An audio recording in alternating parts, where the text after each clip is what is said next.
Good morning, everyone. Welcome back to the public hearings of the TRRC. Imam, you have the floor if you can offer some prayers, please. Thank you, Chair. Let's start with a universal prayer. The fact that our bishop is not present today. So each one person will pray in his own tongue, since we speak in tongues. And then I will conclude the prayer with the Islamic way of prayer. Thank you.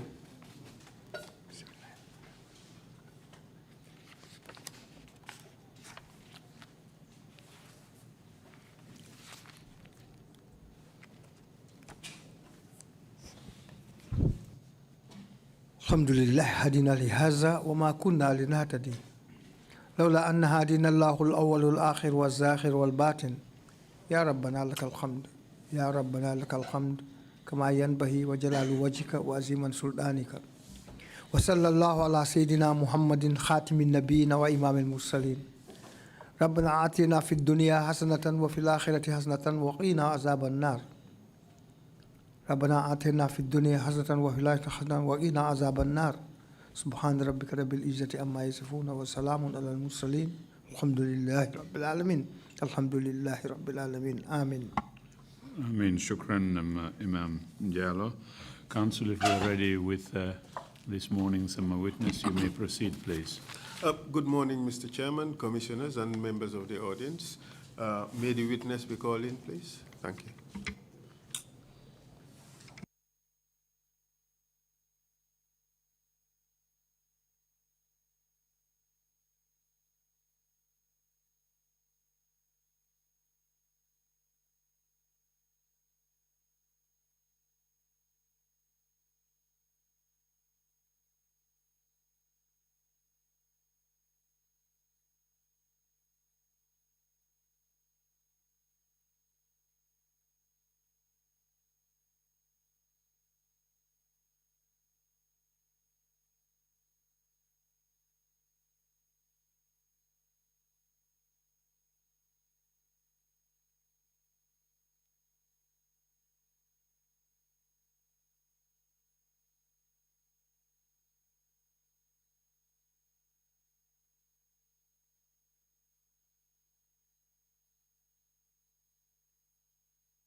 I, Nene Cham, I, Nene Cham, do swear do swear I will speak the truth, I shall speak the truth, the whole truth, the whole truth, and nothing but the truth. and nothing but the truth. So help me God. So help me Allah.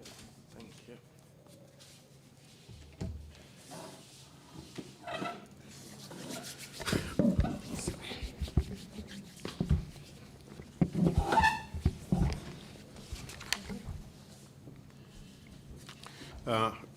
Good morning, Ms. Cham. Welcome to the TRRC. Thank you, Council. And thank you for agreeing to testify before the Commission. Ms. Cham, we do allow for interpretation in one of the local languages. Could you kindly choose the language, the local language in which you would wish your testimony to be interpreted into? May I have Wolof, please? Wolof, please. Thank you. I think the Wolof booth is already seated and settled. Thank you very much. Just as a matter of procedure, we do warn witnesses before the Commission that it is an offense under the laws of this country to lie under oath, and it is also an offense to provide false or misleading information to the TRRC. These are things that you know better than I do. But nonetheless, we just make that warning for the purposes of the record.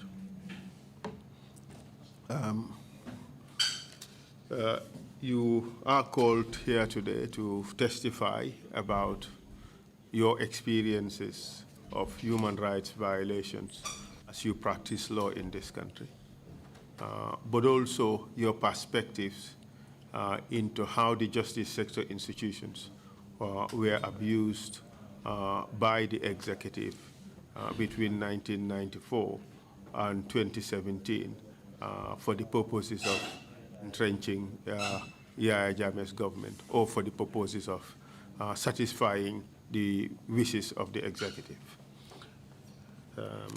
Are you ready to? Yes, sure. Thank you very much. Could you kindly tell us your full names, please? wax ñu sa tur ak sa santa. My name's Nene MC Cham.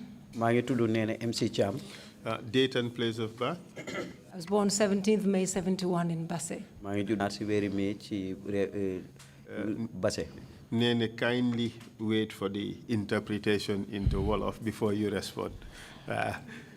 You know, there is always that temptation to just immediately respond upon hearing the question. So tell us about your education. wax ñu fi nga jaar ci sa wàlli njàng. Well, I attended Marina International School. maa ngi Primary. jànge Marina International Primary School. I took the common entrance in 84. ci atum 1984 ma dal di def natum xam-xam common entrance. From 84 to 89, I attended Gambia High School. ci atum 1984 ba 89 maa ngi woon Gambia High School. Did my A-levels in 8 subjects, I believe. ma def nag suma A level ci juróom-ñetti fànnaay njàng. I then went to the United Kingdom and attended Connaught College, where I did my A-levels. ma dem nag United Kingdom foofu laa defee suma A levels di réewi Angleterre. In English, law and politics. ci làkki angale ak mbiri politics. And then I finished in 92, I believe. 91. 92, I went to Buckingham University of Buckingham. ma jeexal fa 1991 92 ma dem Buckingham University. At University of Buckingham, I got an honors degree in English and European law with French. ci foofu nag jàng am naa fa nag maxam nattu xam-xam bu taaru lu jëm ci wàlli English ak tamit law. Actually, prior to that, French. I had to do a pre-sessional course in Université Catholique de Lille in France from September 1992 to December 1992, prior to starting the course. am na njàng mu jiitu nag boo xam ne nii def naa ko ci réewi France lu jiitu nag njàngam university boobu leen mu nettali. And I then took some time off. I graduated in 1995, shall I say. ci atum 1995 nag ci laa jeexal njàng moomu. And I took some time off, and in late 1999, I went to Sierra Leone Law School. ma def toog nag ab diir di noppaleku ci njeexteel atum 1999 ci laa dem Sierra Leone ci seen school bi jàng wàlli loi. And did my bar finals there. foofu nag la jeexale nag lu aju ci wàlli mbiri lawyer. I came back, I was enrolled in Sierra Leone, and I came back in 2000, November, I was enrolled Gambia Bar. ci weeri November fii nag ci réewi Gambia mu dugg nag ci loi bi ci buntu bi saytu wàlli lawyer fii ci réew mi. So from 2000 to date, I've been in private legal practice. depuis nag 2000 ba jamono bii muy wax ak yow wax fii moom lawyer la boo xam ne nii mu ngi dox nag ci mbiri layoo yi la. Thank you very much. jërëjëf. Your practice as a lawyer ci sa liggéey bi nga def nekk lawyer has put you in a situation where you encounter how recognized rights or constitutionally guaranteed rights are being applied in various sections or institutions within the justice sector infrastructure, including police, NIA, and prisons. ci sa wàlli liggéey bi nag dugal na la ci buntu ci bari yoo xam ne xam nga ci ni nga xam ne noonu la ñoo saytoo doxini luwaa ci yoon ci wàlli police bi ci wàlli NIA ak ci wàlli prison. Yes. Wow. We want you to talk about those experiences dañ bëgg nag nga waxal ñu nag ci wàlli xam-xam yooyu nga xam ne moom nga am ci bunta yooyu. Starting with the police. Nga dooree ko nag ci bunti police bi. Interactions with the police, things that you saw at police stations, and how your clients were treated in these institutions and so forth. Sa joko wante ak police bi naka nga sa client yi ci police bi naka ngeen doon jëflante ak ñoom ak yu mel noonu. Well, as a private legal practitioner, I defended many people. Comme ni lawyer boo xam ne ni nag lawyer yi dox dépasse la maay liggéeyal suma bopp daan naa baddu ay nit ñu bari di leen taxawal ci àtteekaay yi. At Basansan Chambers with my senior A&M Ousseynou Dabo. Ci Basansan Chambers foofu mooy seen buntu àtteekaay seen lawyer bi ak kilifaam Ousseynou Dabo. When I went there, I found that much of the work that he did was around human rights violations. moom fa demee nag gis naa ne liggéey yu bari yi nga xam ne nii mu ngi ko doon def nag mooy baddu lu aju ci wàlli ni ñuy xëttee yelleefi doomu aadama. So I have had cause to visit arrested persons in various police stations ci jamono boobu nag across the country. naa de am na gëdd pour nag nemmeeku ji ñu bari ñoo xam ne nii ñu ngi leen jàpp ci police station yi.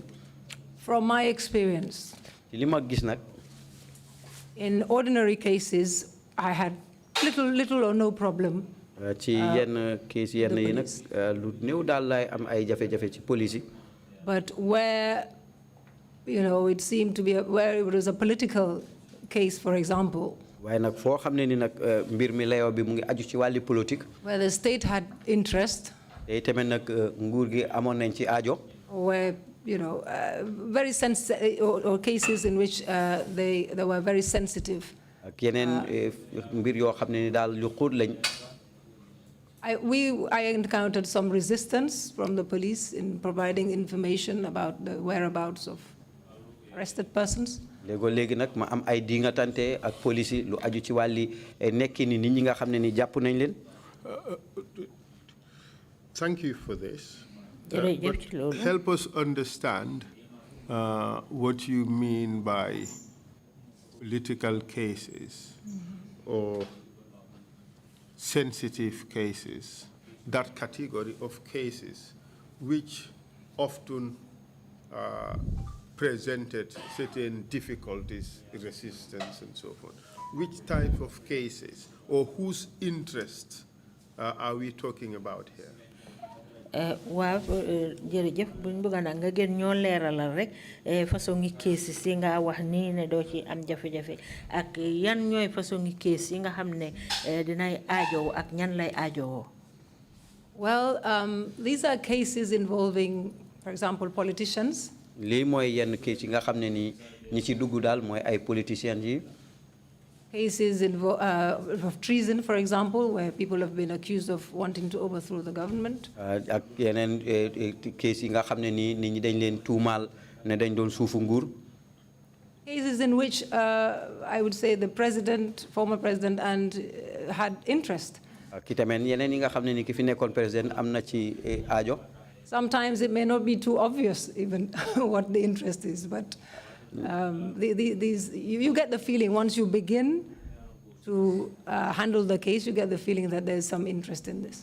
ñaare nag lii nga xam ne nii mooy aajo bam ci am du fës ba nit ñi xam ko waaye nag soo duggee ba ci biir rek da nga am yëg-yëg boo yëg ne daal am na aajo boo xam ne nii natt na ko ci layoo boobu. Cases of civil servants, for example. lu mel ni ki ñi nga xam ne nii ñooy liggéey ci nguur gi. Where, Would you say that one common factor in all these 4 different strands you mentioned, one common factor is the interest of the president in the outcome? Would you say that? ndax di nga mën a wax ne ñeenti bunta yi fànn yi nga wax ni yëpp ca fa nga xam ne daal fa la cocc te ngay nekk daal itey président bi la dee faral di doon. I would say so, because you would be told by officers and other people you encounter as you go about doing your job that orders were coming from the top. waaw danaa wax loolu ndax léegi mën na amat sax ñi ko yëgal mooy ñi nga xam ne ñooy liggéey ak ñoom. te dana feeñal sax ne ndigal li mu ngi jóge koo ci kaw. Okay.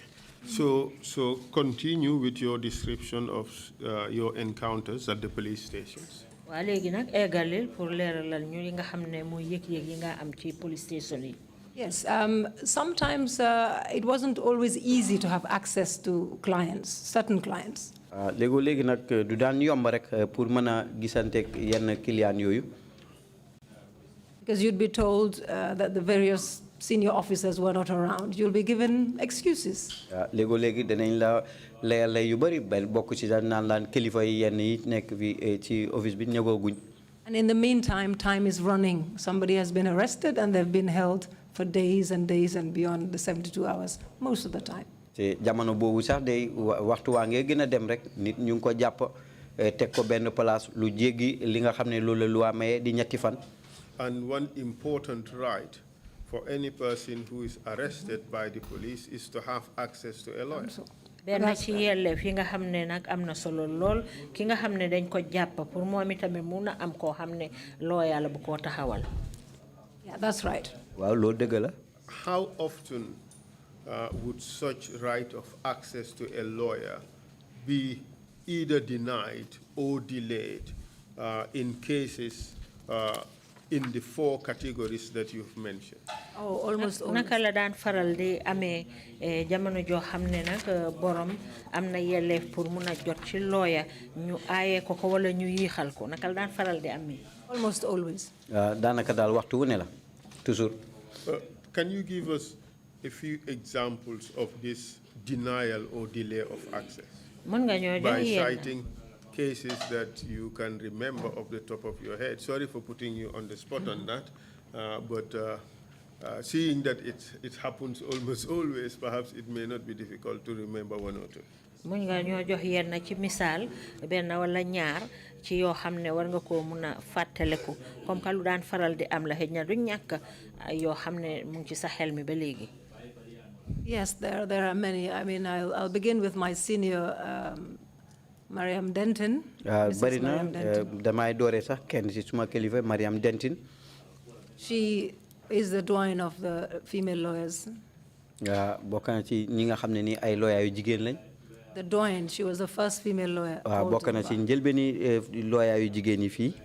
When she was arrested in 2006. jamono biñ ko jàppee ci atum 2006. We tried. I personally, we tried to see her. daal def nañ jëflante fexe nañ ay yoon man ci suma bopp sax fexe nañ pour gis ko. It's just an example of the denial of access. But even though this one didn't happen at the police station, it was at Mile 2 Central Prisons.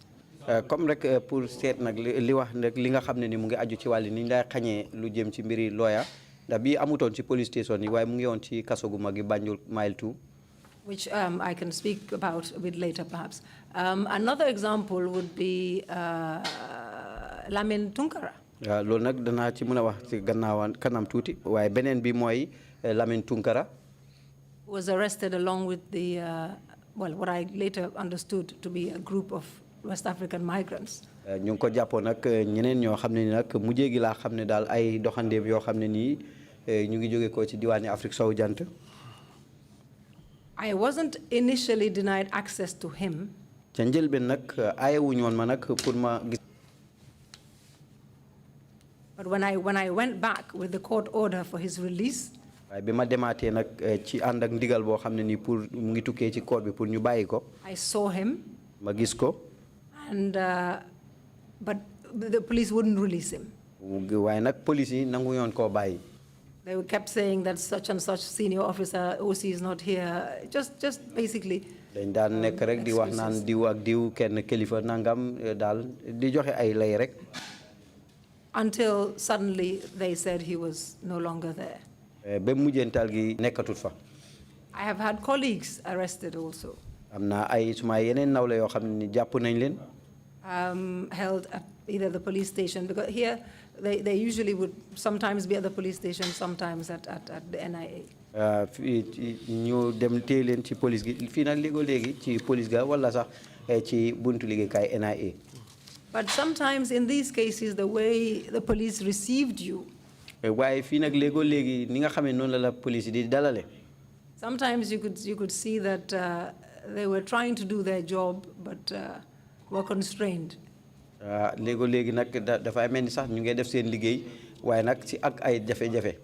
But what do you think constrained them, either based on what they have told you or what you have observed? nga foog ne nag loolu moo leen dee tënka ci niñ la ko dee waxee la wala yow ci sa seetlu boppa. Oh, I've had officers, because some of us had good relations with some of the police officers, and they would tell you, really, I want to help you, I want to give you access to your client, but I can't, I have orders not to. waaw léegi daal xam nga am na yenn police yoo xam ni sax am nañ jokkoo bu rafet léegi dañ lay wax ne la bëgg naa laa wane leeg sa client bi de waaye nag amoon ndigal bi. Because they would always say they were still investigating. ndax mujjee dañ lay wax rek ne la ba léegi rek ay mbiram ñu ngi koy gestu ba tey. And they considered giving the lawyer access as, interference. te ni ñuy gisee rek ne buñ la joxee jotaay pour nga gis sa client bi rek moo nekk ne dangay dugal sa loxo ci gestu bi ñooy gestu. What's the problem here? Is it lack of knowledge on the part of the police that, in fact, allowing lawyers to, or allowing clients, suspects to confer with their lawyers is part of the investigative process? Or is it just blatant denial of access on the basis of instructions they may receive? ban la ci nag ndax ñi nga xam ne ñooy police yi ñàkk xam-xam boo xam ne am nañ ko ci ne kii nga xam ne moom lañ téye dafa war a gisee ak looyaam te loolu bu ko defee dafa mel ni ñu ngi dugal loxo ci gëstu bi wala boog dañ tey teelu rek bañ rek pour ngeen gisante ak seen I think it's both. yaakaar naa ñaari yëpp la. I'll give you an example. naa la jox benn misaal. This happened at the prisons. lii muy xew na ci kaso gi. When my clients, I went there to see Bailo and others. ci jamono bi nga xamee ni nag suma client yi benn dem naa pour gis Bailo ak ñeneen. My instructions were that they were in detention, incommunicado for almost 2 years. ñoom nag ñu ngi leen téye ci benn place boo xam ne nii duñ war a gisanteeg wala wax ak kenn pe diiram ñaari at. I went to the gates, and as soon as I gave their name, they're usually very cooperative, but as soon as I gave the names, they looked at each other and then they referred to senior officers. waaw ci njëlbeen nag danañ dee ànd ci wax ji de waaye nag boo tuddee tur rek ñu xoolante rek commencé di la ebal ci ay kilifa. I waited while they consulted with their seniors. ma toog di xaar waxtu woo xam ne ñu ngi wax ak seen kilifa yi. And then they referred me to one of the commissioners of prison at the headquarters. ci booba nag ci lañ ma ebal ci kenn ci police commissioner ci kilifa yooyu ci seen makkaan gu mag gi. When I went, he received me very well. bi ma demee nag mu dalal I bu baax. had fairly decent rapport with all of them. amoon naa jokkoo bu rafet ak ñoom nag daanaka. As soon as I mentioned, he said, "What do you want, counsel?" mu laaj ma nag loo soxla counsel. As soon as I mentioned the names, bi ma tuddee tur yi rek. he said, "Oh, no, you can't see those people." ci la ma di mënuloo gis ñooñu. To do with the court. ci la ma wax ñooñu nag amuñ dara loo xam ne ñu war nañ koo jëflante court bi. He was trying to educate me. mu ngi mel ni ku may jéem a jàngal. He said to me, no, those people are detainees. ma wax ne ñu jàpp teg leen benn place la. They are not remanded by the court here. ñoom nekku ñoo xam ne ni court bi moo leen fi teg. I said, yes, I know they're detainees. waaw xam naa ne ñu jàpp lañ. Was that a suggestion that detainees are not entitled to access to lawyers? Definitely. Wow. And he further explained. He said, these people are brought here from the top, from the executive. ci la gën a leeral sax ne ñii ñu ngi leen agsi fii rek ci ndigal lu jóge ko ca kaw. I said, yes, I know. I'm here to see them as their lawyer. ci la wax ne waaw dama ñëw fii pour gis leen ne maay seen lawyer. One thing that became very clear during our institutional hearing on the prison was the fact that such detainees were admitted to prison without any single document or authority. Was that your experience? li nga xam ne nag moom lañ jot ci seede bi ñoo gëstu mbiri liggéeykaay yi lañ jot ci wàllu prison bi mooy ñi nga xam ne ñoom lañ fay téye du am benn kayit sax boo xam ne lu aju seen mbir la boo xam ne dinañ ko fa. Certainly, he confirmed that to me. loolu la wéral ci man. But he thought that was okay. That was the worrying thing about it. He thought it was okay. It's like, okay, lawyers are only allowed to see those that are going to court or likely to go to court, but not others, as though they were just entrusted to them to keep till whenever, and they will hand them over to whoever entrusted them to. Would you agree that such a system was a good platform for enforced disappearances of people? na fogul li nga ànd nag ci ne façon yi doxalin boobu noonu dafa ubbil bunta rek pour jékki-jékki ñi nga xam ne dañoo jékki-jékki rek ne meles kenn du leen gis. Certainly, because there was no account for those people that were there. Again, for these prison officers, is it your experience that they acted in that manner purely out of lack of knowledge, purely as a result of that they did not know the applicable rules, or was it just blinded implementation of orders they may have received from above? ndax yow ci sa wàlli gis-gis ñi nga xam ne ñooy liggéey ci prison bi ñoom ñàkk xam-xam la rek pour doxal li nga xam ne loolu la yoon wi laajte wala ñoom dafa doon loo xam ne rek kàddu gu bàyyeekoo ci seen kilifa yi moom la ñoo jëfee. Certainly it was lack of knowledge. waaw loolu daal di ko lal yëpp mooy ñàkk xam-xam rek. Because of the way he spoke to me. ndek ni mu doon waxee ak man. It showed me that he was completely ignorant of what the law required. But it also showed me that he was terrified to even consider letting me have access. So it was convenient for him to just say that.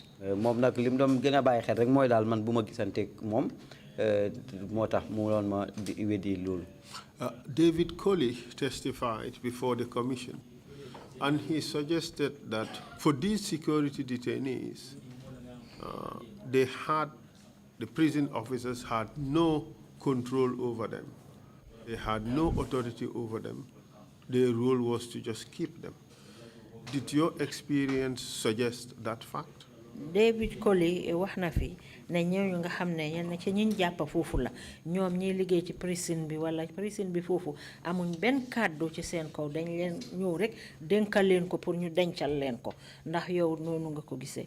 Yes, I agree, because that is precisely what the prison commissioner told me. waaw nangu naa ci loolu kañ ndax daanaka loolu sax la ma prison commissioner bi wax. Apart from the problem of access to suspects in whose cases the president had interest, what are the other problems that you have encountered, say at the level of the police with regards to such type of suspects? Gannaaw jafe-jafe yi ngeen di am nag pour mun a gisee ak seeni client yi nga xam ne président bi am na aajo ci ay mbiram yan yeneen façon yi jafe-jafe ngeen di faral di am ci ñooñu. Well, if they eventually grant you access, gannaaw boo xamee ni sax jox nañ la pour nga gis ko. They would literally be standing over you as you consult with your client. Dañuy taxaw tiimu la gannaaw boo xamee yaa ngi waxtaan ak sa client. They won't allow you even private consultation? No.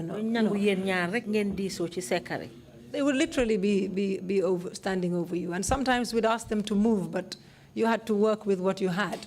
If it meant going without seeing the client, you will just manage. dañuy taxaw tiimu la de léegoo-léeg sax dañ dee sàkku si ñoom pour ñu dem waaye duñ ko def léegi li ngay def rek mooy ci ak ñàkk pexe rek nga jël li nga xam ne loolu nga ci am wax ak sa client. Some have testified here and talk about the issue of bail, that one of the biggest problems is the issue of bail. Was that so that your experience?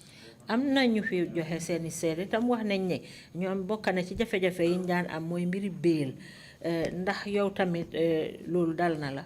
Yes, in numerous cases. Waaw ci ay case yu bari. What methods would they normally use to to frustrate bail applications? ci lan lañ dee sukkandiku nag pour yàqal li nga xam ne moo di bindu yuñ binda pour ngeen sàkku ñi ñu am bail. Well, they thought that as long as they say that they're still investigating, that justifies continued detention without being taken to court. waaw léegi bu ñu fekkee ne wax nañ ne de ñoom ba léegi ñu ngi gestu loolu moo wéral rek ne daal ba léegi rek dañ koy teg benn place ba jamono bu ñuy dem court.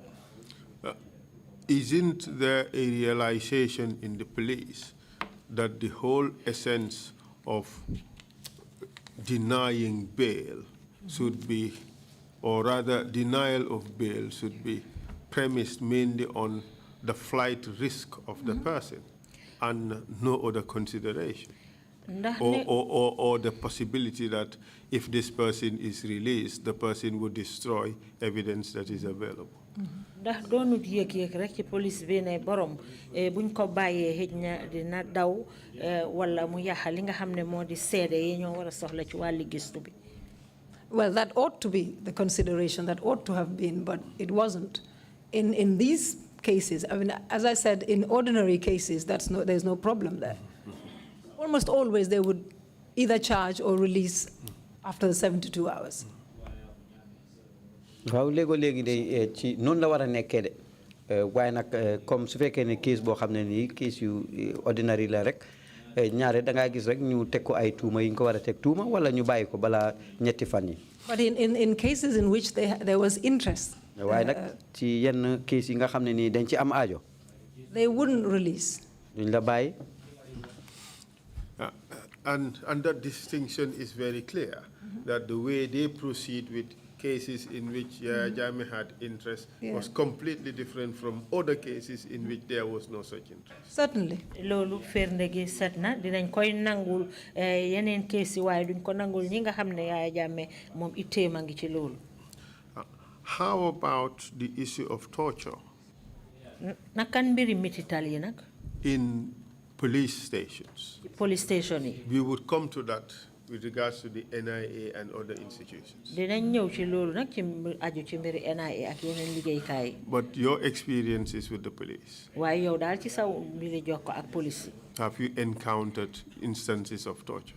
ndax ñoo fekkee nga ci wala yëg nga ci dara lu aju ci mbiri mitital yi ñeena teg. I have had some clients, not many, that have alleged being slapped, etc., but not at not the severe forms of torture at the police station. However, that's from my personal experience. However, I had a matter, I believe it was Samba Doroba, that alleged severe torture at the hands of the police. I think he gave evidence before this commission of acid being poured on his private parts. Fana yu dëppoog yooyu ci mbiri police bunti police yi am naa client yoo xam ne nii dañ leen tawal rek ne comme dañ leen mbécc waaye nag nekkut comme métital yoo xam ne nii yu jéggi dayo. Not that that is not serious. waaw yoo xam ne nii méttiwul noonu waaye nag. nekkut ne loolu duwut lu garaaw. waaye nekkut lu garaaw waaye am naa ci benn ci client koo xam ne nii Samba Doroba moom nga xam ne nii sotti woon asib ci ciram. You recall, Mr. Chair, Samba Doroba testified before the commission. I think the alleged perpetrator was Modu Pikajalo, if my recollection is right. Yes. So yes, we do have that information. Yes, but most of the severe tortures happened. But also in terms of frequency of torture, was it rife at the police or was it not? Based on your experience. Faral di amé ci wàlli métital dina amé ci police ba wala du fay amé yow ci sa wàlli yëg. In my experience, it wasn't rife. ci suma yëg-yëg nag du doon bari noonu. It wasn't rife because most of these suspects didn't spend too much time at the police. That's what I think. ndax lu bari nag ci ñooñu ñu jàpp daal duñ daan yàgg ci loxo police. Okay. Other than how about the issue of remand? Because police prosecutors were generally responsible at first brush in dealing with some of these cases.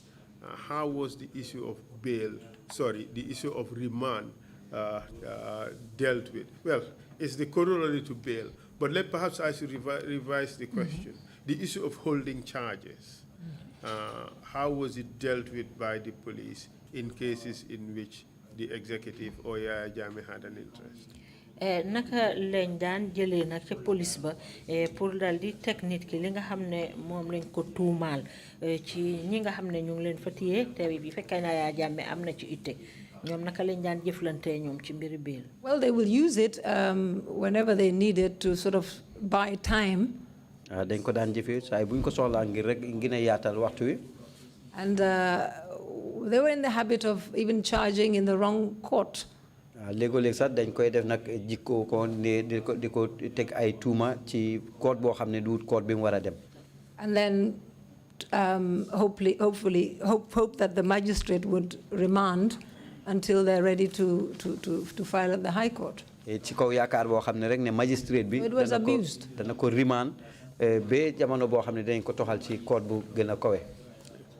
And we understand, or we've received evidence suggesting that the executive did not hold too kindly to magistrates who would not comply, especially in cases where they're interested in.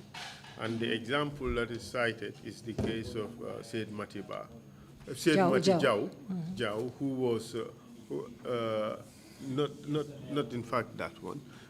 Yes, Said Mati too, that happened. Said Mati was acquitted. But for the purposes of holding charges, there is this instance of, say, present-day Justice Jaite, when he was a magistrate. A person was charged before his court in Birkama. He believed he did not have jurisdiction, and he released the guy and asked that the case be taken to Bundung Court, which had jurisdiction. He was subsequently arrested and detained for doing that. Was that kind of experience, was that kind of situation common? With lawyers, you mean? No, with say, The magistrates and so forth. Yes, it as I said, it depended on the case and whether there was interest in it and whether the magistrate would play ball. waaw wax naa fi rek comme ni ma ko waxee kon mu ngi de xam ne nii ñoom am nañ ci aajo ak nga seet ndax magistrate bi dana ànd ci seen kàddoom déet. I don't have personal experience, but it was commonly known that some of them received instructions. amuma nag ci boo xam ne nii jëflante la ci man waaye nag am nañ ci yoo xam ne nii yëg-yëg ne danañ daan jot ndigal. As to whether or not they should grant bail.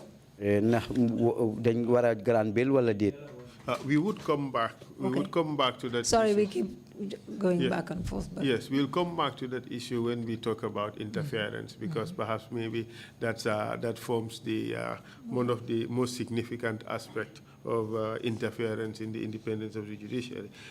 But let's now talk about the NIA with regards to this problem of access, torture, denial of bail, and things like that.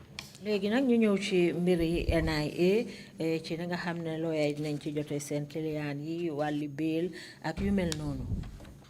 Well, I've never been allowed access to my client, any client that was detained at the NIA. mosuñ ma may nag yoon pour ma gisanteeg suma benn client boo xam ne nii ñu ngi ko téye ci NIA. Have you had clients detained at the NIA? musoon nga am ay client yoo xam ne ñu ngi leen téye NIA. Yes, I can cite an example of a colleague that was there. waaw mën naa cee wax sax benn su ma nawle yoo xam ne mu nga fa woon. And we tried to, myself and Mrs. Sagar Jahate tried to see her, and we couldn't. We were denied access. man nag try fexe woon naa man ak Mrs. Sagar Jahate pour gis ko waaye daal ay mayu ñoon ñu gis ko.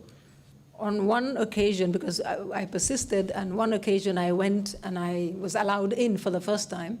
maa ngi fàttaliku benn jamono sax de demoon naa bañ may nañ ma dugg.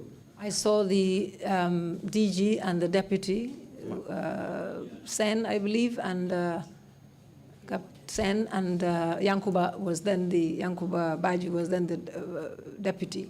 ma gis fa nag kii borom kër gi ak ki ci topp Sen ak Yankuba Baji yaakaar naa jamono boobu moo toppoon ci kii jiite. When I was allowed in, I had high hopes that I would see her. I'd been there for over a month. biñ ma mayee nag ma gis ma dem yaakaaroon naa sax ne dinaa ko gis ndax boobu mu ngi fa woon su dem si dira benn weer. But eventually they said investigations were still going on and I could not have access. I was disappointed. moom nag after mujjee gi nag ci lañ ma wax ne ba léegi ñu ngi def ay gestu kon mënuma koo gis ma amoon ci ak tas yaakaar nag. We questions of the NIA. Did those officers you spoke to, did they have knowledge that or information that the client, that the suspect or the detainee had a right to speak to you as her lawyer? ma laajaat la rek la ma la laajoon ca police ya ndax NIA ñi fa nekk di liggéey ñoom am nañ xam-xam bu mut pour xam ne lawyer bi dafa war a gisee ak ki nga xam ne moo di kiliyaanam biñ téye. I believe they did because they were senior. waaw yaakaar naa ko ndax ñoom ay kilifa lañ woon. But in spite of that, they decided to refuse access. Yes. waa ak liñ ko xam yëpp terewut dañu tere la pour nga gisante sa kiliyaan. Yes. They didn't confirm that she was there.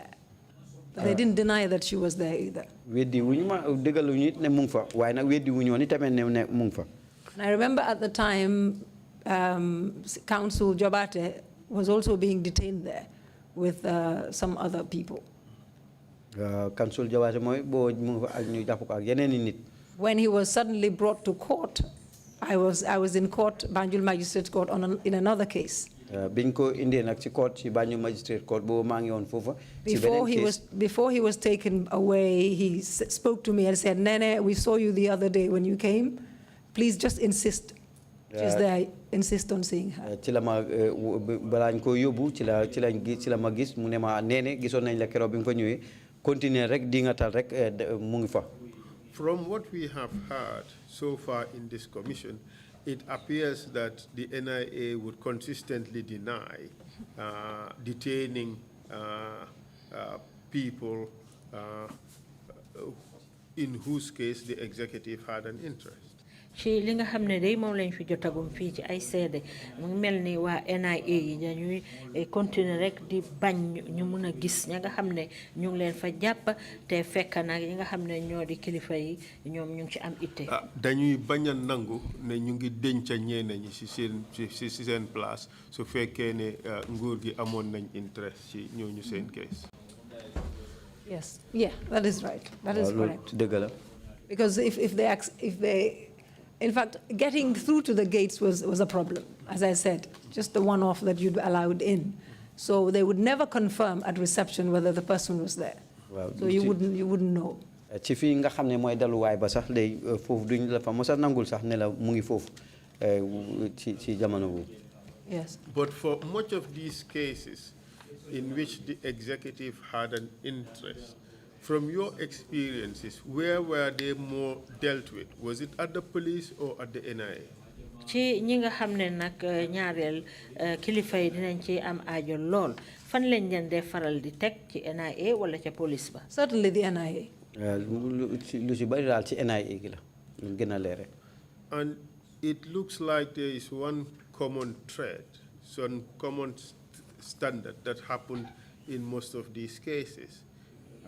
For all cases where the executive is interested in, there is denial of access at the police, at the NIA, and at Mile 2, at the prisons, correct? dafa mel ni daal yëpp ay nuroo ci benn anam bi yëpp lañ dee jëflante ak képp koo xam ne téye nañ la te fekk kilifa yi ñu ngi ci am aajo noonu lañu ko defee ci police ba di ko defee ci NIA ak ci prison bi tam. That is correct.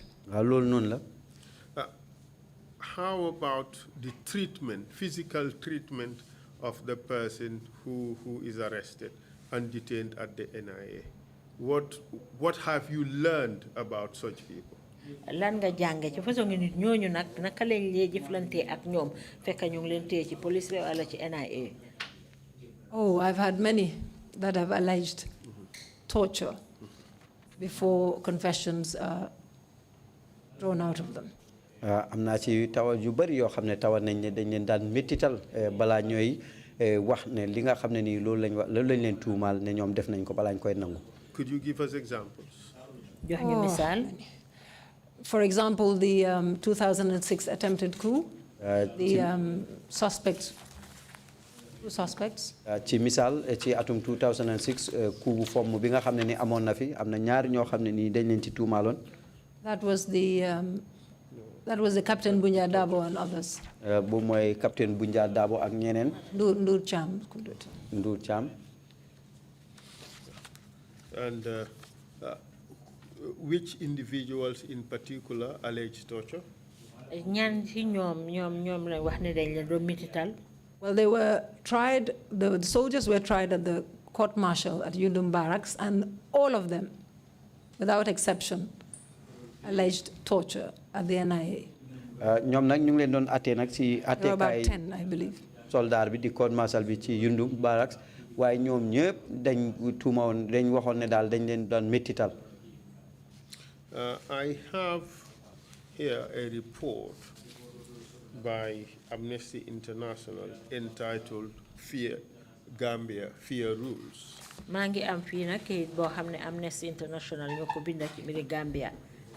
And it concerns this case that you're talking of. Part of it concerns this case that you're talking about.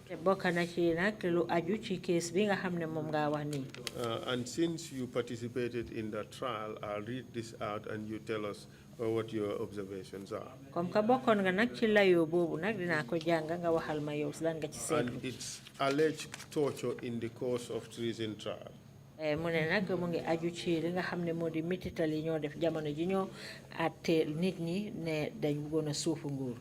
the general topic of pre-trial confessions under torture.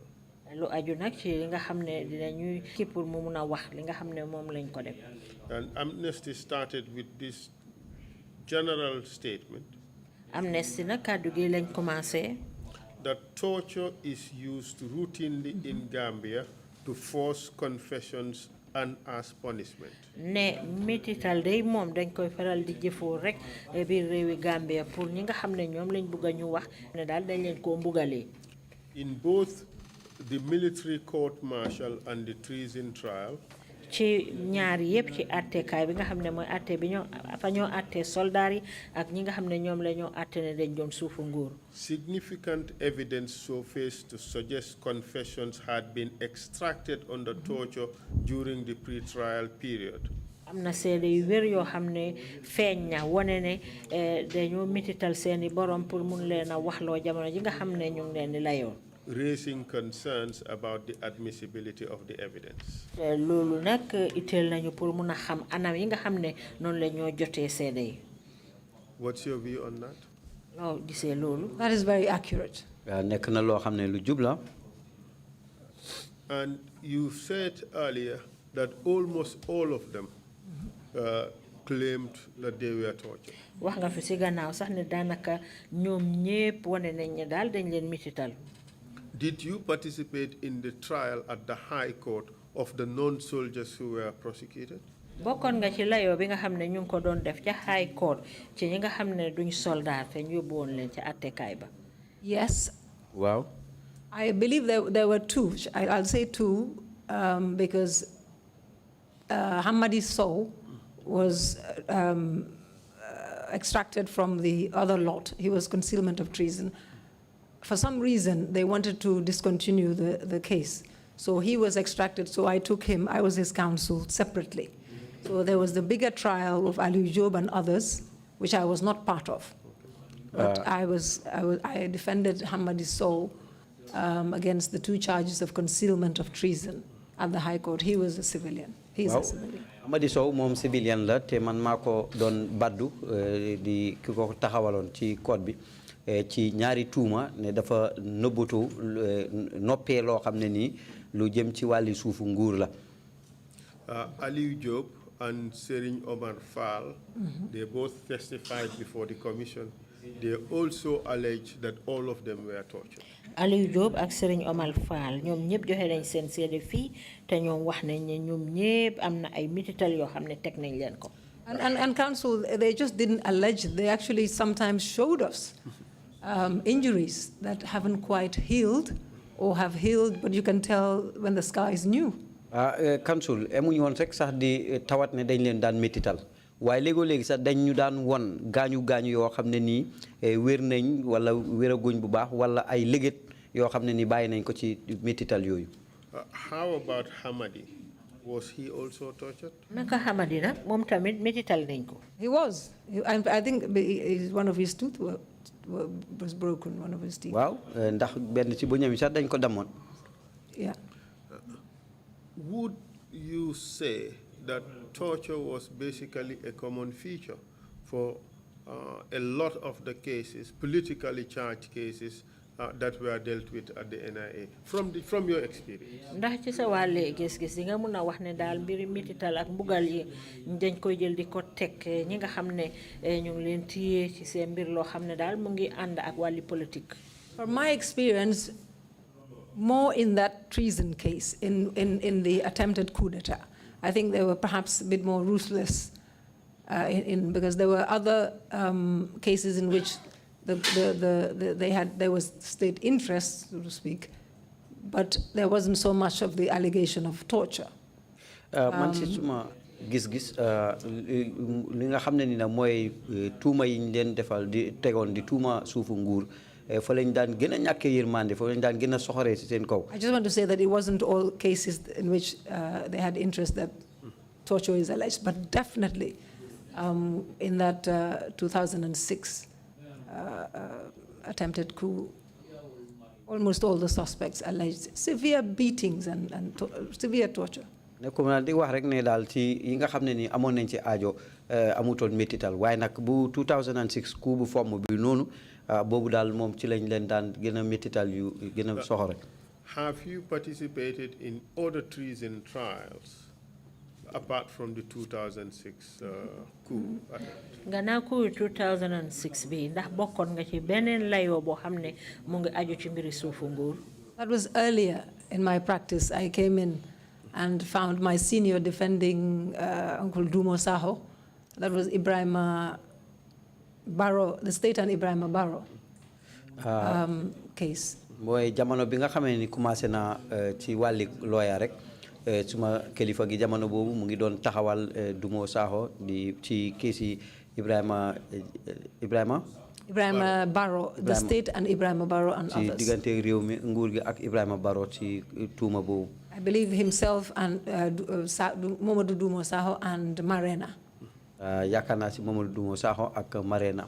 That is the case in which Kasso was involved. Foofu nag si la Kasso bokkoon. And in that case, was torture alleged?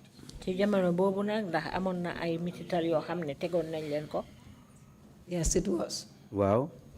Mr. Chair, Ibrahima Barrow testified before the commission, and he did describe gruesome torture that he went through, where he was stripped naked and before the NIA leaders, including Usman Sow, and where he was tortured by Alhaji Moore, he said.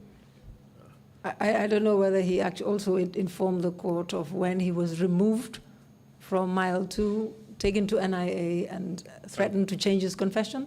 Okay. Yes. Were those the only treason trials you worked on? Yes, those two. Yes. In a sense, it looks like all the treason trials you were involved in. Let's say, let's put them in three categories. The first one, that is Ibrahima Barrow and others, Hamidou Sow, Hamadi Sow, and the Bunja Dabo and Co. All that said, they were all tortured. Yes. mu ngi mel ni yow ci layoo yi nga bokkoon yépp ci mbiri ñi doon jéem a suufu nguur ñoom Ibrahima ñoom Hamadi Abunja ñooñu ñépp am na ay mbugal yoo xam ne teg nañ leen ko. We have had in 1997 the Farafenni attacks. They were tortured. dégg nañ ne atum 1997 conga googu ñu daloon ca kaw Farafenni ñooñu tamit am na ay mbugal métit yoo xam ne teg nañ leen ko. We haven't dealt with the attack in Kartong. waxuñ mbiri conga ga ca Kartong. But the 2006 Ndur Cham, they were tortured. waaye 2006 coup d'état Ndur Cham boobu ñooñu tamit métital nañ leen. The Ibrahima Barrow treason 2000, those two were tortured. atum 2000 bu Ibrahima Barrow ba ñooñu tamit métital nañ leen. what's his name again? Landing Sane in 2000, they were tortured. Landing Sane atu 2000 momit mitital nañ leen. 2009 Langtombong crew, they were tortured. 2009 bu Langtombong ba ñoo ña ca bokkoon tamit mitital nañ leen. And 2014 December attacks, those arrested were also tortured. Atum 2014 weeru December so nga xamne mo xewon ca diko way buur ba ñooñ tamit mitital nañ leen. Council, correct me if I am wrong here.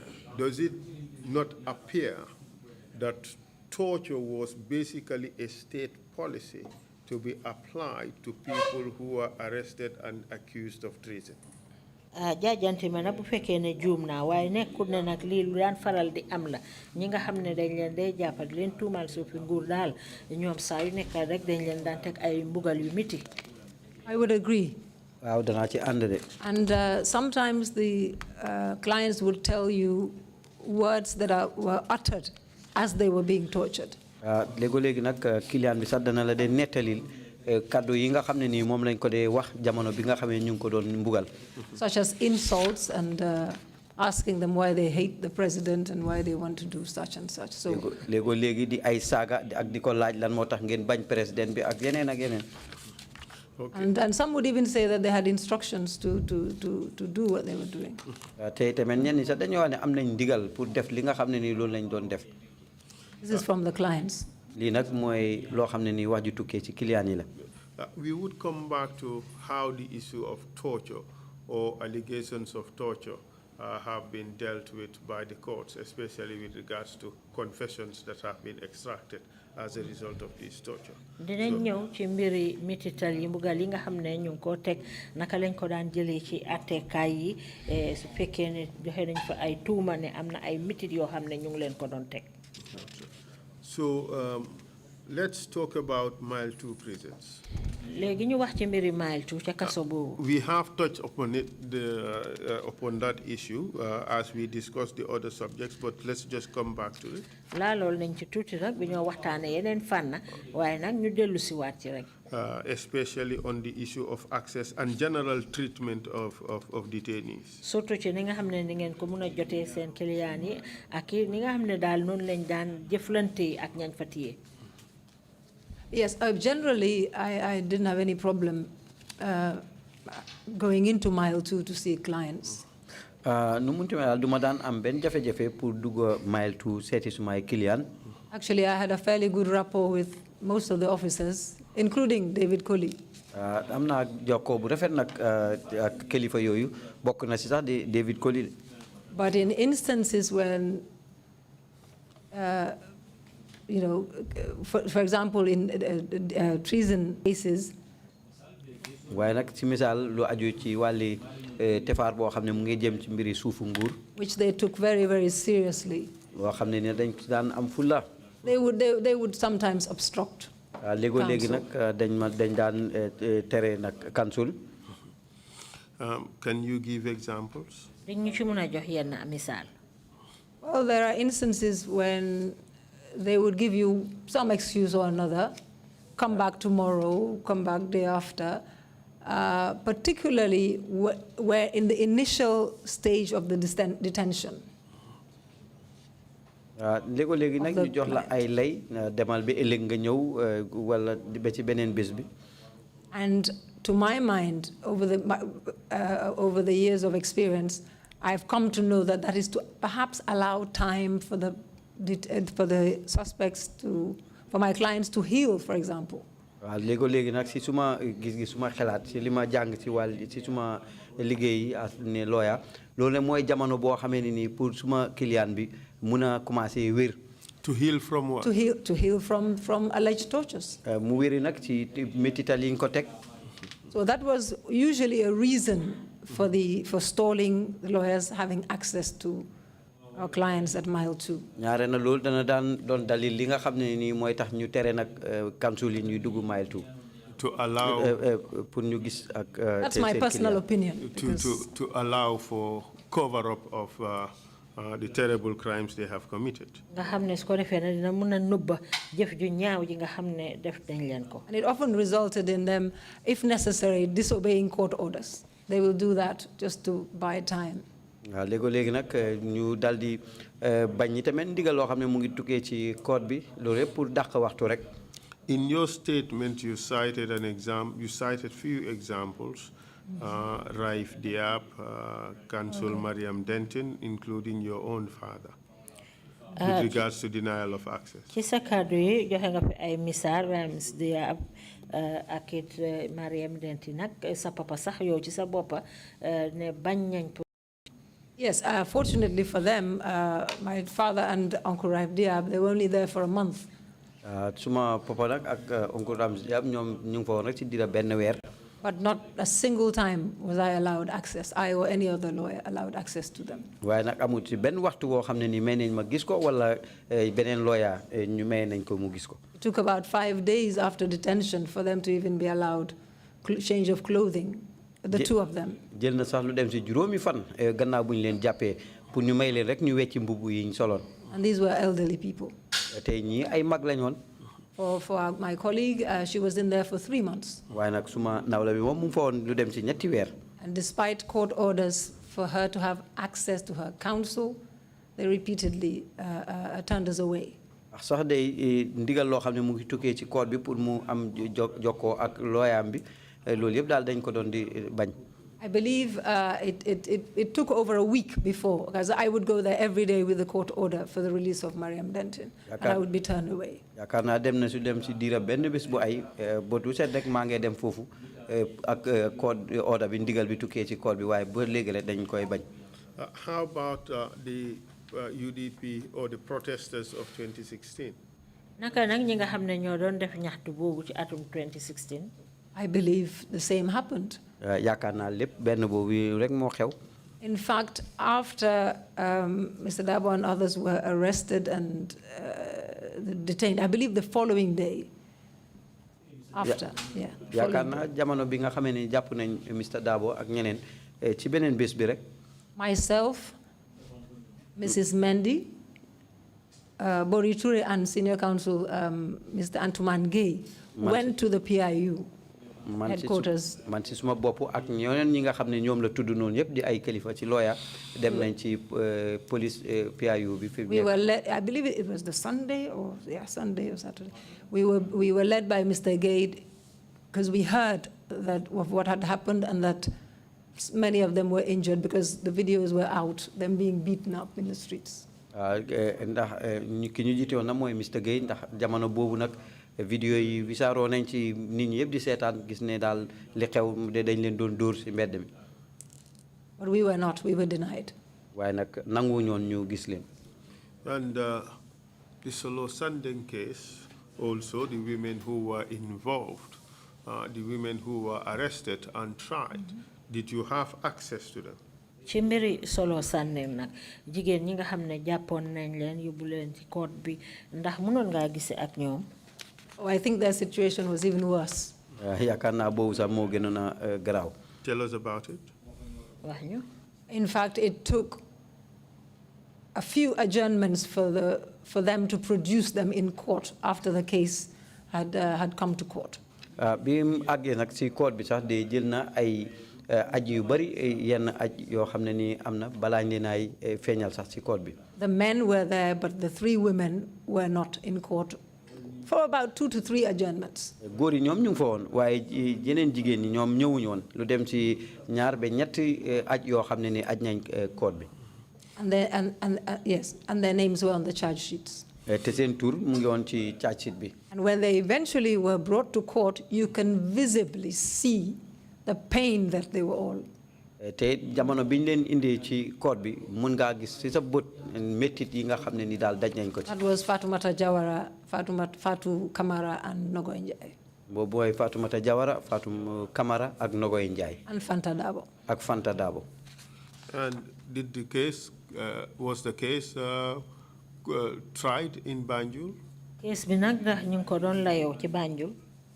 They suddenly, out of the blue, transferred the case, I believe, to High Court Mansa Konko. mu jéegi ci lañ dal di toxal case bi ca court bu kawe ba nekkee ca Mansa Konko. Was that normal? ndax loolu dinañ faral di am. Very abnormal. mu nekkul lu jaadu de. what was the impact of the transfer of the case to Mansakonko on the issue of access to lawyers? lan la indiloon nag toxal boobu ñu ko toxaloon foofa ca Mansakonko lan la jural nag pour lawyer yi mun a gis ci ñoom. Well, given the fact that most of the lawyers are in the greater Banjul area, all of their lawyers, lawyer yu bari daal ñu ngi dëkkee fii ci Banjul li ko wër. and us, the lawyers who were representing them, were here. te ñun ñi nga xam ne ñoo nekkoon lawyer yi leen doon taxawal ñoom ne ñu ngi yoon fii already attending to two or three other groups of the same, arising from the same incident. doon teew na ci ñaar yoo xam ne ni ay képp lañ goo xam ne ñoom it lu mel noonu lañ leen tuumaal rek. Mr. Dabo's group, groupe bi Mr. second Dabo group, Maud Sarr's group, the third group, and the other women also. di ñaareeli groupe bi bu Maud Sarr ak ñeneen ak yeneen groupe So it was difficult, if not impossible, for any lawyer to go up there. dana daan jafe lool pour lawyer mën a dem foofu nag. So they went unrepresented. so kon nag looloo taxoon ñoom kenn du leen daan taxaw.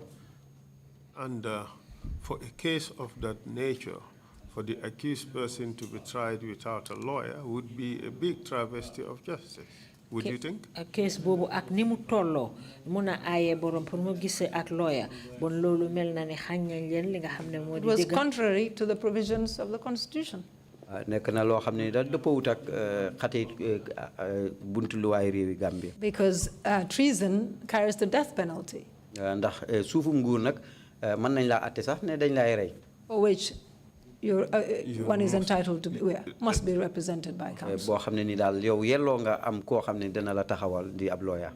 And where one did not have counsel, it was the responsibility Sorry. of state. Sorry, it wasn't the treason, but yeah, I just The made a charge mistake wasn't there. The treason. charge wasn't, yeah. All right. tuuma bi na nekkutoon suufu nguur de. Okay. All right then. But they were entitled to have legal representation. waaye nag yelloo nañ nag ñu am koo xam ne nii mooy leen ay taxawal ci code bi di lawyer. I mean, the transfer of the case by itself amounted to denial of counsel because it made it basically impossible yeah. for lawyers from here to go there to try to defend that case. nañ toxal àtte gi foofa rek sax mel tekki na ne aaye nañ leen pour ñu gis ak seen lawyer ndaxte dina doon jafe lool pour lawyer yi dem foofu noonu. Effectively. waaw. And in fact, not just their lawyers, but their family members also. du sax ay seeni lawyer de waaye seen mbokk yi sax dafa yoon na pour ñu dem fa. In your statement, you talked about the case of KM, a child who was detained at Mile 2 prisons. ci sa kàddu yi na wax nga fi lu aju ci KM xale boo xam ne ñu ngi ko jëloon téye ko Mile 2 prison. Could you tell us more about that? ñu mun a wax mbir. Can I just conclude on the last point? Please, go ahead. I just forgot to say that I actually went to Janjanbureh prisons where they were being detained, the women, after their case was transferred, and I was denied access to them. ñaan na rek pour mu jekkali fànn bi mu doon waxtaanee mu ne dem na nag ba kaso gu mag gi nekkee ca Janjanbureh gannaaw boo xamee ne nii seen layoo bi ñu ngi ko toxaloon Mansakonko waaye nag ba léegi it may woon ko pour mu gisanteeg ñoom. I went there and I was given one excuse after another because they had to get clearance from above and above and above all the way from Banjul. mu ne demoon na fa nag waaye nag dañ ko doon layal rek ndax boobu ñu ngi doon ut ndigal yoo xam ne mu ngi jóge koo ci kaw toujours ba mujjew daal mën a. Because we were very concerned. We heard of the dire health situation. ndax ñun nag soxaloon nañu lu bu baax ndax ñun dégg nañ ñi tamit seen nekkin ci seen wàlli wér gu yaram. It was afterwards, after the case had finished, concluded that I saw Fatou Kamara and she reminded me of that. I didn't know that they could hear me also, similar to what happened at the NIA. Because the premises were very small, but you didn't know where they were, but they could hear me asking for them. And she said that gave them hope. dal wax na ni tamit ne gannaaw nag loolu ci la gisanteeg Fatou Camara tey tamit nag mu ne am NIA tuuti nan rek waaye ñoom duñ leen dee gis waaye nag ñoom dinañ dee dégg moom mu ngi wax ak lu jëm ci seen mbir te loolu nag yaakaarloo na leen lool. I can go to, sorry. Yes, go ahead, go ahead. No, I was going to go to your question Yes. now. But perhaps just before you get to that, exactly how many cases were transferred to Janjanbureh and how many to Mansakonko? ñaata la yow lañ toxaloon Janjanbureh ak ñaata lañ yóbbuwoon Mansakonko. I believe, no, Janjanbureh is the prisons where they were being detained because it's closer to the court. Sure. Yes. And I definitely know of the Solo Sanding group where the women were. Mutsar's group, I don't know whether they were actually in Banjul or it was a very, that yes. time. I'm surprised I can remember a lot. Also, some of the men were also transferred to Janjanbureh prison, Yes. but their trial were being held at Mansakonko High Court. Yes. So they would travel, they will commit to court. You recall we had one of the witnesses say that their pickup truck constantly broke down. Yes. I see, yeah. Yes. Okay, fine, thank you. Yes. So this experience of denial of access was not limited to just you, I believe. Quite a lot of lawyers in private practice also had similar experiences. Wouldn't you say so? li nga xam ne dañoo aaye lawyer ñu gisante ak seen client yi emutoon ci yow rek de dal na lawyer yu ci bari ñoo xam ne ñu ngi liggéeyal seen boppa ndax déet. Yes, because we had one thing in common. We were defending clients that the state didn't want. Did the Bar Association do anything about this? mbootaay lawyer yi nag ndax ñoom def nañ dara ci mbir moomu. Well, it was the Bar Association members who were representing. Are you talking in particular about this case? No, the Bar Association take this issue up, the issue of denial of access, as one main problem in the criminal justice system. ndax mbootaay lawyer yi ñoom ekati woon nañ mbir yi itteewoo ko ne wane ne pour aaye lawyer ñu mun a gise ak seeni client loolu dafa yàq li nga xam ne moo di àtte gi ci biir. The Bar Association did. I believe you had my learned senior Mr. Tambadou here yesterday. Yes, indeed. Bar Association bi def nañ dara de ndax dégg nga rek démb suma genn kalifa Ba Tambadou doon wax fii. So I would like to corroborate what he said because part of that time I was a member of the executive of the Bar Association. Damay gën a dëgëral rek li ma wax ndax jamono boobu bokkoon naa ci kilifa yi nga xam ne nii ñoo seqoon mbootaay googu. When Mrs. Bensouda, particularly when Mrs. Bensouda was president. Ci rawatina jamono bi nga xam ne Mrs. Bensouda moo nekkoon président. Letters were written, I mean, any kind of protest that lawyers could have done and maintain their dignity, we had done. bind nañ ay leetar ak mboolem ñaxtu boo xam ne nii lawyer yi mënoon nañ koo def rek pour nag mën a saxal nag li nga xam ne nii moo nekk seen daraja waaye. Let me ask another very broad question. Would you say that there was a state policy to torture suspects in treason cases? Ndax di nga mëna wax ne amoon na benn sart boo xam ne dañ ko tëral pour nag nguur gi war di mitital ñi nga xam ne dañ leen téye te tuumaa leen suufu nguur. From the experiences you have. Ci yow daal ni nga ko gisee. Sure, from first hand from my clients. Waaw ci lu njëkk nag ci suma client yi. And it is my belief because that is what I saw and lived. And that is my belief is that it was a state orchestrated thing. Ci li ma gis ndax loolu dund naa ko gis naa ko itamit. And a policy, yeah, why not? Because it happened routinely in all of these cases. So. Di sarta ndax li mu ngi xew rek ci case yi nii ñu koy faral di def rek. And we were made to believe that they were acting on instructions. Itamit dañ ñu gëmloo woon rek ne ñoom ñu ngi dox ci ay ndigal. And they genuinely believed that it worked. Itamit gëmoon nañ sax ne mu ngi dox. Because they managed to obtain the confessions. Ndax danañ daan mën a am nag li nga xam ne nii mooy nanguteeg. Which when it gets to the court. boo xam ne bu àggee ci court bi. The court believes. Court bi danañ gëm ne. uses it as basis for conviction. Tey tamit sukkandeku ci loolu loo xam ne dañ leen mën a àtte tëj leen. It was as simple as that. noonu rek la yombee woon. We would come back to the issue of how the courts dealt with the issues of illegally obtained confessions. But in the meantime, you did say that they acted on instructions. would they tell you where these instructions came from? Well, they say from the top. Sorry, interpretation. Dinañu ñëwaat nag ci mbiri li nga xam ne noonu la ñoo fexe ba seeni borom nangute àndut ak luwa. Well, they will tell you that they were acting instructions from the top. waaw dañ la dee wax rek ne ñoom ñu ngi doxee ci ndigal loo xam ne mu ngi jóge koo ca kaw. And where do you understand, or what do you understand the top to mean? Well, they never mentioned.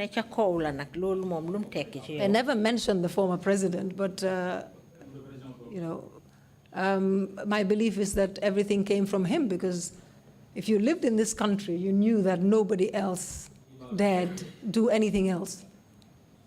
It couldn't have been anybody but him, and if it was anybody, it would have been on his instructions. That is my belief.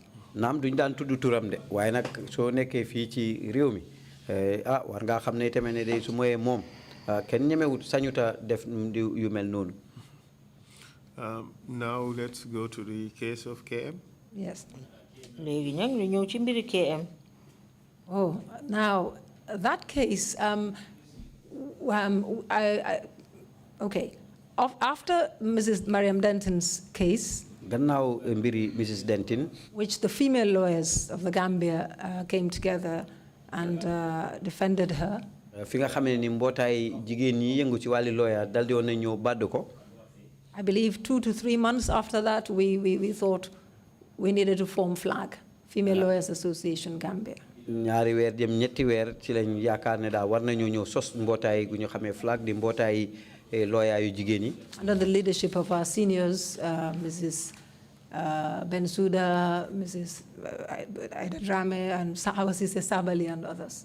te tamit ci njiitalu Janet Salanjai. ñu njiitalu ci jigéen ñi lawyer yooyu nga xam ne tudd na seen tur nii. And so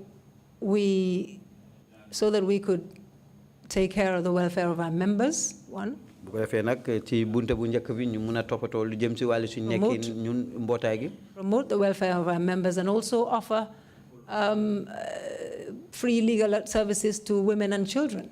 te ak di joxe ndimbal loo xam ne ni mu ngi jëm ci wàlli layool jigéen ñi ak xale yi. te duñ ci fayeeku bure. Particularly those who couldn't afford the services of a lawyer. rawatina ñi nga xam ne ni amuñ woon doole pour jël nag service yi lawyer. So we did that in that summer.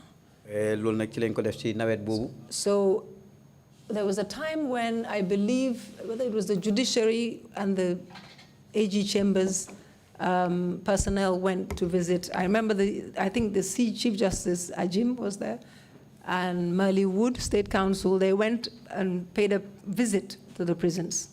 mooy jamono bi nga xam ne ñi nga xam ne ni ñoo doon liggéey ci buntu bi saytu wàlli atte bi Chief Justice Ajim mu ngi fa woon ak Merle Wood. It's a routine. ñu demoon seeti nag kaso gi. I wish we could have more of those visits. loolu nag nekk na loo xam ne dañ ko taamaloon waaye nag yéene naa nag ñu amoon yu mel noonu rek. They discovered that there was a young girl there who was about 17. ci lañ gis ne am na fa benn xale bu jigéen boo xam ne mu toll si fukki at ak juróom-ñaar. who was never taken to court. boo xam ne mosuñ ko yóbbu court. And so when they came out, Mrs. Wood, who was instrumental because she's from Ghana, biñ génnee nag ki nga xam ne mooy Mrs. Wood nga xam ne ni ku ittee la woon. she was a state council and they had FIDA Ghana. te les council nguur gi la woon mu jóge ko woon Ghana. So she was very active. FIDA, that is the equivalent of Female Lawyers Association in Ghana. So she brought it to our attention that there was this girl in there.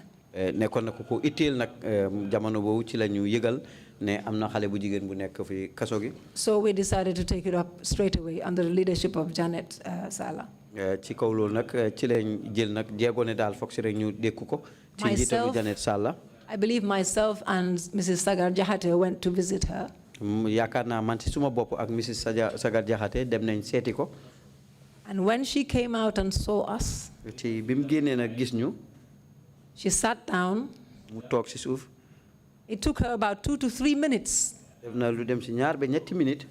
before she could talk to us. balaa muy wax ak ñun. She was weeping. muy doon jooy. Her eyes were welled up and she was crying. jamono boobu na mu ngi doon jooy nag. It could have been more than 3 minutes. mun naa weesu sax ñetti minutes. We were all emotional, and I felt that spoke for itself. ñun ñëpp nag suñu yaram dawoon na ndax loolu yëg na wane na rek. She didn't have to tell us anymore. li nga xam ne loolu lañ yëgoon ndax amatuñu woon sax. Because here was this child lii nag xale bi moom. who got all her rights violated. dañ xëttoon yelleefam yëpp. This has nothing to do with. Which ones? Yeah, this has nothing to do with the state or any interest. This was just an ordinary, a terrible lapse, shall I say? dina amul dara lu mu doon jëflanteeg yi fi nguur gi nekkoon na nag ay rëq-rëq rek. She was 17, still a child. moom fukki at ak juróom-ñaar la amoon ba léegi rek nekk xale bu She ndaw. had spent over 2 years in prison. tëdd na lu dem ci ñaari at yi kaso. I believe for a few months initially at Janjanbureh because the incident had happened up country. yaakaar naa ay weer yu néew sax mu ngi ko amee njëkkee ca Janjanbureh. Then she was bi nga amee ca kaw ga. then she was taken to Mile 2 where she spent most of the time. ci loolu nag ñu ngi ko Until we indi saw Mile her. 2. yaakaar naa sax loolu moo jël waxtu gën a bari. So almost over 2 years in detention without ever being taken to court. yaakaar naa sax lu weesu ñaari at yoo xam ne nii mu ngi ñu ngi ko téyewoon ci kaso yi te mosuñ ko yóbbu court. Yeah, of course, she was not charged with any offense. She was accused of having killed her husband. moom sax day dëgg sax amul benn tuuma boo xam ne nii teg nañ ko kanaa kañ rek ne daldi woon nañ ko tuuma rek ne dafa rey jëkkëram. I believe she got married at the age of around 13.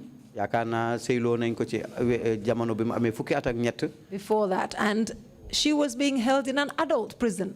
te it ñu ngi ko téyewoon ci kaso goo xam ne nii kaso mag ñi la. Contrary to the provisions of the Children's Act and the Constitution. loo xam ne nii nag xëtt na nag sarta yi nga xam ne moom lañ teg ci wàlli xale yi ak luwaay réew mi. Under the Constitution, could she have been lawfully married at 13? ci wàlli luwaa réew mi sax ndax mënoon nañ ko mayee mu sëy fekk mu nga am fukki at ak ñetta. No. déedéet. Well, that's another issue. That's another The subject to personal law bit comes in and. The Constitution overrides personal law. But the Children's Act is specific. It's specific. Yes, and with the amendment that was made in 2016, I believe, it specifically now makes it unlawful. Makes it unlawful. ci ni nga xamee noonu lañ roqandee yenn ci fànn yi ci bunti loi bi nag ci atum 2016 def nañ ko dëggal koy tamit muy loi. The earlier law kind of, it was against the earlier law, but this one is more specific. It makes it a crime now. Exactly. Okay, good. So how did that case end? naka la mujjee nag moom xale bu jigéen boobu. Yes, we filed case documents, filed processes in court right away for a habeas corpus writ to be issued. dañu jagal ay kayit ci saa si rek yóbbu ci mbiri ci court bi. So that they can bring her out and produce her to the court first. bu ko defee nag ci lañ koy mën a indi ci court bi. Yeah, it was Mrs. Njai, myself, Mrs. Jahate, and Ms. Faraj, I believe. ñim tudd noonu ñëpp bokk ci. And she was brought and subsequently released unconditionally by Justice Almami Tal. ci kaw loolu nag ci lañ ko indi ci court bi ñu bàyyi ko teguñ ko ci nit benn sarta di Justice Almami Tal. But counsel, what was just unbelievable was that there was no trace of the police file even. counsel li nga xam ne moo ci gënoon na doy waar sax mënuñoo na gis sax file yi police bi far. The State Council had to apply for an adjournment to try to liaise with there was no file. State Council bi mu ngi doon jéem a fexe pour jokkoo ba waaye daal amutoon daal benn file. So here's this young girl who was arrested, beaten up, taken to prison for over 2.5 years without even a charge or even a police file. Gi nag mooy xale bu jigéen bu ndaw boo xam ne nii daal di woon nañ ko jàpp dóor ko yóbbu ko ci kaso gi ñaari at ak lu teg te big lapse in the way the system was police file léegi nag rëq-rëq bu rëy la woon ci ni anam gi ñu daan doxalee. We have seen a lot of violations here. We have heard about a lot of violations, but at least in most of them there would be a case file. gis nañ yaxalu waayu ci bari nag waaye nag yi ci ëpp yëpp ñaareel dinay am file boo xam ne ci la ñu bind mbiri case bi. This one had no case file. bii moom amut ci benn. Well, they couldn't produce They it. couldn't produce it. Because after she was produced, the court granted her bail. Yeah. gannaaw buñ ko indee ci court bi na daf ko mayoon bail. To her father. Her father was there. ci baayam ndax baayam mu ngi fa woon. And then we went further to ask the court to declare the arrest, the detention, and the whole works unlawful. ci lañ fexe continuer pour nag ci court bi mu déclarer jàpp beeg téye beeg teg benn place bi yëpp ne la dëppawut ak yoon. So it was during that period that the State Council was trying to find out, because they had no idea, and this girl could not be accounted for anywhere. ci kaw loolu nag ci la State Council bi commencé nag di daw ak dikk ci ngir seet xale bi amul fan foo xam ne nii fi lañ bind ay mbiram. Wow, that was a serious lapse in That this. was serious. loolu moom xare bu rëy la woon. I know that I personally took it upon myself to advocate for, but actually after that case, I had a few other cases in which as soon as they remand the girls in Mile 2, they were removed and taken to the shelter, because that is what the law says. They should not be detained together with adults. And you get told that we don't have the facility. At least you have Joshua for the boys, but you don't have anything for the girls. And so that is serious. So did you take it a step further by asking for compensation for the unlawful detention? ndax am nga yeneen jéego yoo xam ne na jëloon ngeen ko ci pour laajte ndàmpaay pour xale bu jigéen boobu ngir téye biñ ko téye ak liñ ko def te benn àndu ci ak luwa. We didn't, because the father was just happy that he's got the daughter back and didn't want any, in fact, took her far away. defuñ ko nag ndax baay ji daal kontaanoon na rek ne jotaat na doomam ci jamono boobu. I asked this question because it would be for the commission, at least if that person were to file a complaint with the TRRC for the violation of her rights. Okay. waa dama laajte loolu nag mooy dina itteel TRRC bu fekkee ne xale boobu dal dina binda pour joxe tawat ne dañ yàq li nga xam ne moo di yelleefam. The father kept in touch for some time, but then I've lost touch with him, but he knows where I am, so maybe he's watching and he can come forward. baayam nag danañ daan jokkoo waaye mu jéegi daal jokkoo bi dog na waaye nag moom xam na fi ma nekk te xëy na sax mu ngi seetaan nag ci jamono ji. Mr. Chair, perhaps this is a convenient time to stop for the first break, and we would come and try to finish before lunch. Yeah. So she went with her father. She was not taken to the shelter, was she? léegi dafa ànd ak papaam yóbbuwuñ ko fi nga xam ne fa lañ leen denc xale yi. No, she didn't get to go to the shelter. After the writ was issued for her production to the court, yes. That's how she left Mile 2. And then she was unconditionally released, so she went home with the father. And there were subsequent cases in which young girls had been taken to remand, and upon protest, I know I protested, they've been removed and taken to the shelter to be detained there because they were accused of murder, yeah. Which was not bailable. And was there a monitoring system in the shelter? Can I just say that eventually I managed to get all of them bail. There was not much there. There was not much there, but they were aware that these children were there in the custody of, under the custody of the court. Thank you very much. But I got them, the two that I had, I got bail as soon as possible because the Children's Act allows that. Indeed. For that, even if you are charged with murder. Good, thank you. We'll take a 30 minutes. That's an important exception. Yes, indeed. Yes, very important. We will take a coffee break and come back at 12:30. Okay. Thank you very much. Meeting is adjourned.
Council, if you're ready to resume, please proceed. Yes, Mr. Chair, we're ready to proceed. The witness is being brought in. Thank you.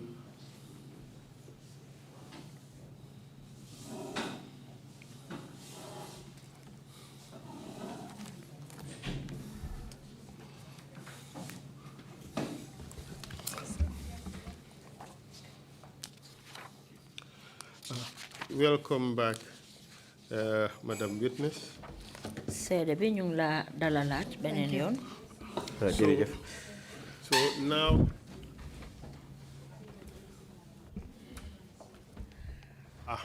yes, the broadcast, the QTV, are they ready?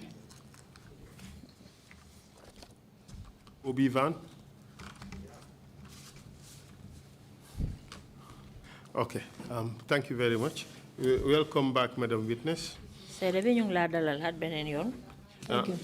So now we should move on to the abuse of the justice sector institutions by the executive.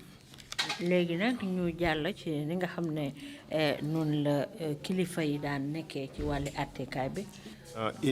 In particular, the use of the Ministry of Justice. surtout ji jëfoo nag liggéeykaay ministre bi nga xam ne ñoo saytu wàllu àtte gi. To help the executive abuse the processes of the courts. nga xam ne dinañ daan dimbale kilifa yooyu ca kaw pour ñu dugal seen loxo ci anam yi nga xam ne noonu la àttekaay bi daan doxee. The interferences in the judiciary. te ni nga xam ne ñu daan dugal seen gémmiñ ci lépp loo xam ne mooy dox ci wàllu àtte bi. The relationship between the bar and the judiciary. jokkoo bi nga xam ne moo nekk ci diggante lawyer yi ak àttekat yi. Especially the protests that have been made by members of the bar. rawatina nag ñaxtu bi nga defoon nañ ko. But also to look at this from the experiences that you had in several cases. ba léegi tamit ñu seet ko ci yow anam yi nga xam ne laal na la ci bunta yu ci bari. Or in cases that you know about. wala boog ay bunta yoo xam ne yow sa bopp xam nga ci dara. But did not necessarily participate in. waaye nekkul ne sax yow sa loxo dugg na ci waaye xam nga ci dara. And just to set the context. pour taxawal nag mbir yi. To examples like, say, for instance, the Ministry of Justice coming up with cases that would not ordinarily pass muster, cases that do not necessarily establish any prima facie case, let alone have any hope of securing a criminal conviction. ci anam yoo xam ne ci bunti àttekaay bi amul dara loo xam ne am nañ ko surtout nag mu aju ci li nga xam ne ñoo def wàlli tafaar pour ñu tëj leen. To put it now in a question form. pour ma laaj la nag léegi. From your experiences. ci sa wàlli gis-gis yow. In which way would you say that the Ministry of Justice was used to secure Yaya Jammeh's wishes by way of using the prosecutorial power that is vested in the DPP?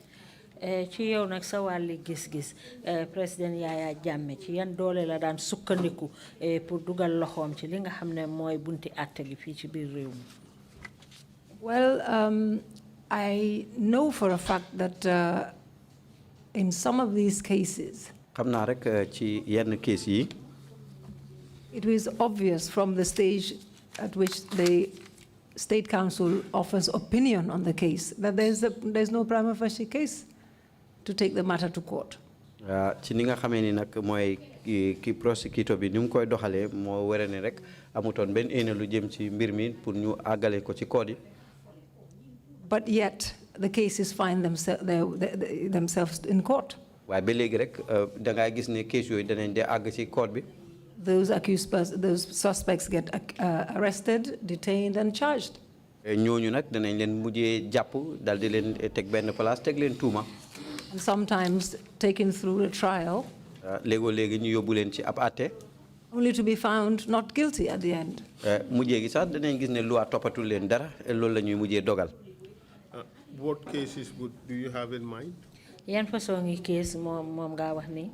Well, for example, the two cases that I mentioned before, comme ci misaal rek ñaari case yi nga xam ne moom laa fi wax ci gannaaw.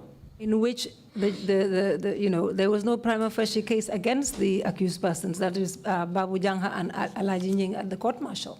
Mu ngi mel ni rek Babu Jangha ak Alaji Nying ci court martial bi amul dara lu leen topp. So you wonder what the opinion was at the Attorney General's chambers. Da nga jaaxle nag lan moo doon nag lii xalaat bi dox ci Attorney General chambers. And the justification for actually prosecuting that case. Ak lii wéral nag pour ñu àtte leen. In that case, what kind of evidence was presented before the court martial against these two individuals? Ci kaw loolu nag yan façon ngi seede lañ teewal ci kanami attekaay soldaar yi pour teg ko ci kaw ñaar ñi. The only evidence that actually mentions their name. Finde bi nga xam ne rek moo tudd seen tur foofu.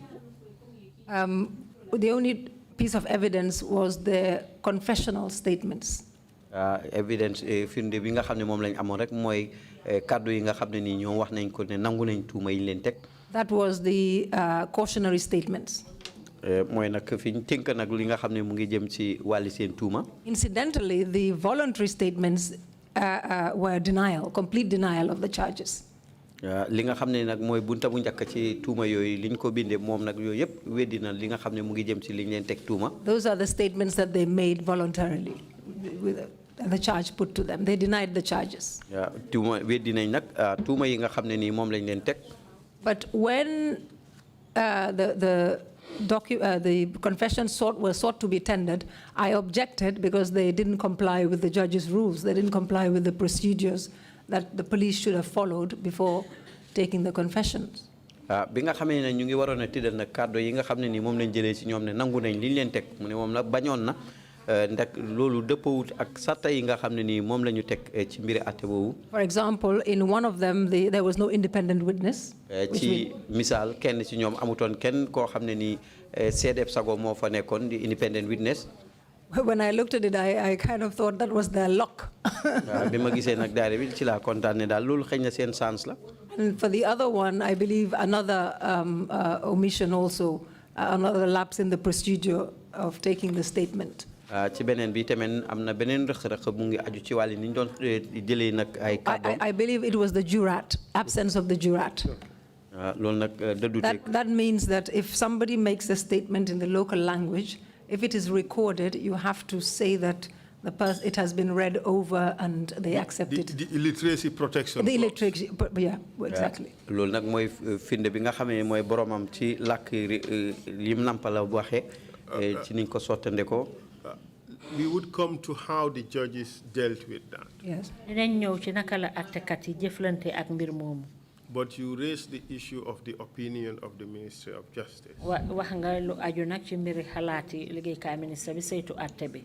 Are you suggesting, therefore, ci kaw loolu ndax da nga xalaat ne that the AG chambers ought to have known at first brush that there was no case against these individuals? ne AG chambers ca njëlbeen waroon nañoo xam ne amul benn case boo xam ne dinañ leen ko toppee ñooñu. Well, I'm not suggesting, I'm saying that they ought to, because they're lawyers like myself. But I also know that they had challenges. They had difficulties, shall I say, which former Solicitor General enumerated, I believe, from the perspective of somebody who had been there all his practice. And sometimes, well, we understand that sometimes an opinion is given that there is no case. But yet, yet that would be overruled by the DPP, for example. And we have seen that example in the Babu Jangha scenario. There's also Hamadi Sow's case also. That happened also. In fact, in Hamadi Sow's case, they had come to court on several occasions, said that they were going to withdraw the matter, but they never did. About 2 years, I think. génne tuuma yi nga xam ne moom lañ ko teg waaye nag defu ñoon ko. So let's Going go back. back, yes. Let's go back to the Babu Janka case. ñu dellu gannaaw ci mbiri Babu Janka. How was the matter disposed of in view of the defects that you were able to identify on those cautionary statements? Naka lañ daxee mbiri ci gannaaw boo xam ne sukkandiku nga ci rëxa-rëxa yooyu nga xam ne moo faaxee ko ci laajte yi nga xam ne moom lañ ko doon laaj muy tontu. I will take both cases together. Together, okay, For proceed. different reasons, during the voir dire, the statements were rejected. ci naajël ñaari yëpp ci yenn jamono nag li nga xam ne nii mooy seen i kàddoo yi bindoon loolu dañ ko mujjoon dàq. Leaving zero evidence against them. te itamit nag gis ne amatuñ benn firnde si seen kaw. We have not even come to the point of prima facie case. accès guñ sax ci prima facie case bi. Yet the General Court Martial convicted them ba léegi rek code martial bi dal dina leen teg daan. of concealment of treason, ne dañ noppee woon loo xam ne mu ngi both jëm ci wàllu counts, suufu nguur. and sentenced them to 10 years each. te itamit tëj leen lu dem si fukki at kenn ku ne. yow Mike lead counsel. Let's try to understand this. What was the initial charge in these two cases? ca njëlbeen la lan lañ leen njëkkoon a tuumaal ci ñaari kees yi. They were charged among the big group, but the two were my clients, concealment of treason. ñoom nag dañ leen caajoon ci groupe gu mag waaye ñoom ñaari clientam yi liñ leen tuumaaloon moo nekk ne dañ noppee woon mu xutoo goo xam ne mu ngi jëm ci wàllu suufu nguur. So the initial charge was concealment of treason. Two counts, yeah. And they were convicted for concealment of treason, even though there was no admitted evidence against them.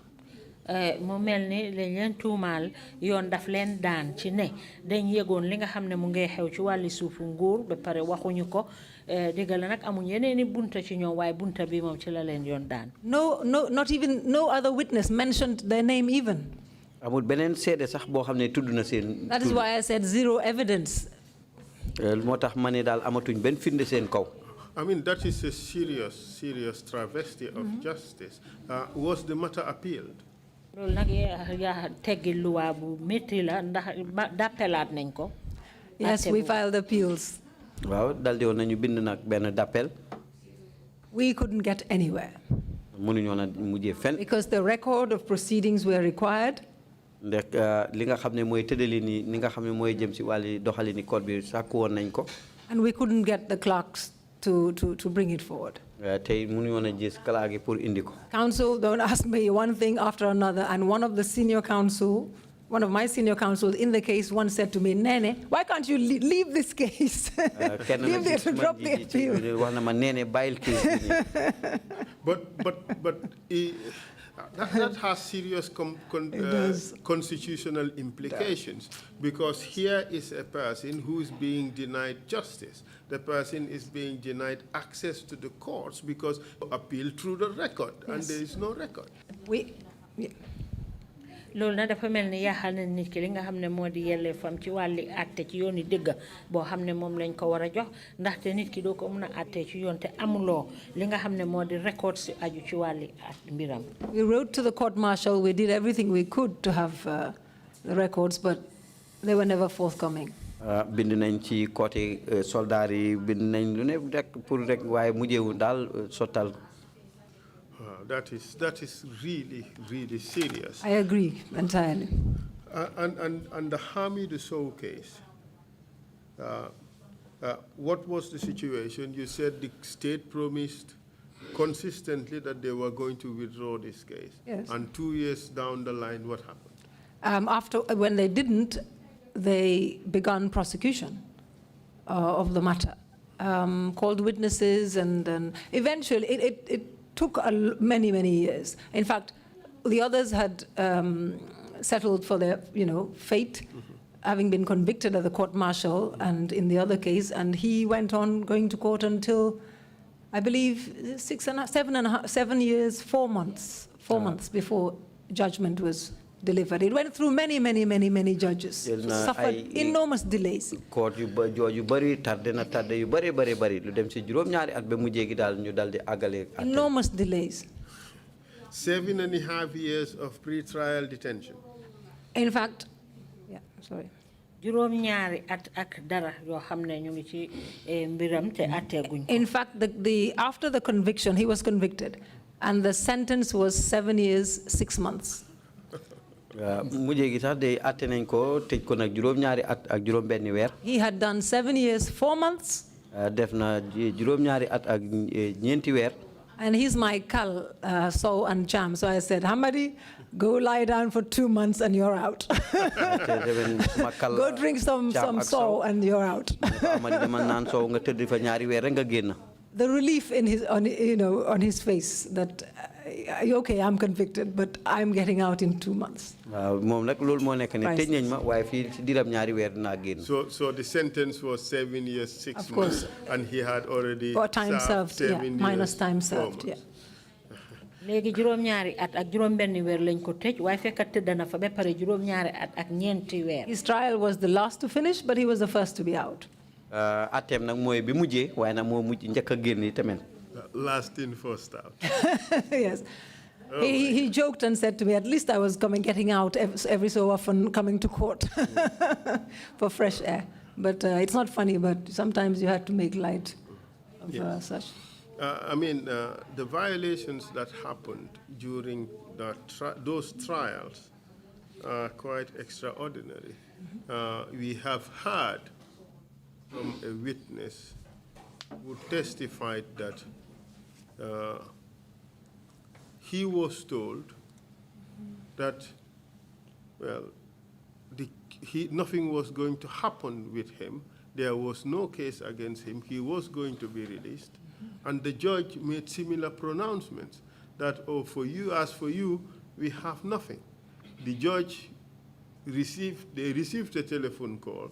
The judge stood down. They resumed, and he was sentenced to 25 years in prison. Mbiri yaa xam lu waa gi nag nekkoon na loo xam ne mu ngi doon dox ndax amoon na waajoo xam ne àttekat bi wax na ko ne amul jaral la yoon teg dinañ la bàyyi ñu wéralal ko ko waaye ci ab diir rek àttekat bi dal di dellu si waat ñu dal di ko tëj. Yes, and I have another similar example. Am na beneen firnde bu mel nii tamit. In the case of the GPU, Gambia Press Union executive, Bayemil Toure, in the judgment, Bayemil Toure was convicted, all of them convicted. But in his case, the judge admitted that there was no prima facie case, but said he failed to help the NIA with the investigations. He failed to cooperate. And that is the basis for convicting of the crime charge? Yes. He wasn't going to let any of them go free. That was the point. Only one was, I believe that was Saidi Khan. Yes. After the prosecution closed their case, there was no case against him, so he was out. He was the photographer, I believe. But the other members, executive members of the GPO convicted. We also understood that in the Tamsir Jase case and others, the court admitted the statement of Aliu Job, as evidence after it conceded that it was obtained involuntarily. Would things like this happen in these types of cases? That particular one hasn't happened with me because I would remind the judge.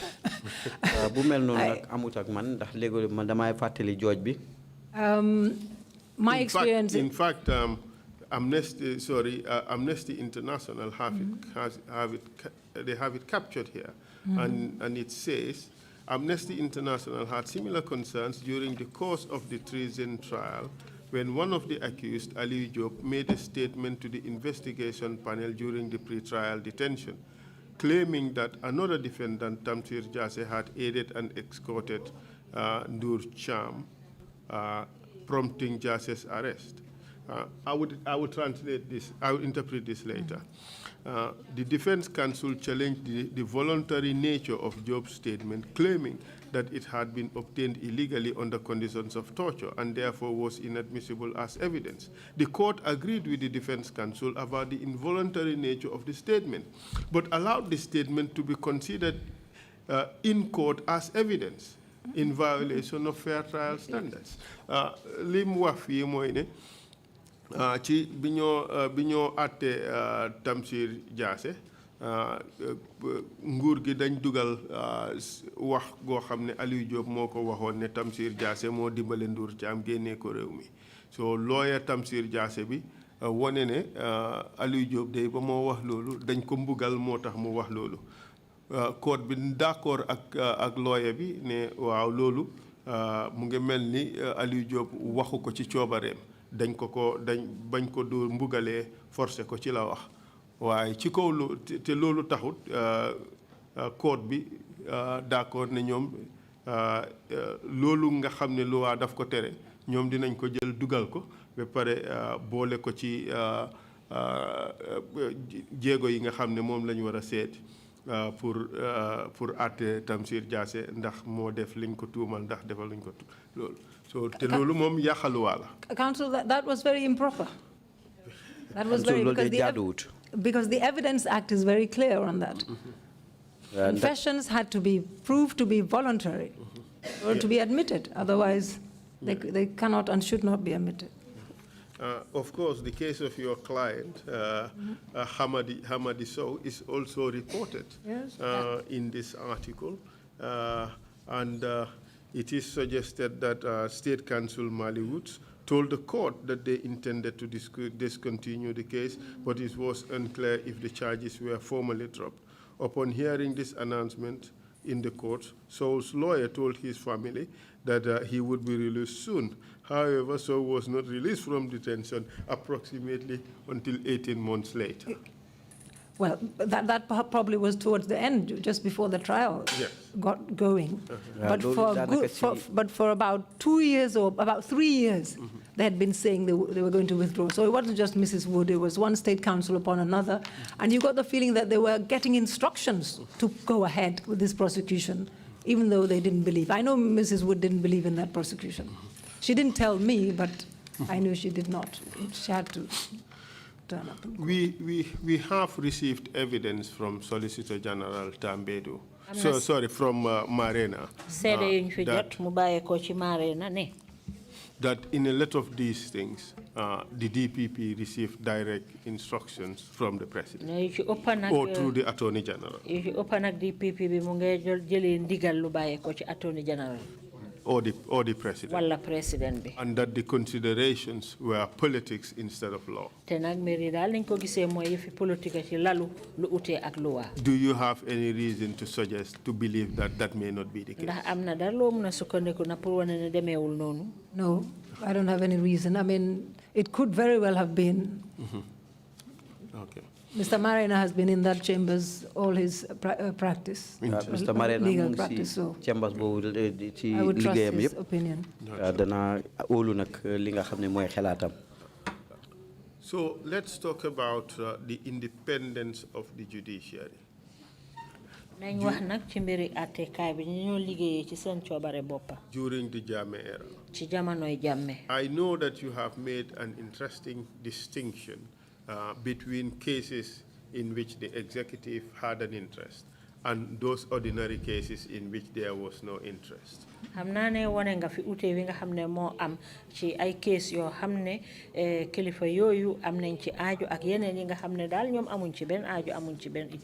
In the 22 years of Jammeh, I know that you have practiced for at least 14 or 15 years. 16 years during his rule.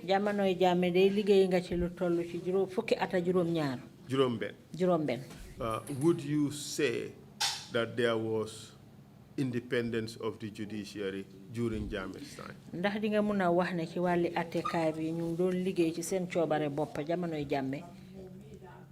It was very compromised. And I found that it got, shall I say, worse as the years went by. From my experience, from the beginning, we had very decent members of the bench. With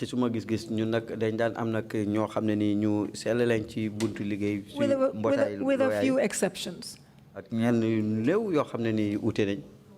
But as time went on, particularly around the 2006,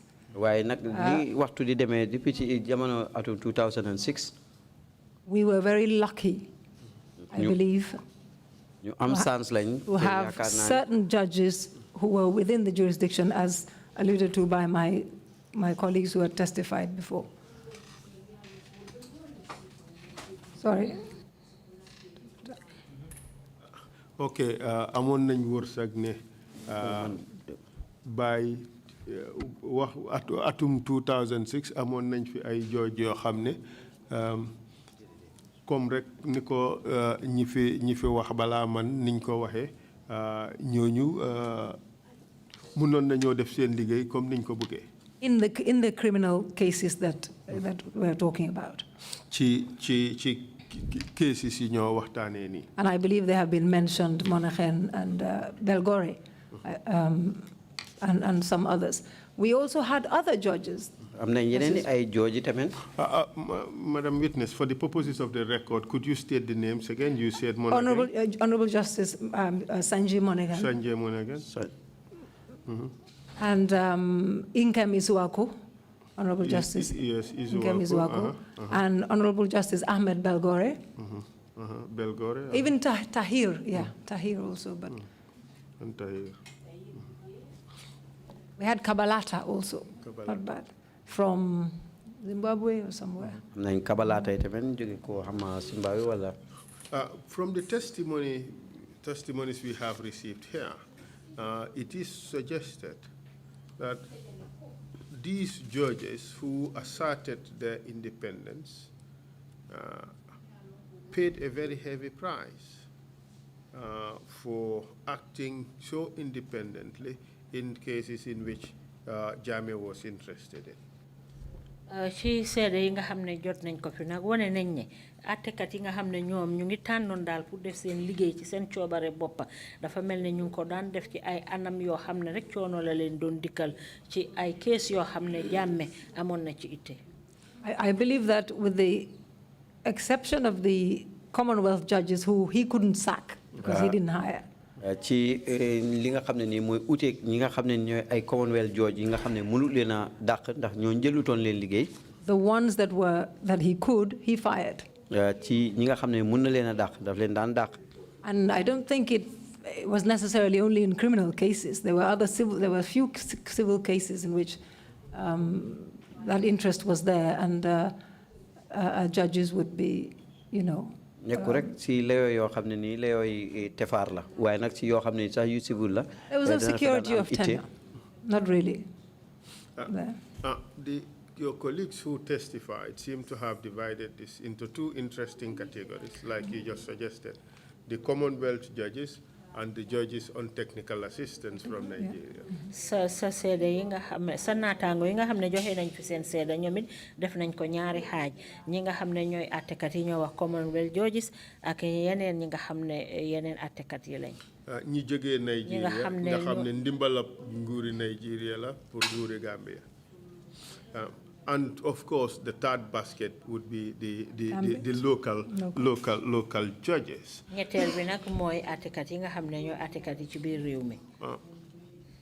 What seems to be clear here, and confirm it for me, if you agree, is that for Commonwealth judges, they would refuse to renew their contracts when the contracts expired. Pour leeralal ma rek mbir yi mel na ni ñi nga xam ne ñooy Commonwealth judges ñoom dañoo bañ a beesalaat contract yi leen jox bu fekkee ne seen waxtu passé na. Yes, because my understanding is that it is a request from the Gambia government to the Commonwealth, and that is how the judges come. So if you no longer desire somebody's services, you can say at the end of it that I don't wish to renew. So they had to leave at the end of their tenure. Ci suma gis-gis sàkkuteeg nguuri Gambia la ci kaw loolu nag bu fekkee tamit nag aynatu loolu daal pour ñu jox la ndimbal boobaa rek boromam mun naa noppaleku gannaaw bu seen diir jeexee. We have heard that this refusal to extend contracts affected Justice Sanjay Monaghan, Isuaku, and Chauhan. Dégg nañ ne nag li ñoo bañ pour yokk seen contract yooyu jamono bu mu jeexee laal na ñi nga xam ne ñoom la lim seen tournée. Yes, and I stand to be corrected if my memory serves me right. Was he not even declared persona non grata? Chauhan. Chauhan sax mu fekkee ne fàttewuma dafa mel ni dañ ko génne woon. So he was not pleased. He was asked to leave the country apparently within a short, time, short period 48 of time, hours 48 or something hours, like that, yes. So that amounts to, tantamounts to being declared persona non grata. That's right. Yes. We also heard that the Nigerian judges who were on technical assistance from Nigeria were in fact more compliant to the wishes of the executive than the Commonwealth judges who, by reason of the type of contracts they had, asserted more independence. That is right. Dégg nañ nag ne ñi nga xam ne ñoom la fi waa Nigeria yi ebal ñuy ay attekat yoo xam ne dañ leen indi ci biir réew mi pour ñu dimbale réew mi ñoom ñooy ñi nga xam ne daal ñoo doon gën a ànd ak kilifa yi liñ leen doon sant ñu di ko def ci niñ ko buggee uute nag ak Commonwealth judge yi nga xam ne ñoom contrat ga leen fi indi woon. That is right, Council, and that is demonstrated. Loolu dëgg la te ndax loolu wane woon nañ ko. The way they conducted the cases that were assigned to them, these cases. Ci anam gi nga xam ne noonu lañ daan doxalee case yi nga xam ne ni ñoom lañ leen jox. Causing council a lot of distress and frustration. Dal indi métti ak naxaru lu bari ci biir court bi.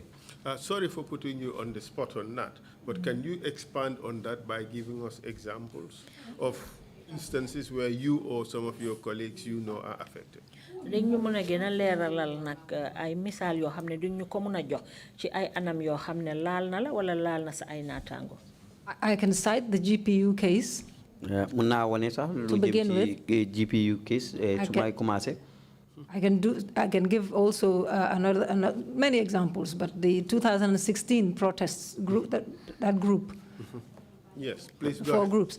The GPU case. Very GPU bi.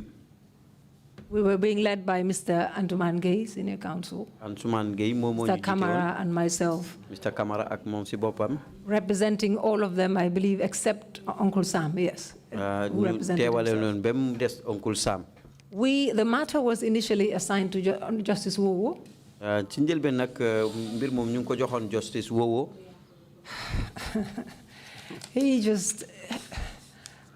We were frustrated with him. From the beginning, you just knew that this is leading to conviction. He would be very intolerant towards counsel. He would overrule every objection. Sometimes without even hearing it till the end. And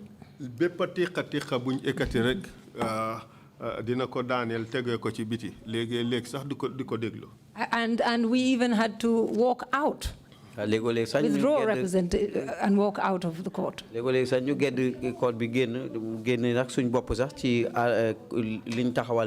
He insisted that all the witnesses were going to give evidence in camera. Despite, there were only 3, mind you. There were only 3 witnesses. But only one was listed as an NIA officer who we took first, was the first witness to testify, because they would normally come and say they're NIA officer, they don't want to be identified, and it will be conducted in chambers.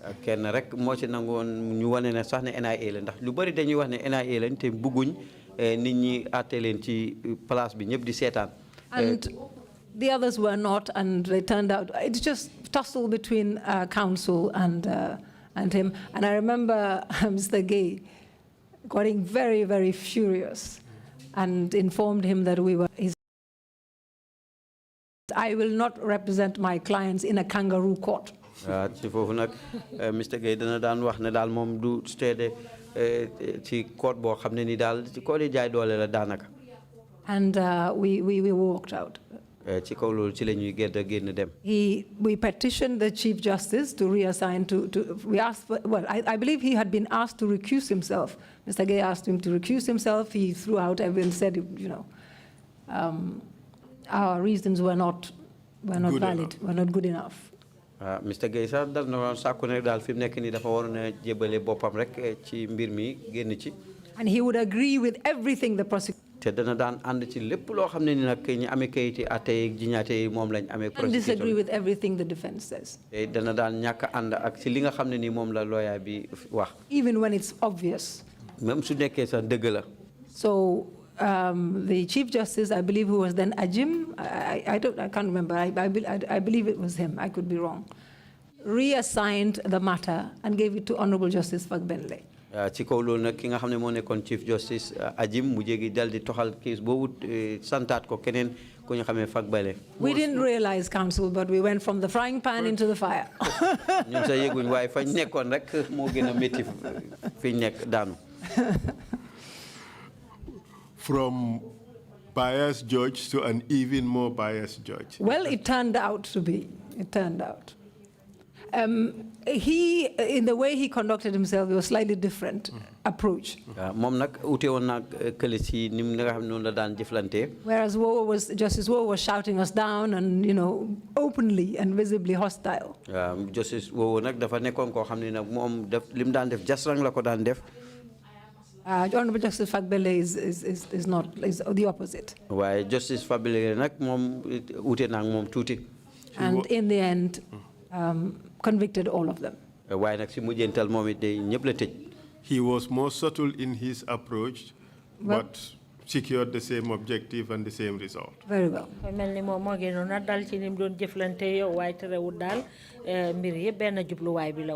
In your view, why do you think these judges were more compliant? I just want to add that he sent all of them to jail for 2 years, including the Sarah Tajabi, who was breastfeeding a baby at the time. Lima ci bëgg yok rek mo nek ne ñom ñep la tej ñaari ati kasso bokk na sax di Sarah Tajabi mo xamne bo mu ngi nampal ben xalé bu ndaw. Did he take consideration of the fact that she was breastfeeding? Mom ndax bayyi won na xel nak ne Sarah ta mom mu ngi don nampal. And that he had to take extraordinary measures because of the baby? Yes, he was, because most of the time the baby was in court. And when he cries, he has to be given to the mother. Console him. So, and it was after the conviction, it was drawn to his attention. And provisions of the law that said that she should not be sent to jail, because sending her to jail tantamount to sending the child to jail as well. Did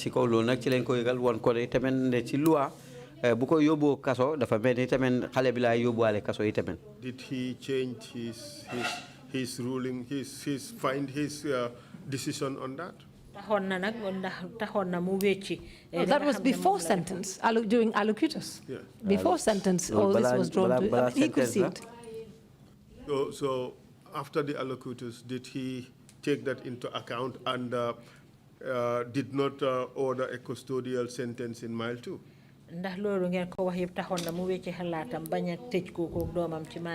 He did not. He sent her equally to jail with the others, 2 years imprisonment. And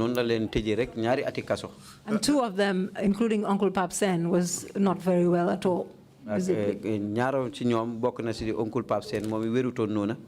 So as long as the objective was achieved, nothing else mattered. That was my opinion anyway.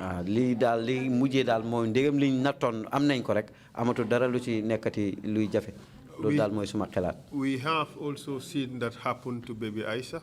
Yep. And her mother, for those who were arrested and detained with regards to the 2016. They were represented by the flag also, yeah. Serious violations. We have learned that these Nigerian judges were in fact called mercenary judges.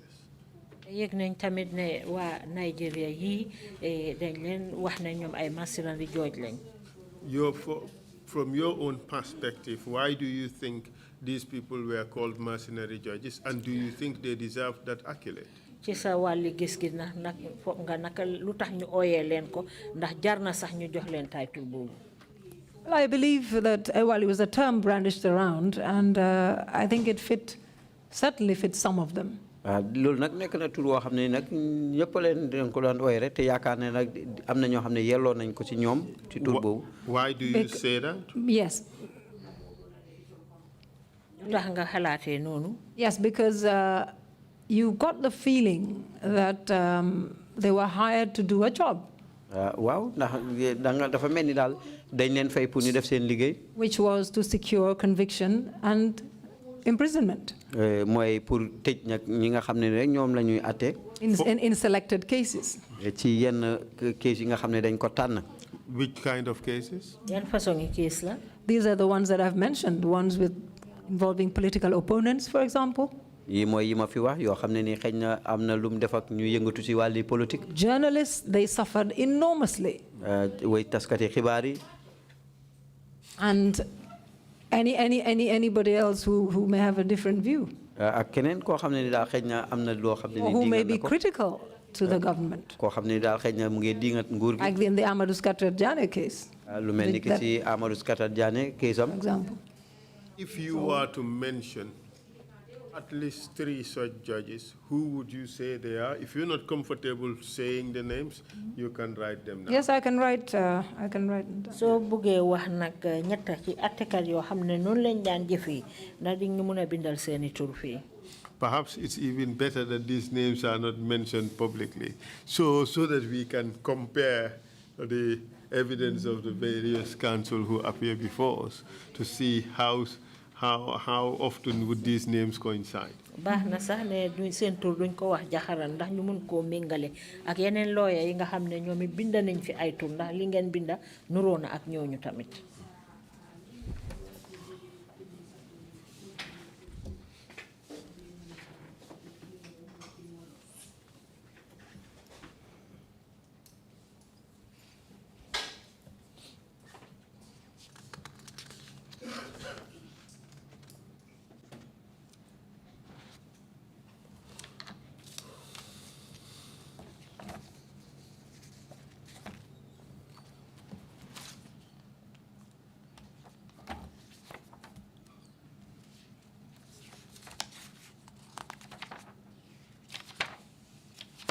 To name a few.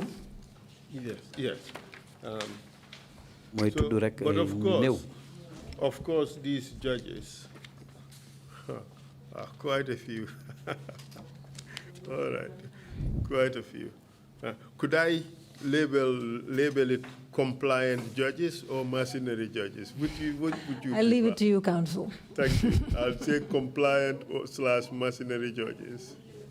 ndax mun naa leen a tuddee ay jooj yoo xam ne dañ leen daan jàppale wala ñoo xam ne dañ leen di fay pour ñu def seen liggéey. But of course, these judges would not have been able to do all the bad things that they did without any assistance. Who would you say were enablers of these terrible violations that were committed against those Gambians who had cases in which Yahya Jammeh was interested in? I'll give you back the list, and you could write the names if you have any opinion that certain individuals fell within that category. In particular, those who were administrators of justice. dëgg la de jooj yi nag ñoom duñ doon mun a def seen liggéey yu bon yi ñu doon def te amut ku leen jàppale ñan nga mun a lim nag ci ñi nga xam ne ñu ngi leen doon jàppale ci jëf yi nga xam ne moom lañ doon def nii dinaa la delloowaat kayit bi nga tànnal ma ci ñooñu. Yes, well, you hear rumors, but I don't want to. I don't want to speculate. I don't have any personal knowledge. da nga daan dégg ay waxi ngunu ci biir rek waaye nag bëgguma wax nag yu mel noonu. Of who interfered with the judges. I don't have. ñoo daan dugal seen loxo ci mbiri jooji li. But I know there was interference. And, xam naa ne daal am na dugal loxo boo xam ne ni nekkoon na. And sometimes you get the feeling that they were working together with the prosecutors. léegi sax da ngay foy na dañ daan jàppalante ak prosecutor yi. in order to secure conviction. Pour rek mun But I don't have any personal boromam. knowledge to be able to name anybody. waaye nag ama nag ci xam-xam pour na tudd kenn. But the interference with the process also extended to harassment of defense lawyers. Have you had any such experience? li nga xam ne mooy dugal seen loxo ci wàlli atte gi dem na ba ci ñenn ñi nga xam ne ñoo di attekat yi ndax yow am na dara loo xam ne laal na la ci yow. Amazingly, I count myself lucky. The most I have had is being followed. déedéet léegi de li ma ci gën a lii rek moo nekk ne daal am naa chance xanaa kañ yenn yi ñu di ma stop rek. Sometimes you'd be driving at certain, and you know when you're being followed. léegi daal ngay dawal sax xam yëg ne daal ñu ngi la topp. This happened on occasions. lii am na ci yenn jamono yoo xam ne. I didn't worry too much about it. I just took precautions and made sure I know where to go and when to go where. duma daan jaaxal nag waaye danaa daan jël fàggandeku rek pour xam na fan laay dem ak naka laay demee. Personally, I have not encountered, apart from the hostility as you try to do your job. su mooy jafe-jafe yi nga xam ne nii moom ngay jànkuwante bu fekkee yaa ngi def sa liggéey. And the constraints, but personally, I've been fortunate. ak teqi waaye daal nekk naa koo xam ne ni ku am sens la ne ñu jàpp ma. How about threats or intimidation? naka ay tiital wala ay mbugal yoo xam ne ñu ña ko doon toppee. Not directly. déedéet nekkut loo xam ne ñëw na si. Not directly. Some people will let you know that they know about you and they're watching, but not directly. I don't take notice of threats. So I didn't take them seriously. I just carried on to do my job. duma ko daan fulal dama daan continuer rek def suma liggéey. You have done quite a good list of interesting and difficult cases. Perhaps I should just let you comment on some of them, and in particular the Lamin Tunkara Kanyiba Kanyi case. We've talked about the Mariam Dentin case, but some of these other cases that you have done, could you kindly comment on them and talk about some of the rather unusual things that happened in some of those cases? Okay, just briefly on the Lamin Tunkara one. ci gàttal rek lu aju ci mbiri Lamin Tunkara. It demonstrates how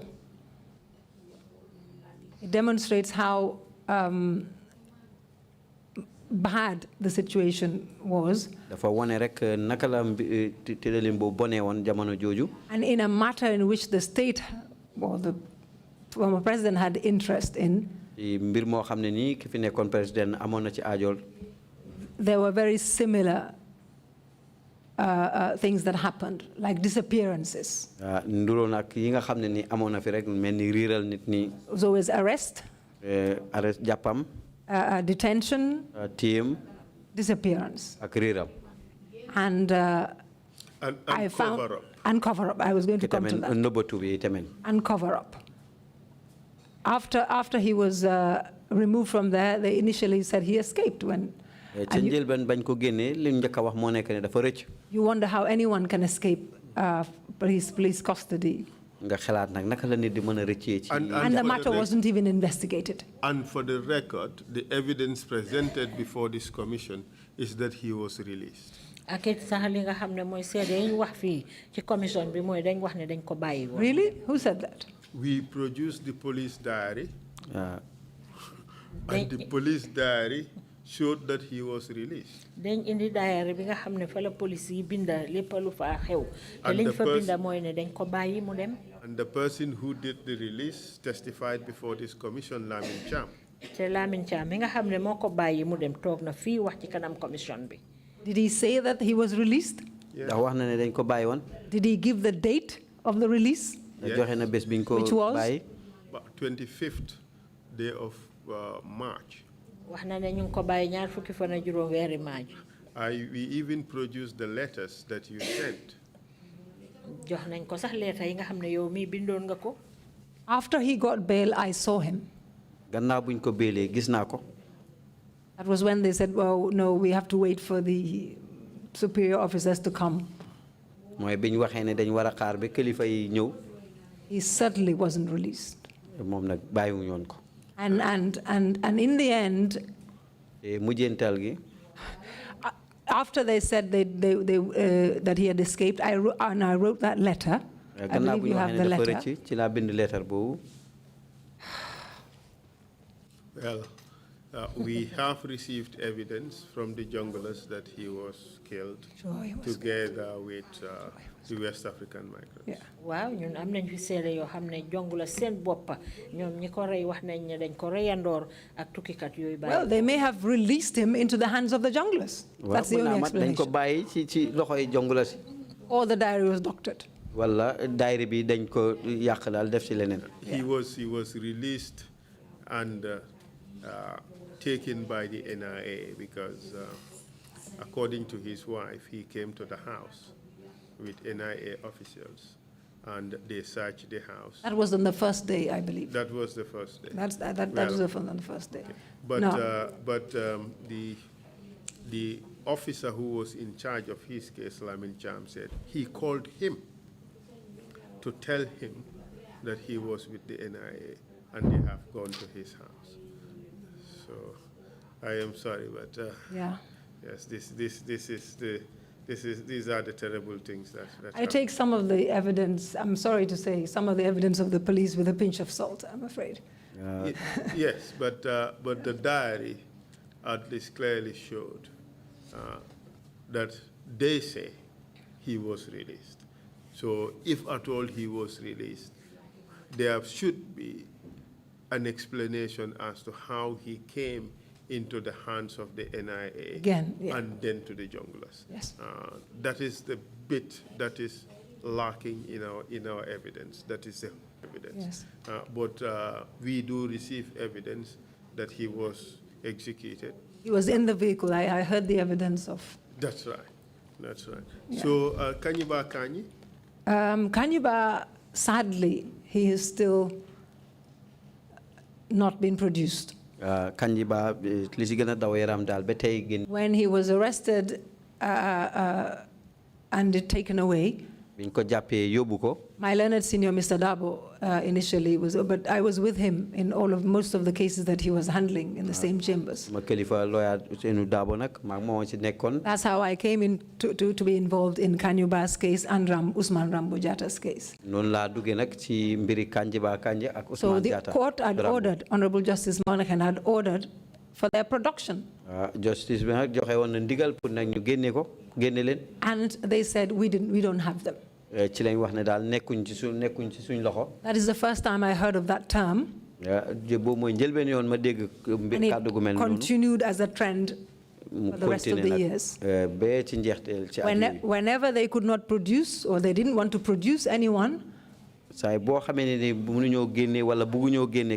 or release them, they would say, we don't have him. We have spied repeated court orders. In fact, one of them I have here by Honorable Justice Monaghan.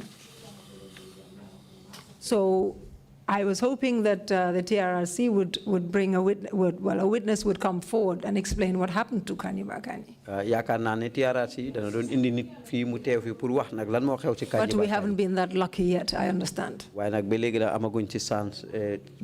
Usman Rambo Jatta, after almost 2 years, a year and a half or so, he was found somewhere by Amnesty International and he was released. Usman Jatta Rambo na mujegi ci ñaari at ak dara gis nañ ko fenn. But not after being searched for in every police station. They kept moving him. Na bo xamé ni ñu ko doon ut ci police station yu bari. Usman Rambo Jatta was lucky. At least he is alive. Yes. Usman Rambo Jatta mom am na wërsak de ndax mu ngi dunda ba légui. With regards to Kanyiba, the only information we have is that on a particular date, he was removed from Mile 2 prisons.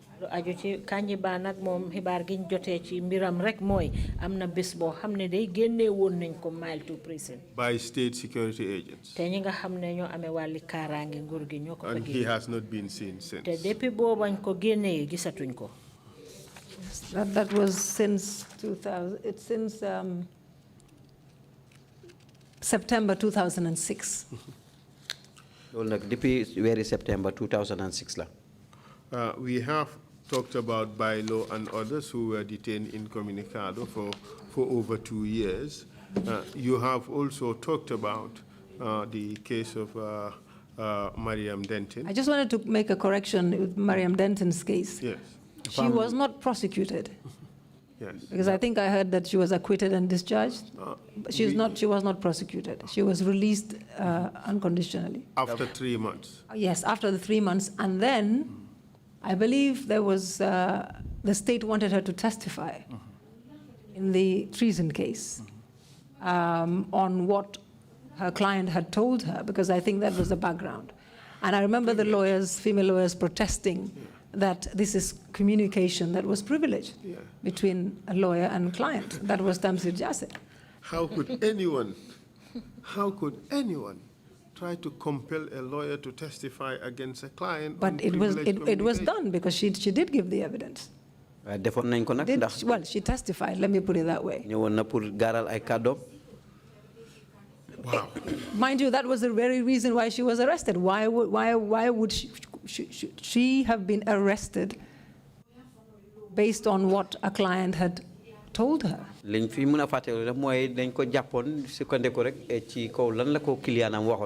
when the client was arrested and was being questioned, mentioned that he mentioned to her, something like that anyway. But that was privileged. Indeed. Well, also that was the officially announced or given reason. But Yes. The commission did receive evidence that from Mr. Harisambu, who was head of NIA at the time, that Jame told him that Mariam is being detained and dealt with in the manner which they did by reason of the fact that she wanted to be president. Really? Yes, that's the evidence before the commission. Wow. Which is even worse than the first reason. So you did... And we saw something similar. I mean, I know you've discussed it with my colleagues, the Moses Richards case, which Yes. is very worrying. Indeed.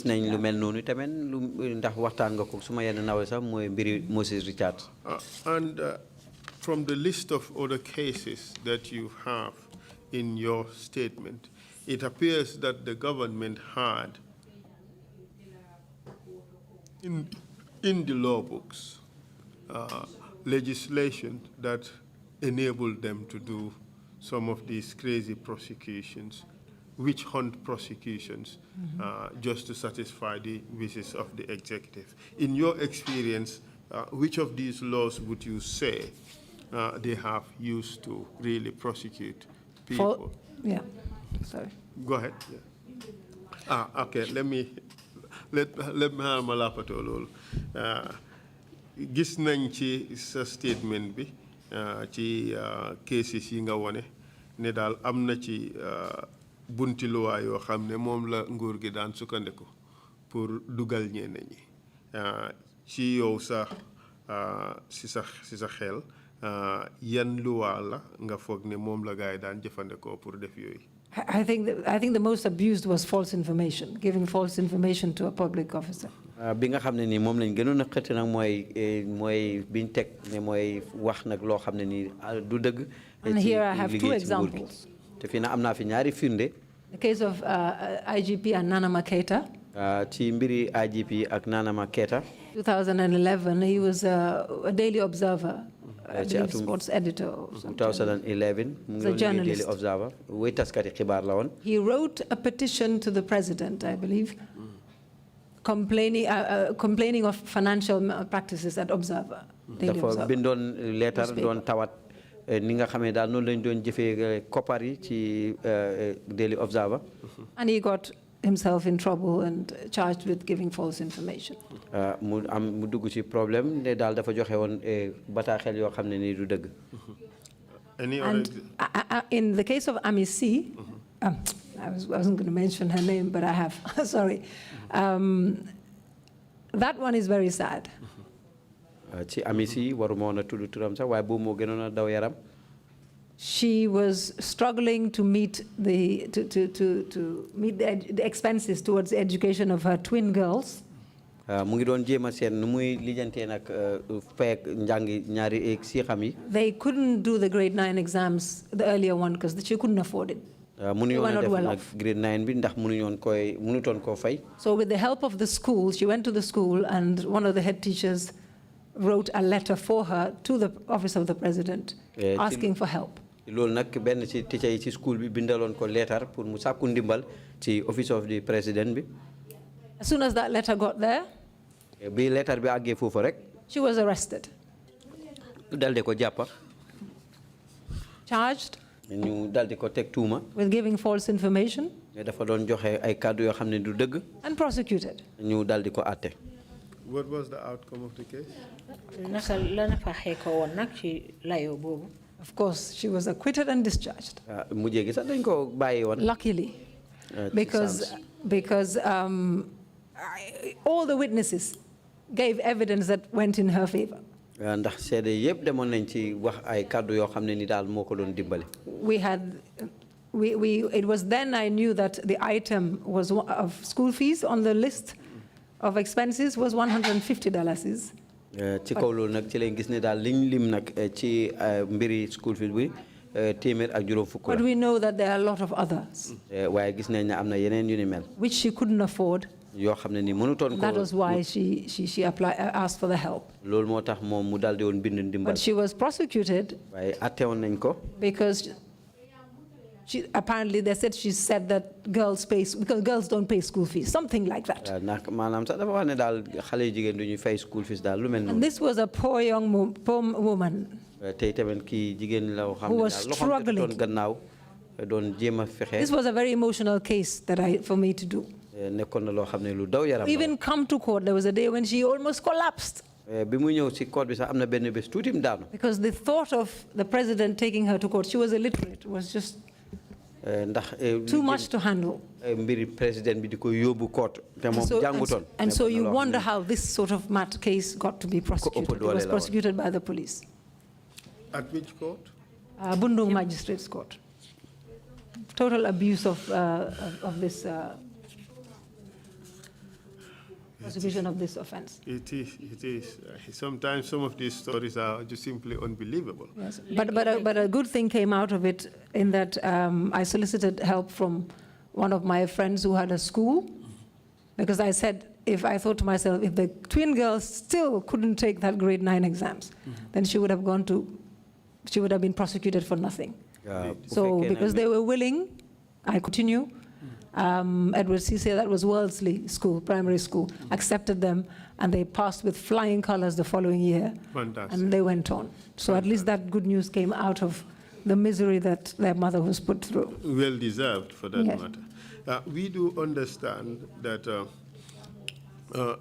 the issue of false information, the lawyers were able to find a loophole in the law, that the law was giving false information to a public servant. Yes. And once that loophole was discovered, it was to the displeasure of the president, and something was done to plug that loophole. Could you tell us about it? Yes, unfortunately, for these two, they came after it was plugged. After the loophole was plugged. Yeah. And but that is true. I didn't have a case before, but I had the two afterwards. Okay. And I could see that, because we had to try to find every single hole in the prosecution's case, because we knew that everything else was against us. And by everything else being against you, you're referring to the prosecutors, yes, looking for conviction, yes, and not looking to applying the law. Yes. And then you have the judges. Some judges who were very willing to oblige. Yes. Terrible situation. Okay. And in this particular instance, the law was amended to say public officer. Public official. Official, yeah. And thereby including all sorts of cases of alleged false information given to President Jammeh. Yeah. Wow. Many people, particularly civil servants and others who petitioned, landed themselves in court. ñu bari di ay nit ñoo xam ne ni daal dinañu bind ay tawat dañuy mujjee ci court bi. And what other law was used? ban loi lañ jëfoowaat. The economic crimes, they are causing financial loss to the government. Yes, to the mooy state. economic crimes di kasaara. And here I will cite Pasala Jeng's case, bii nag bokk na ci di Mayor- kii si Pasala Jeng. former mayor of Banjul. doon borom dëkki Banjul. Frivolous charges, ay caaj yu bari. 6 or 7, I think. Abuse of office, neglect of duty, economic crime, I mean, the works, for things that weren't even worth it. And Not returning per diems when in fact the evidence shows that he was the only person who had returned per diems after a trip was cancelled. Things like that, really. and It's unnecessary. He was acquitted and discharged by Justice Monaghan. And in your view, what motivated these charges? I believe it was political And because he was an independent candidate for Banjul and he won. yaakaar naa daal yëpp ñu ngi ko ajoon rek. ci And as a mbiri politique. Banjulian myself, I know that efforts were made to take him over to the ruling party, but he insisted on. So that I know personally, and I'm sure that may have played a part. But in view of his acquittal, did he maintain his mayorship position? gannaaw boo xamee ne nag loi toppeewu ko dara ndax bàyyi woon nañ ko ne mu continuer nekk mayor Banjul. I think he in fact filed a civil suit about his, whether it was his purported dismissal. I stand to be corrected. I was not in the case, but I believe maybe Mrs. Sabali had handled that case. There was another case anyway, but his time was wasted because he was going up and down court, and it would have run, the term would have run out. You also mentioned the Lanza case. The offense of broadcasting without license. Yes, that was another, yeah. wax nga lu aju ci mbiri Lansana Jobaate tamit. Yes, broadcasting without license. This was just a ridiculous mooy ci di yëngatu si wàllu tasam xibaar te amutoon case against him. A ridiculous case. nekkoon na mbir moo xam ne doy waar la. Which would virtually convict anybody. loo xam ne nii sax day mun naa tëjlu ku nekk. We all use Skype. Right now we use WhatsApp. léegi ñu ngi daan Skype léegi ñu ngi use WhatsApp. I believe the facts of that case were that he attended a political rally. mbir mi nag li ñu fa waxoon mooy dafa teewoon ci benn political rally. I think he's into communications and etc. And he was streaming, if that is the right word, via Skype what was happening at the rally. mu ngi doon nettali di feeñal li nga xam ne moo doon xew si rally boobu di jëfoo Skype. And he was charged, arrested. ñu jalde woon ko jàpp dal di ko teg ay tuuma. Convicted and sentenced to a fine which he had to pay pending his appeal. bu koy fay rek ñu dal di woon ko tëj ko alamaan ko loo xam ne ni nag waroon na koo fay mu des rek ci dappelam. He was defended by my senior, Mr. Dabo, but after his troubles, I took over and I did the appeal, and he was overturned, but he was overturned in 2017. ne ko Mr. Dabo nag moo ko jëloon waaye nag mu jégi ndek ay jafe-jafe mu man ma jël ko ci loxoom def d'appel bi. After 8 years? Gannaaw ñetti at. I can't remember the number of years, but I know that The original case, the case started, okay. the appeal went on for ages. Ages. But I'm not sure it's quite 8 years, but it was a few years. Yes, I made a mistake in my citation of the year. No, I didn't. Okay, no, I made the mistake in the Okay, yeah. citation. It was a few years because the appeal takes time. I conducted the appeal and he was acquitted and discharged, but he had already paid the fine, so perhaps we should try to recover that. Well, that is a case that would make all of us guilty. All of us of guilty. a crime. All of us guilty. And it's cases like that you cannot not blame the prosecution. ci mbéyum tefaar yu mel noonu nag mënuloo wax dara ci kaw In prosecution. helping realize that conviction. pour nag li nga xam ne nii mu ngi jëm ci wàlli àtte boobu. Because a lot of these cases ndax yu bari ci case yi. should not have made their way to court. waruñu woon a dem sax ca court ba. But they did, waaye nag def nañ ko. causing enormous strife to the accused persons. And some of them were not granted bail and they had to serve out they had to stay in jail until the end of their cases. ñeneen ña joxuñoon leen bail dañ Causing war a great deal of nekk ci injustice. kaso gi rek ba ba ñoo jeexal seen atte. And there is another law that was used against political opponents. am na it beneen façon ngi loi boo xam ne itam teg nañ ko ci ñi nga xam ne ñooy woon opposition bi ci wàllu politique. The holding processions without permits. Yes. mooy ne daal ñu ngi def ay génn te amuñ permit. What's your experience dealing with such cases? façon ngi case yooyu nag yow naka nga ko noo ci daan def. Yes, my first experience was with Uncle Femi Peters, late, may his soul rest in peace. man njëlbéenu case moo nekkoon ak oncle Femi Peters nga xam ne ni ndem ci yàlla na léegi. And he was convicted tey luwa daanoon na ko. and imprisoned. ñu tëj ko. And his appeal suffered a lot of delays. tey tamit nag dappelam nag daal di woon nañ ko tardeel. And he served out the sentence and came out. mujjee gi daal mu tëdd nag li ko luwa te. I remember once, because I knew him well, maa ngi fàttaliku friend of the family. ndax xam naa ko ne moom. His appeal came up in court, and I said to him, Uncle Femi, I think I hear that the president is going to pardon you. ci laa ko tooñ ne ko oncle Femi dégg naa nag ne président bi daf la bëgg a jéggal. Because he was coming from Mile 2 to attend the ndax mu ngi appeal. daan jógee ko Mile 2 di ñëw. He said to me, I don't want it.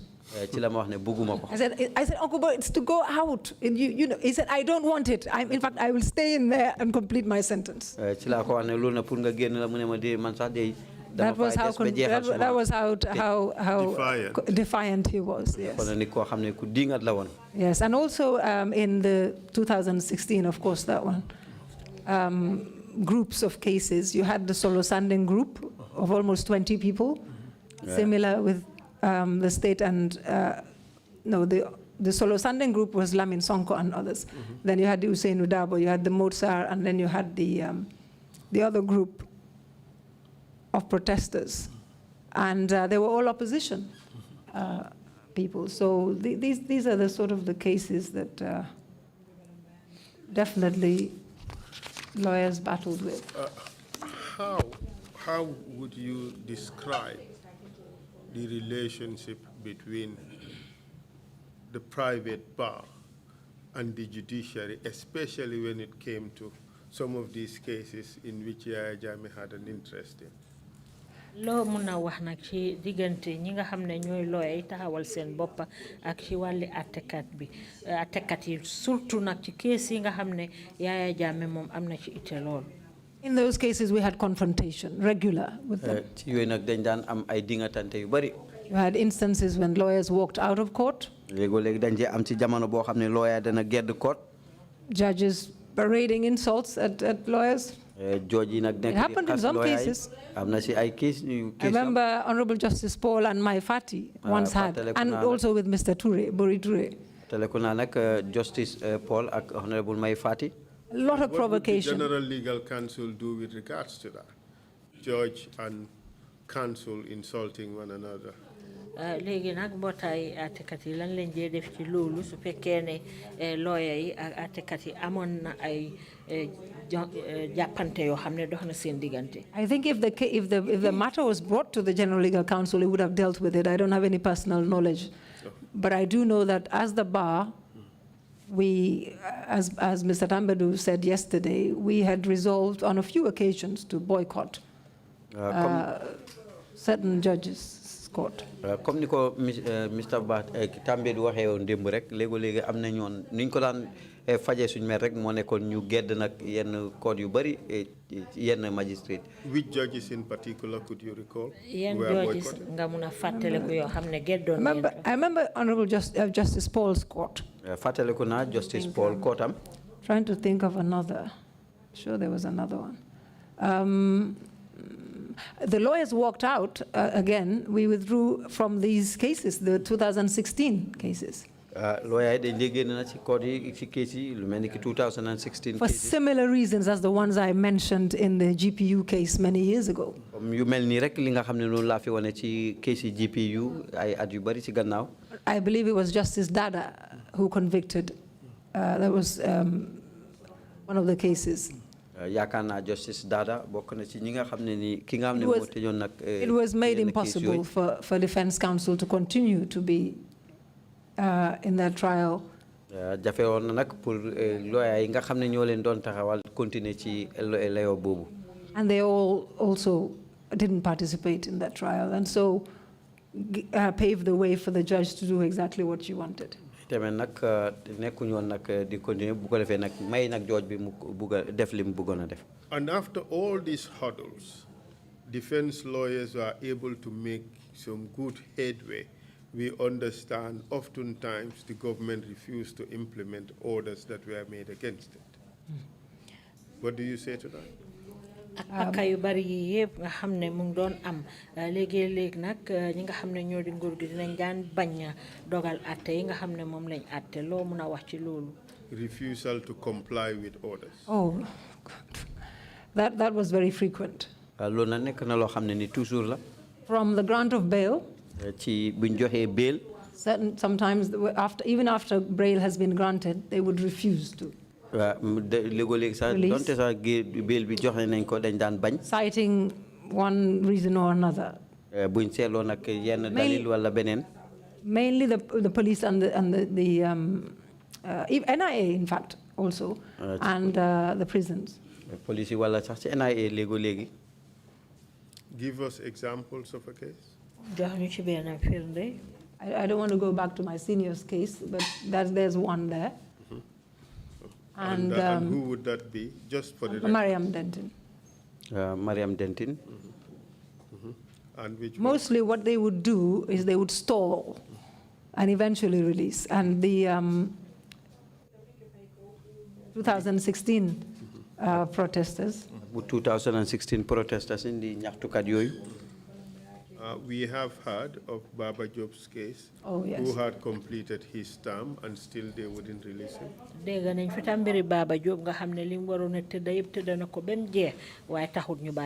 Yes, I was not his counsel, but I remember reading in the papers, it was being covered in the papers that his time was up and but he wasn't released.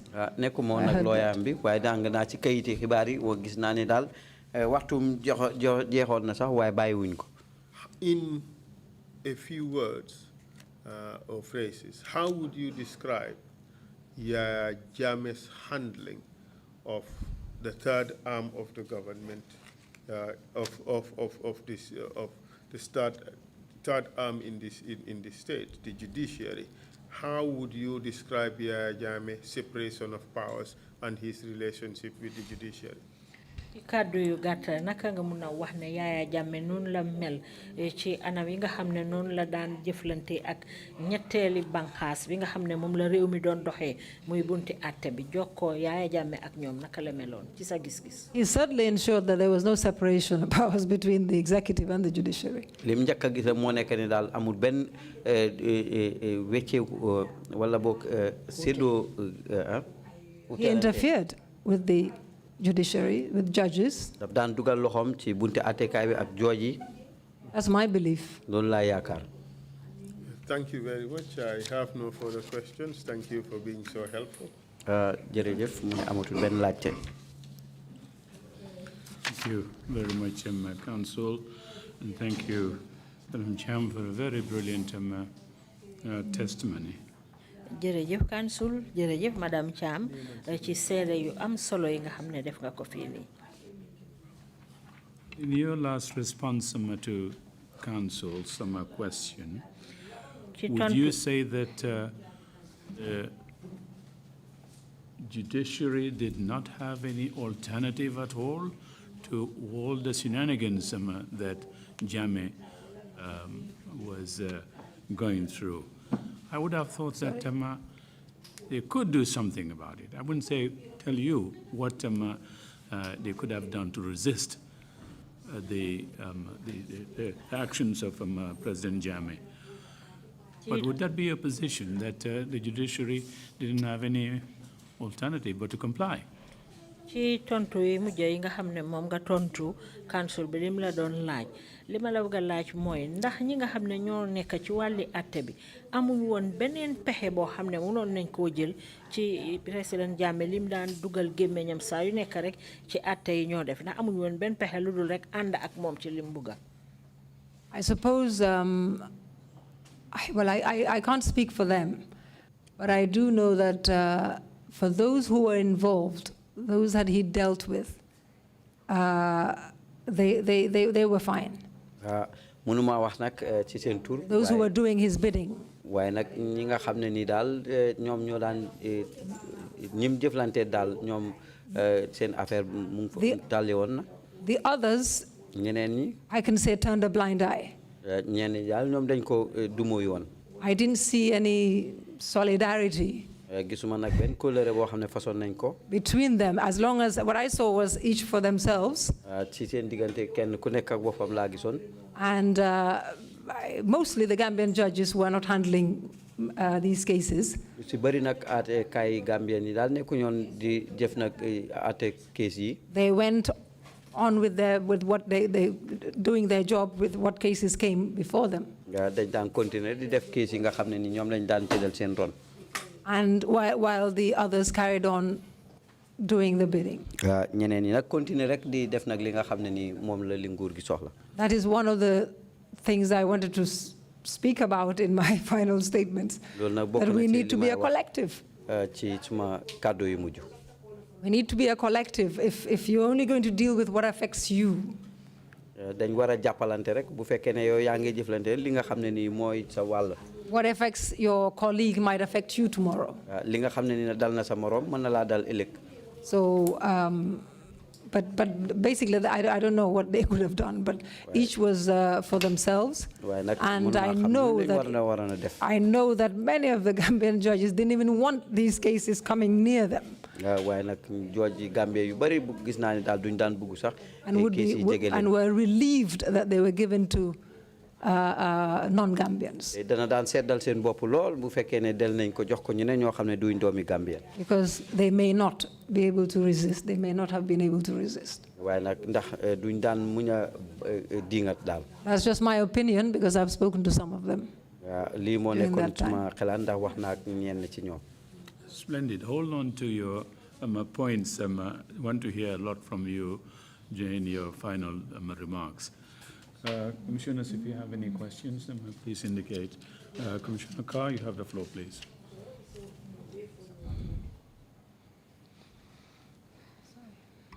Thank you, Chairman. Chairman. I should move a bit so that I can communicate with the witness properly. Thank you, Ms. Cham, for your testimony before this commission. Mrs. Cham, commission bi. And for the brilliant work you have done for your clients. I have my question is regarding the treatment of women.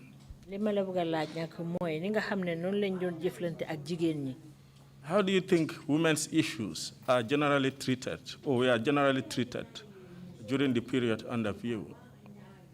Naka nga gisee nag jigéen ñi naka lañ daan jëfalante ci seeni mbir ci jamono ji nga xam ne ni moom la ñoo waxtaanee nii. Well, I having been in the fight for the promotion and protection of women and children's rights.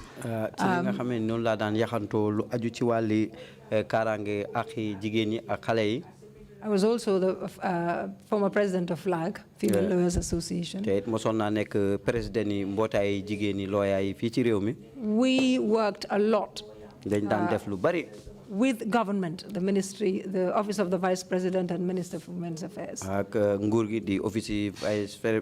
Vice President bi ak saytu lu jëm ci mbiri jigéen ñi. That was Dr. Aissatou Njie Seydi. Mooy Dr. Aissatou Njie Seydi.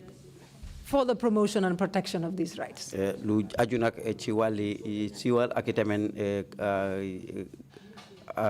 kaaraange yelleef yi. So I can say that most of the legal framework had been put in place, such as the Children's Act 2005,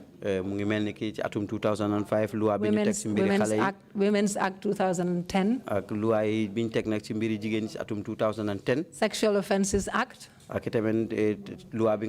Domestic Violence Act in 2016, which is a huge step. And then it came to implementation. ki tamit mujjee gi ñu ñëw doxal ko. Because you can have beautiful laws, and if you don't implement them, they're of no use to the people. Mun nga am nag ay loi yu wér waaye nag bu fekkee ne doxaluloo ko nag amul benn njëriñ ci nit ñi. So a lot of sensitization had been done. ki tamit ay penc état yu bari yoo xam ne def nañ ko. Particularly on the sexual violence, which repealed the provisions in the criminal code and put all the sexual offenses together. loi bi nga xam ne ni moom lañ teg ci wàlli sàkkute ci mbiri sëy. But more needs to be done. waaye nag lu bari nag war nañ koo defi tamit. I was very shocked to hear the testimony of some of the witnesses before this commission. ama naa naqar lool ak mbetteel ci bi nga xamee dégg naa seede yi nga xam ne ni am na fii ci kanam commission bi. Sexual violations of their rights. ci loo xam ne ni nag xëtt nañ seen yelleef ci mbiri sëy. Rape, etc. mooy daanu ci kaw jigéen forcé ko By sëy the neex na xari. presidency, allegations, shall I say. ki tamit ci tuuma yi nga xam ne ni ñu ko teg nag ci buntu présidence. But the problem we have in this area, waaye nag fan jafe-jafe bi ñu am ci as well fànn as bi. in domestic violence, ki tamit sax finne yi nga xam ne am ci kër yi. is that people hesitate to come forward. nit ñi dañuy bañ a ñëw di feeñal seen bopp. That's why I was very, very happy, and I would encourage women to come forward. li moo tax ma kontaanoon trop te tamit nag xirtu yi tamit ne pour jigéen ñi ñëw. When these rights, these human rights that they are violated. ci jamono bi nga xamee ne seen yelleef yi. More work needs to be done, because if the cases don't come to us, kon nag liggéey bu bari lañ war a def ndax bu fekkee ne mbir yi ñëw ci ñun. we cannot help. duñ ci mën a am benn ndimbal I bu ci def. wonder, I mean, I almost understand why the persons who gave evidence before the commission, I believe Tufa and others, didn't come to us at the time it happened. jaaxle naa nag ñi nga xam ne ñëw nañ fii teel ci fi wax ay seeni sende. But I understand. I understand. waaye nag am naa dalin déggin boo xam ne nii. So implementation of it, enjoyment of the rights. doxal nag loolu ak jëriñoo ci ba. We need to begin with awareness raising so that women and society will stop seeing these acts as something that should be hidden under the carpet. dafay doore rek ci anam gi nga xamee ni mooy noonu la ñu ubbee xeli nit ñi leen pour nag lii duñ ko teg rek ci suuf.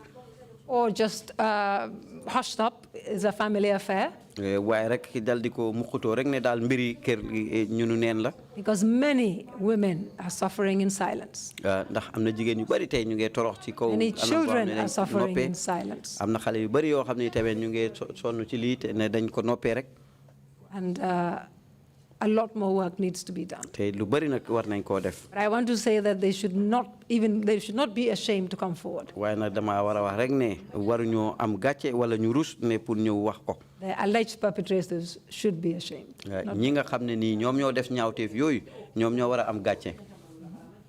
But a lot has been in terms of other rights, such as equitable ownership of properties and things like that. But since we're talking about human rights, I restrict it to the ones concerned. Thank you again, once again. Thank you. Yes, Imam Jallo, you have the floor, please. Thank you, Chair.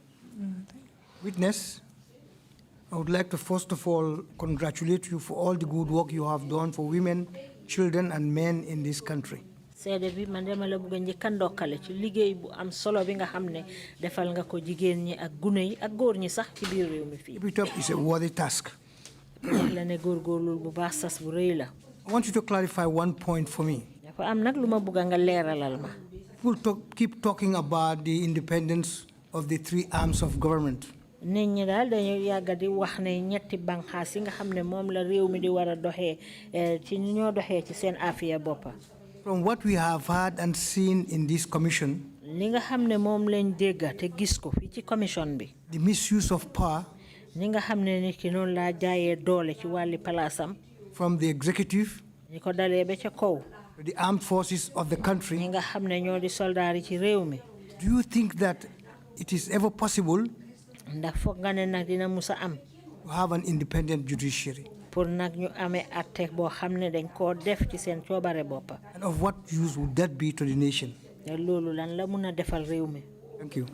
jërëjëf. Thank you, Imam, for that question. jërëjëf Imam ci koy laajte boobu. I want to say that at least post Jammeh era, dama bëgg a wax rek ne gannaaw nguuri Jammeh we are very confident that we are on the way back to building. daal dinaa ñu am yaakaar ne daal ñu ngi delluwaat ci ni nga xamee daal noonu lañ taxawaaye suñ I personally man ci suma boppa have not seen anything that should make me worry about the way the judiciary is being run right now. amuma dara loo xam ne ni jaaxal na ma nag ci anam gi nga xam ne nii bunti attekaay bi noonu lañ koy doxalee ci The judges I'm appearing before are conducting themselves the way as honorable as they are. jooji nag ñu ngi doxee ci anam gi nga xam ne ni noonu lañ leen séentoon And that is trying to maintain their independence. mooy nag doxal nag ni nga xam ne ni moo nekk seen sago So that the judgments they deliver ci bu ko defee rek dogal bi nga xam ne moom la ñuy def ci layoo yi reflect nothing but their knowledge of the law du wane dara lu mooy li nga xam ne nii mooy seen xam-xam and ci guidance by the ethics of their profession. ak tamit li nga xam ne nii mooy lim teete nag di nga xam ne mooy yare fi liggéey bi. Yes, I can see why Imam is worried from what we came out of. gis naa nag li tax li jaaxal imam ndek fi ñu jógee ko. We now have almost 100% Gambian lawyers, judges and magistrates on the bench. am nañ nag lu dem si xaaji téeméer bu nekk téeméer yëpp ci lawyer yi Gambia ak ay attekat. And I believe one of my colleagues said it. te yaakaar naa kenn si suma morom yi wax na ko. Being Gambian on the bench is very important. ndi doomi Gambian ci bench bi di. You care about what happens to your people in the country. am na solo lool ndax da ngay bàyyi xel li nga xam ne mooy xew si saay nit. loo def. You will face people in this country. da nga mujjee jàkkaarloo nit ñi rek nekkee ci réew mi. You will empathize. da nga yërëme. You will understand the cultures. da nga xam nag aada bi. You work better. And we have seen that already in many judgments that have been delivered since 2017, depuis atum 2017, and that we can see a great deal of independence. And we hope it will continue. We hope we will never get to a point again where the executive, the president, or whoever is acting on his behalf will pick up the phone just like that and order for prosecutions and convictions and imprisonment. Yeah. Thank you. Does that answer all of it? Thank you. Thank you very much, Ms. Cham. If you have any concluding remarks, I think indicated you might, please proceed to make them now. Yes, I'll just make them briefly. First of all, Mr. Chair, I want to appreciate the Commission. Mr. Chair, yourself and your fellow commissioners. My senior lead counsel and his team. And your entire staff. This is the second time I'm coming here and I've been accorded the due respect and been really taken care of. I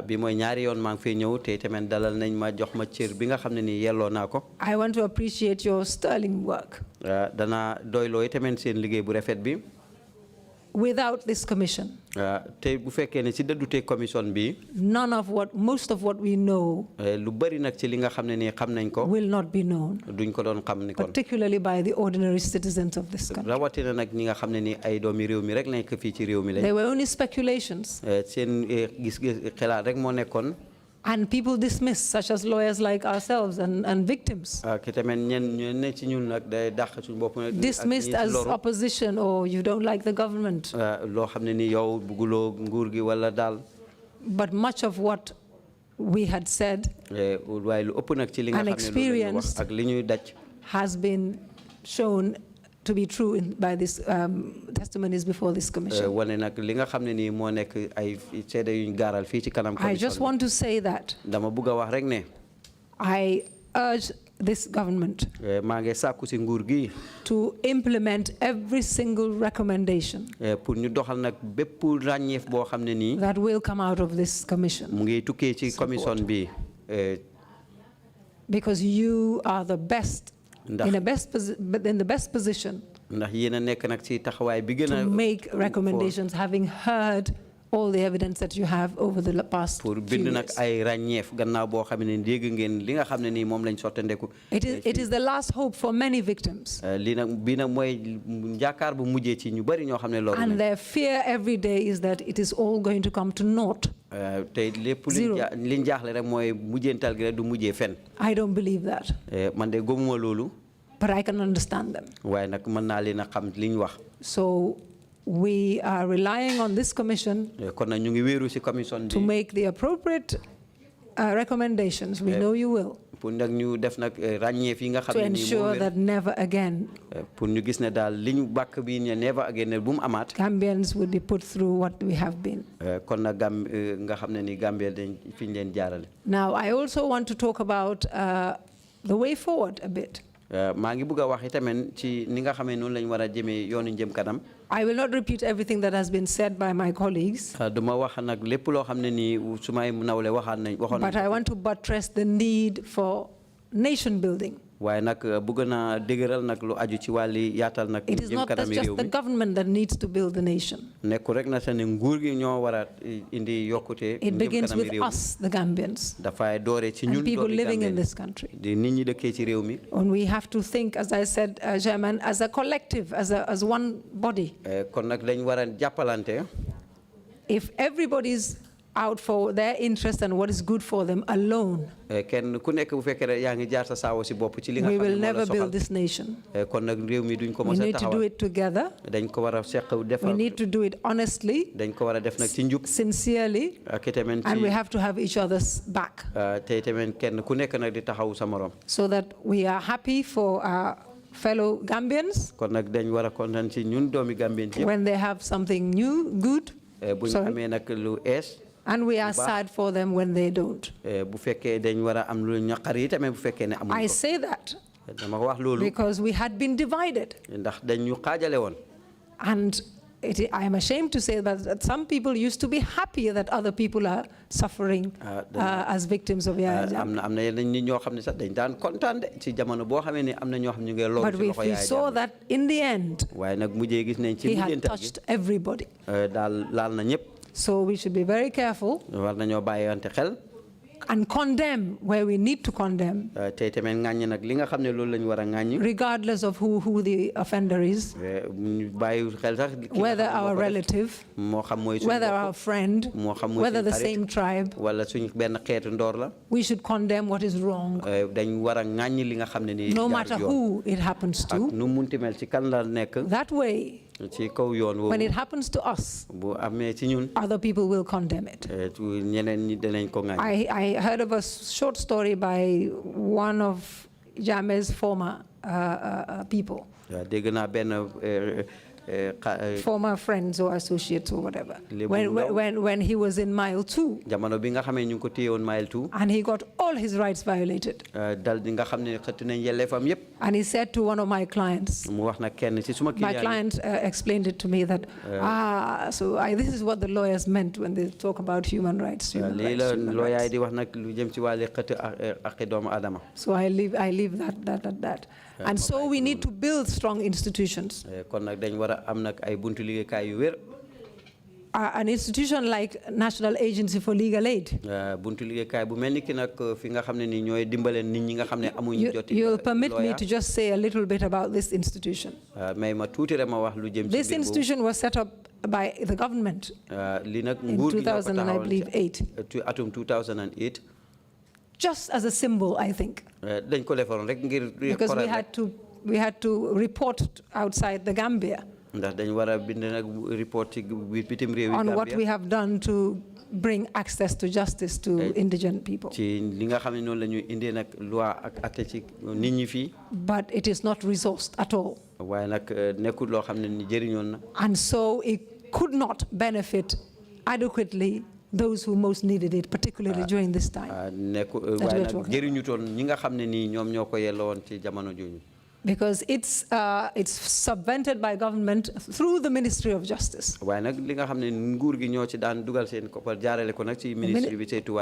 Technically speaking, we're all lawyers, but they are adversaries.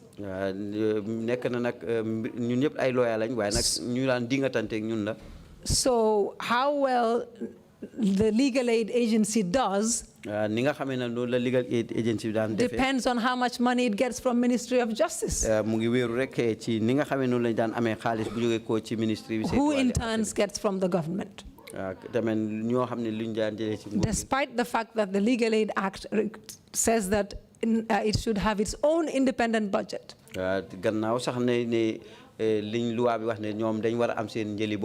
It still has not. It gets given, I mean, I'm not blaming Ministry of Justice, they get given bulk amount because NALA is still sort of under them. And NALA gets given any amount, whether it's enough or not. Some progress has been made in the last year or two, but more needs to be done. Because this institution is the hope for many Gambians who would come would be affected by the law, and they would need representation, and they cannot afford. So it's important that I say that. And also, I want to recognize institutions that have accompanied human rights defenders in this country. Many have, but just to single out a few. Institutions such as Amnesty International. Their call for action that they used to do did a lot for victims. Did a lot to put pressure on the government to account for people that they had in their custody. And they did a lot to build lawyers' capacity. A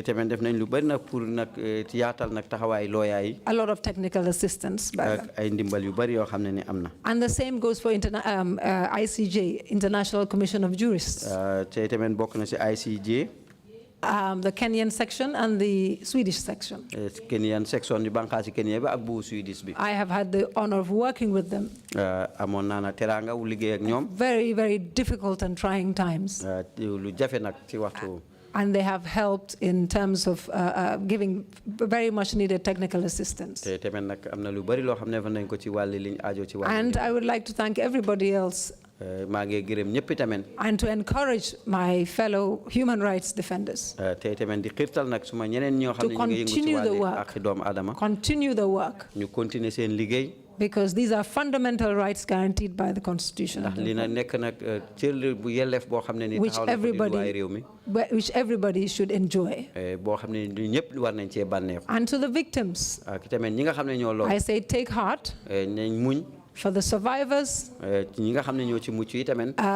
let's keep hope that for this period, for these violations, we have entrusted our hopes and our dreams on this commission coming out with recommendations that will seek to put right all that was wrong. I thank everybody here. I thank my family and colleagues for all the support over the years. Thank you very much. Thank you very much indeed, Madam Cham, for your testimony again. The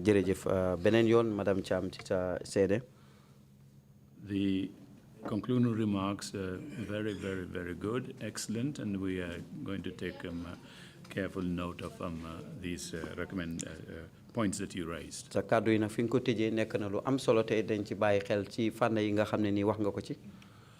Our constituent instrument, the TRRC Act 2017, suñ jëfandu nag nga xam ne ni wéeru na ci xatam atum 2017 loi TRRC mandates us, among other things, sas nañu ak yeneen I mbir to create a historical record pour nag ñu def fi nag ab taarix of abuses and violations that occurred in this country for 22 years. ci ni nga xamee noonu lañ xëttee ay yenn yelleef loo xam ne ni am na fi ci ñaar fukki at ak ñaar ci gannaaw In order to prevent and reading the portion of the Act that refers to recommendations and other things, in order to prevent a repeat of the violations and abuses suffered, ngir oytu nag li nga xam ne ni moo fi xëtti yelleef yooyu amoon fii bu mu fi amaat by making recommendations for the establishment of appropriate preventive mechanisms, mooy nag bokk na ci di ràññee nag pour ñu teg ay yenn anam yoo xam ne nii danañ ko mun di musloo ci façon yu mel nii including, and I'm putting emphasis on this one, tey maa ngi including gën a dëgëral di bokk ci tamit ne institutional and legal reforms. di wécceeku yoo xam ne ànd naak yoon ci buntu liggéeykaay yi We are going to carry out this mandate danañu dox nag ci sas woowu without any prevarications. te duñ ci seet nag dara loo xam ne nii mu ngi jëm ci wàlli gàllankoor And we are determined to see our mantra, never again, taken to its conclusion. te itamit am nañu pour gis ne itamit lii nga xam ne mooy suñu bàkku ne never again ne bu mu fi amaat mu dox We thank you for your wise words gërëm nañ la bu baax ci sa kàddu yu sell yi le and your to all Gambians. ak itamit nag li nga sas doomi Gambien yépp And thank you again for your testimony. jërëjëfaat rek ci say kàddu ni nga ko fi teewale We appreciate it very much. doyloo nañ ko bu baax a baax Council, you have any procedural matters to raise before we close? Yes, Mr. Chair, we have this document from Ms. Cham, the list of compliant or/mercenary judges. If accepted, it should be Exhibit 215. The request is granted, Council. Thank you very much, Mr. Chair. Yeah. Thank you. Sorry, Commissioner Kai, you want the floor? Sorry. What's the request now? Mr. Chair, I have another witness waiting for after lunch. Oh, I see. Okay, good. Thank you very much. So we're not closing the date at this moment. I cannot disappoint the chair. Bravo. That's great. Thank you again very much. And so we will take a 1-hour lunch break and come back at 3:30. Meeting's adjourned. Thank you all very much indeed.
Welcome back from the lunch break. Council, if we're ready to continue, please proceed with the new witness.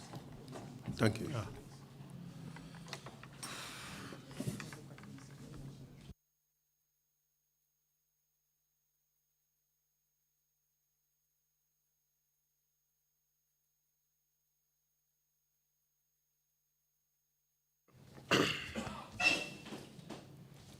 I, Lamin Cambridge, I, Lamin Cambridge, do swear that do swear that I'll speak the truth, I'll speak the truth, the whole truth, the whole truth, and nothing but the truth. and nothing but the truth. So help me God. So help me God. Thank you. Mr. Mbuj, welcome to the TRRC. Thank you very much, Council. You are called here today to testify in two capacities. The first capacity is your capacity as a victim, and the second is about rights violations you are aware of to have happened in this country, which, I mean, on the basis of your experience as a defense lawyer. Very well. And the third is for you to help us understand how the justice sector institutions were used to further the purposes or the objectives of former President Yahya Jammeh. Okay. On that issue, we expect you to talk about the interferences in the judiciary, intimidation of members of the legal profession, and things like that, including, of course, the roles played by various individuals, including judges and staff of the Attorney General's chambers. Very well. But before we start, I just want to advise you that it is a criminal offense under the laws of this country to provide false or misleading testimony to the TRRC. It's also an offense to lie on the oath. These are things that you are very familiar with. Very well. Okay. Thank you. Are you ready to proceed? Yes, I am. We would interpose interpretation in the Mandinka language. Very if well. you agree. I agree. Fantastic. Mbojis are generally say.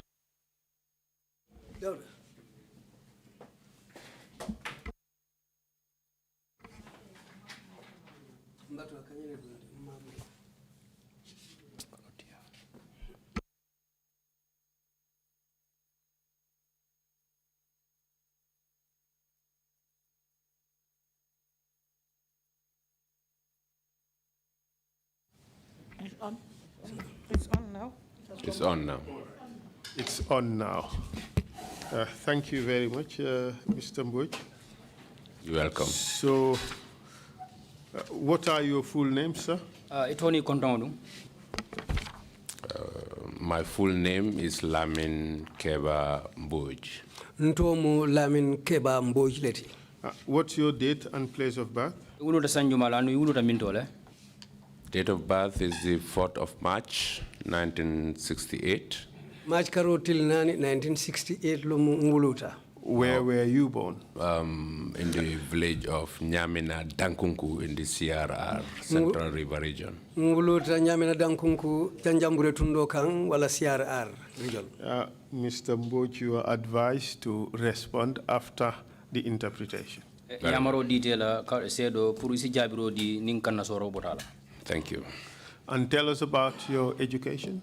Ilang kuma fanya bang ila londo nyi ya damu tadamento aning fo ya labandamento. Yeah, I started in Dankunku Primary School. Damu Dankunku Primary Karambunguto.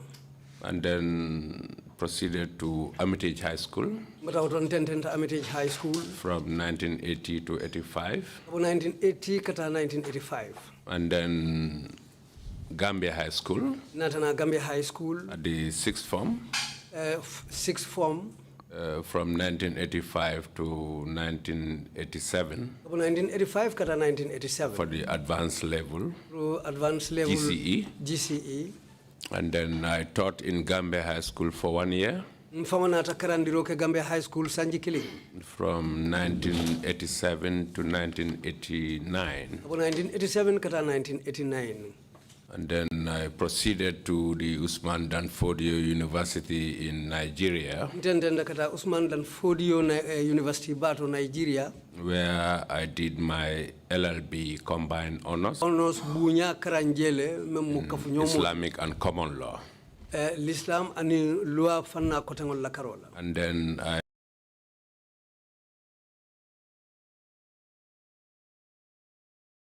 I proceeded to the Nigerian Law School, Intendenda kata Nigeria la loi karambumba. where I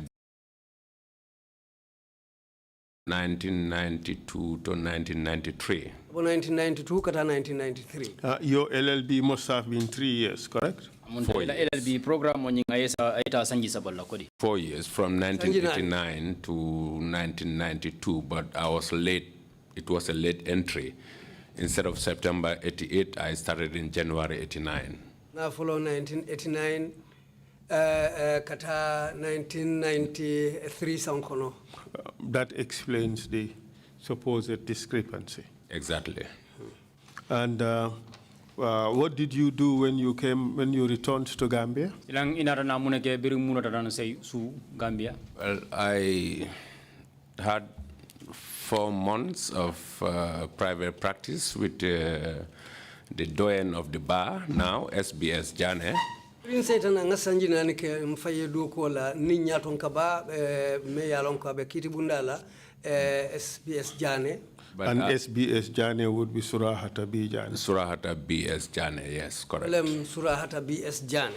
And I was enrolled to the Gambian bar on the 17th of February 1994. Nadamuta Gambia la kiti ndir bundala February 1994 sango kono tan wala. What did you do after enrollment? Yemuna ke biri yetu safe kaktara loyal lo kafubanyin kono. Well, I started working on the bench as a magistrate from May 1994. Nadamuta do ko la ka fo bunda me bench man katara kiti ndir wala je kabo May 1994. Up to August 1998. For August for 4 years. August 1998 bari ngasanji nan le kewto. Soon after your appointment as a magistrate, a serious rupture occurred in the constitutional system of this country.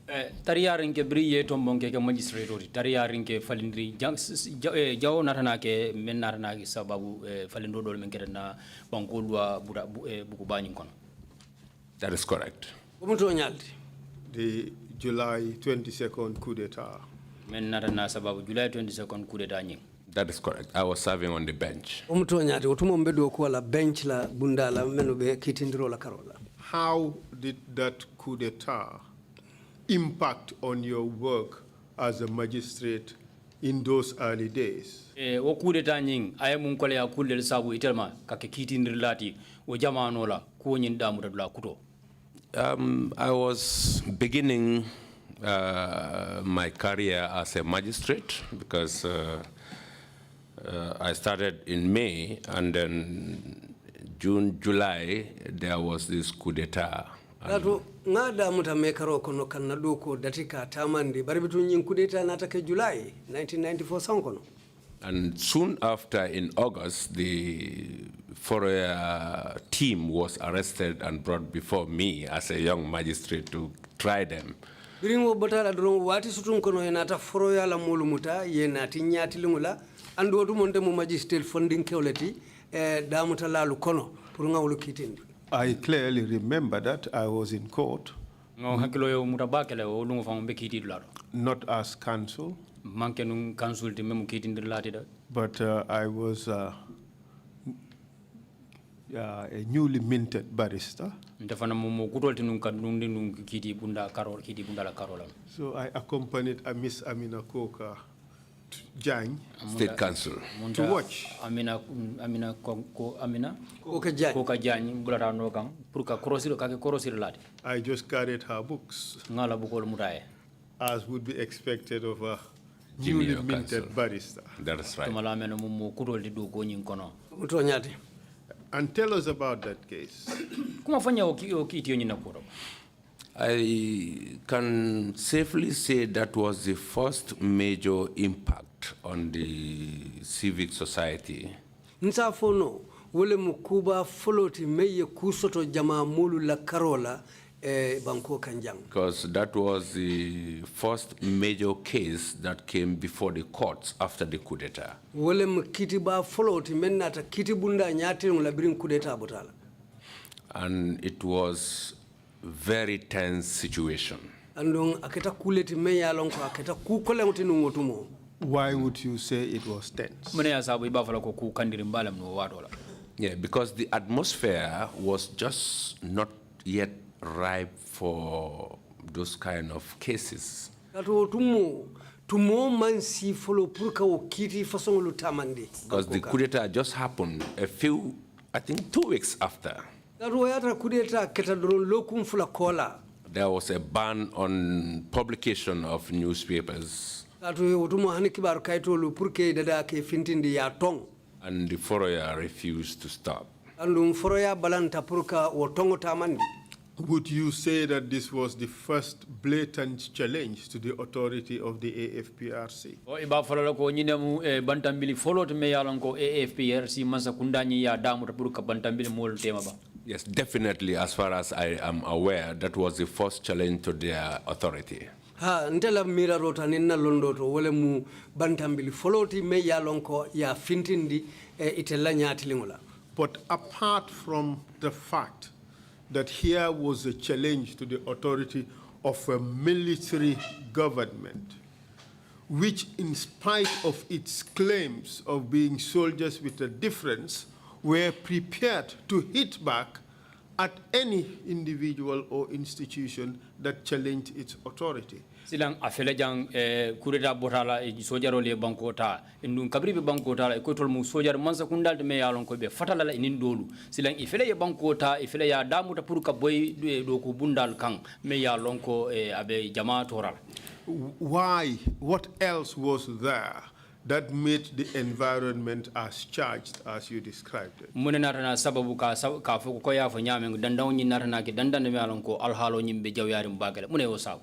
Yes, we all know the intellectual capacity of Honorable Halifa Sallah and the hard stand of Honorable Sidia Jatta. These are well-known politicians in the country. Mbeye molu la londo yiriko ni la lodula lonne menia lonko wala keta Honorable Halifa Sallah ti aning Honorable Sidia Jatta menia lonko wulu mu mo bunya ringoleti nyimbanko kan politiko la karola. And they refuse to budge to the orders of the newly formed government to stop publications. Andu balanta pour ka sojar man sakunda la wakangola pour isi abula pour ka kibar kaytolo dada balanta wala. That obviously led to their arrest. Bu dalilo le ya sabu itate muta. And due to the fact that they had a large support, the courthouse is always full whenever the case is coming up. Capacity. And the police had to come in to secure and maintain law and order in the environment.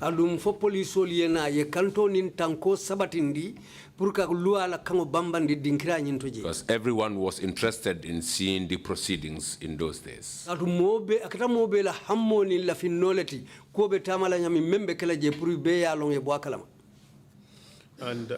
how did the case progress? It was a difficult case, to be sincere,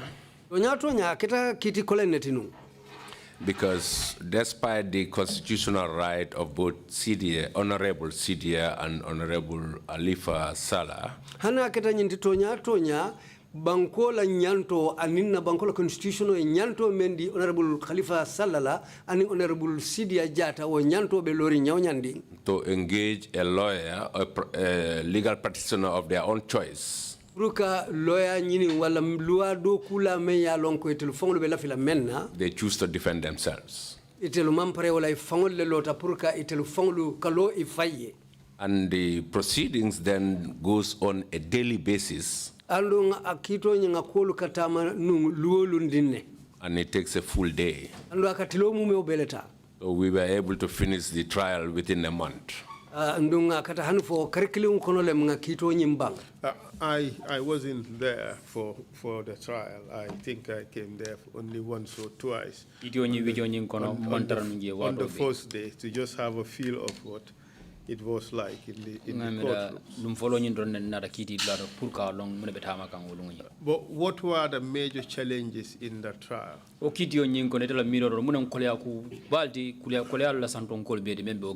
For a very young magistrate, in a very young military government, and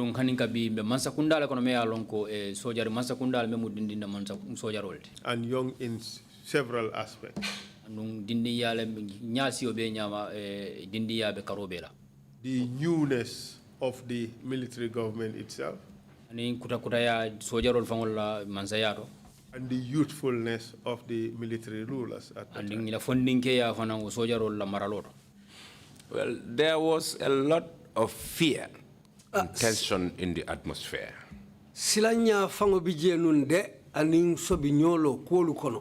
Because the place is guarded by armed people, armed officers. And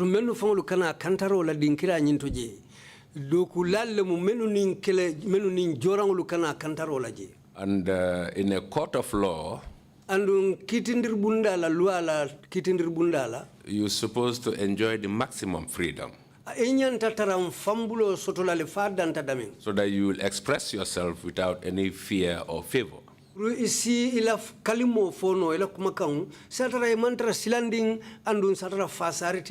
when you look left and right and all over the place, you have officers around with weapons. It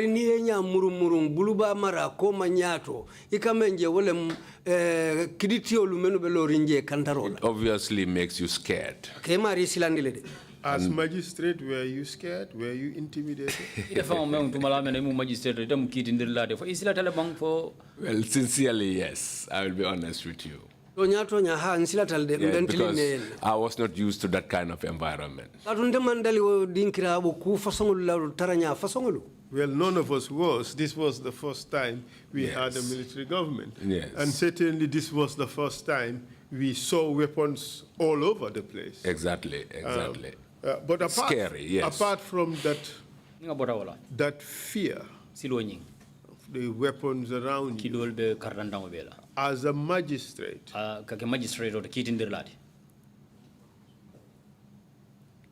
how did things around you impact your work?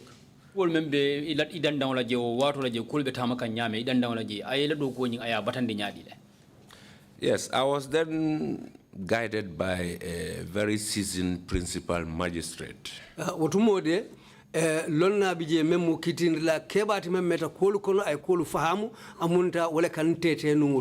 was always putting me through. Who was that? Ogajafo. Ogajafo is a Liberian. Liberian magistrate. Ogajafo, was he Liberian or Nigerian? Ogajafo. Ogajafo is a Liberian. Ogajafo, but a Liberian. He's a Liberian. And to be sincere, all she gave me was courage. She could have taken the case herself,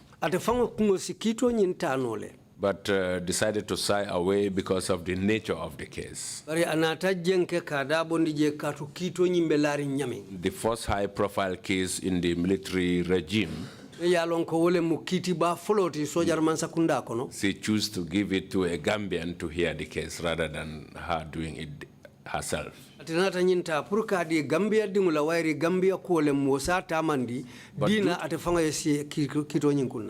the intensity of the case, it did not take more than a month to conduct the trial.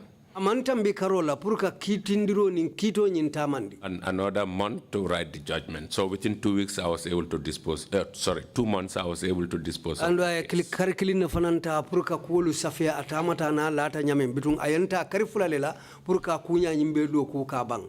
What was the outcome? Kidio nying muna na ka Just nyala for ba. the historical record. Ru tariko nyimbe men safela do. Yes, although they were found guilty of the offenses charged, Kito ye mutale tumirolu la ye tumi menula. I refused to pass custodial, in fact, a conviction on them. Bari mbalanta purka kule ka mensike mutaro ni sorondiroti. Instead, I passed a suspended sentence. Bitung nga kuluro mele kan wolem nyintiko abe denna le follow.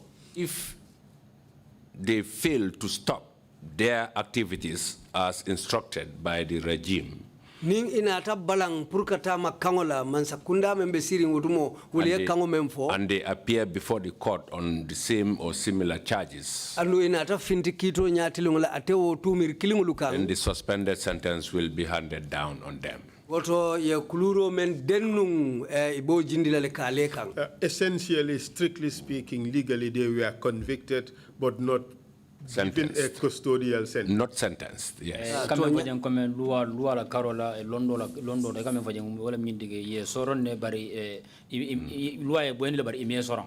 That appeared to have been a workable solution in such a terrible situation, where you have the constitution suspended and you have decrees ruling and certain fundamental rights were now up in the air and could be violated by the state without any recourse to any constitutional guarantees.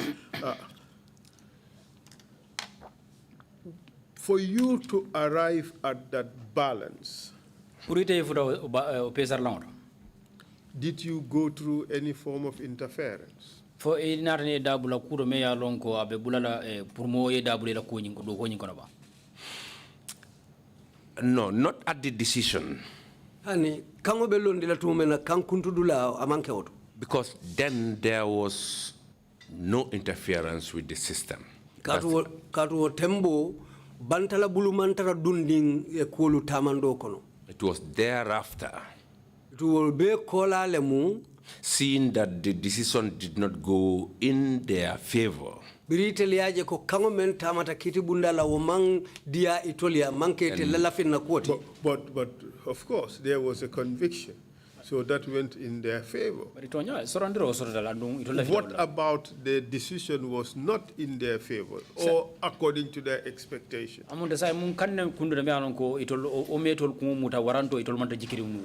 yeah, like I said, there was a lot of fear and tension during the trial.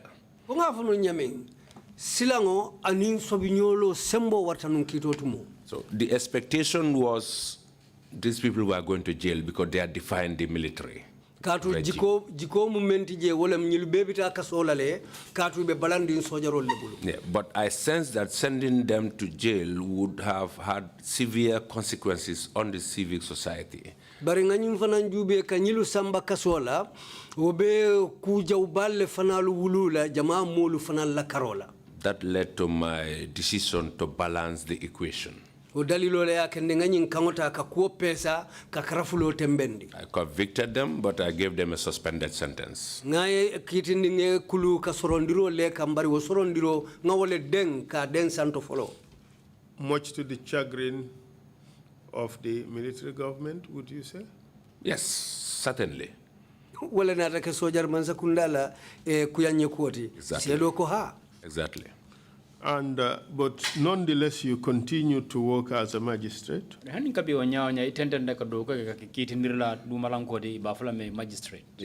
the first sign of their dissatisfaction with that decision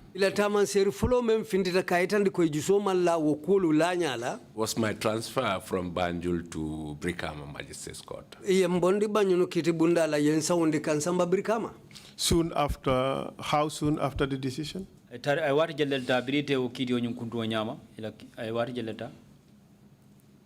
This judgment was in September, and in October ending, I was transferred to Brikama. 1 month after. Nying kankundo keta September le kono October karkilin drong yen sound Brikama.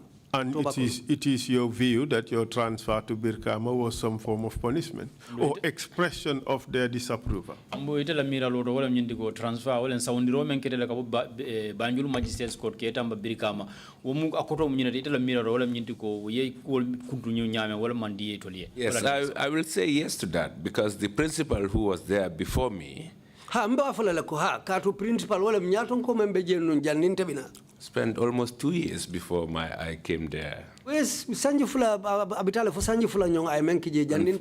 From May to October, within a period of about 5 months, I was moved to another jurisdiction.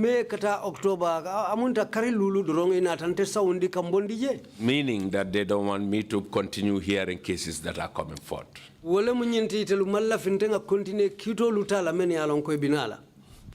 And for how long have you served in Birkama?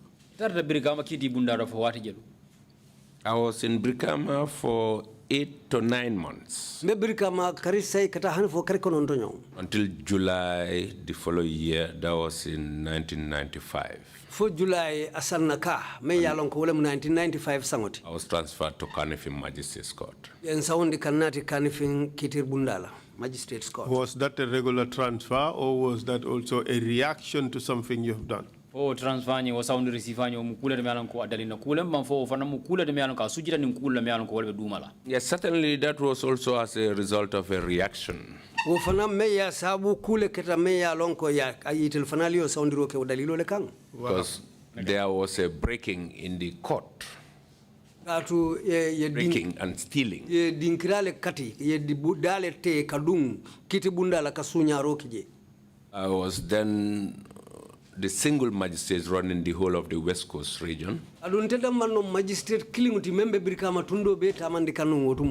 our exhibit store was full of drugs. And wotumo fem mutaringo lumeni alonko lumu fem mutaringo leti santingo lumen katara mangasino kono jebe farin non tepo sira fengolla. And the walls of the courthouse was not cement but wooden planks. Alun kiti bunda fangola ala sansambalo au balo a manke cement blokoti de amunta yirol lemu ye yirol le doku ke sansamutiji. And there was no outer fence to secure the building.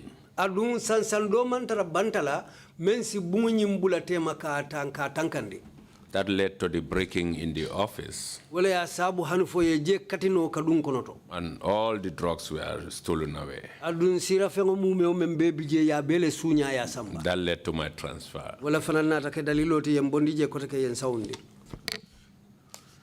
And how about Kanifing Court? Yes, I was in Kanifing Court. From 1995 to 1996. 1995 to 1996. And though there were many magistrates, but then we had Nigerian magistrates as our superiors. And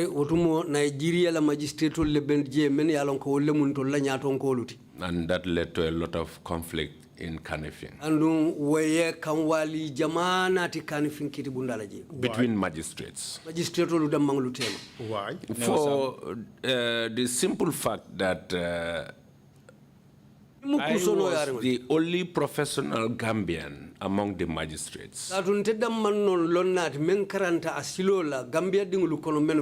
There were second-class magistrates who were not professionals. And but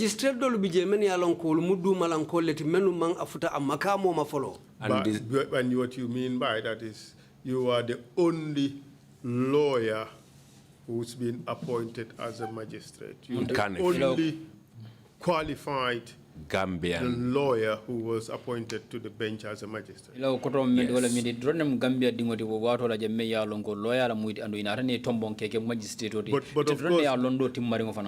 of course that time there was Musa Gassama, but proceed please. Yeah, Gassama was in Brikama when I was moved. He took over from me in Brikama. Gassama benum Brikama le between Briente Soundin and Canifing Musale Kunte Komota Brikama Musale Sama. We had Mr. Job Mr. Job and Mr. Bachili. Mr. Bachili. I was with them in Kanifing, and 2 other Nigerians who were the principal and the senior magistrate. And Nigerian Kafula BJ, Mr. Job and Mr. Bachili Kola, or Nigerian Fululu Lemu magistrate Kebaltinu. We had shortage of office space. Mankita office do kudula. And there was only 1 vehicle for the whole court. And as a result, there was always a tug of war and push and pull about office space and about access to the vehicle. And wotumo nyosaba katukela je wati office kuala ani womotola kuala. And as a result? Yes. As a result? Yes. Eventually, I got a scholarship, a Commonwealth scholarship, whilst in Kanifing to go for my postgraduate in Malta, and I went for my master's degree. Bitu be kola lemu nata karang silo do soto. Mbe scholarship me yalonko nyantata la karang la Malta banko kang pur katana postgraduate walem makamata londi lafa kola pur katawo karang ke Malta banko kang. And I came back in 1997. In 1997 sangokono. And I went to Basse Magistrates Court. Tumolon tata Basse la magistrate kiti bunda. As a first-class magistrate. And tumo ngalo dula mensuto wole magistrate first class me yalonko wole magistrate oti membe lodula follow santo pala santo konyinto. Your stay in Basse was short-lived. Correct? Yeah, that's correct. What happened? Well, that's where I experienced the real impact of the regime. Then we had the July 22nd movement as well. Nga sojar mansa kunda fangola kuolu kalangolong karotumo nyin July 22nd funding ke nyin July 22nd kafo ya londi. What was this July 22nd movement? Muna munyin July 22nd movement onyi muna maati. This was a parallel administration, not governmental, I will call it non-governmental. Bari nyin fanan kafo mo afaye kafuleti menu be loring ifaye ko mansa kunda la moyti mba fala manke imandara mansa kunda kono de bari telefona lu lonya ni tanya abele ko ifansu mansa kunda lem. And then they were running parallel administration with the government. Andu tumo ka kolu tamandi nyamin amunta be mararo tamandi kanne ko mansa kunda fanambala mararo tamandi kan nyamin amunta be temberinne ibitaka nyola. And Mr. Witness, what you have just said is very serious. You suggesting to us that there was a government running parallel to the de facto and de jure government. Or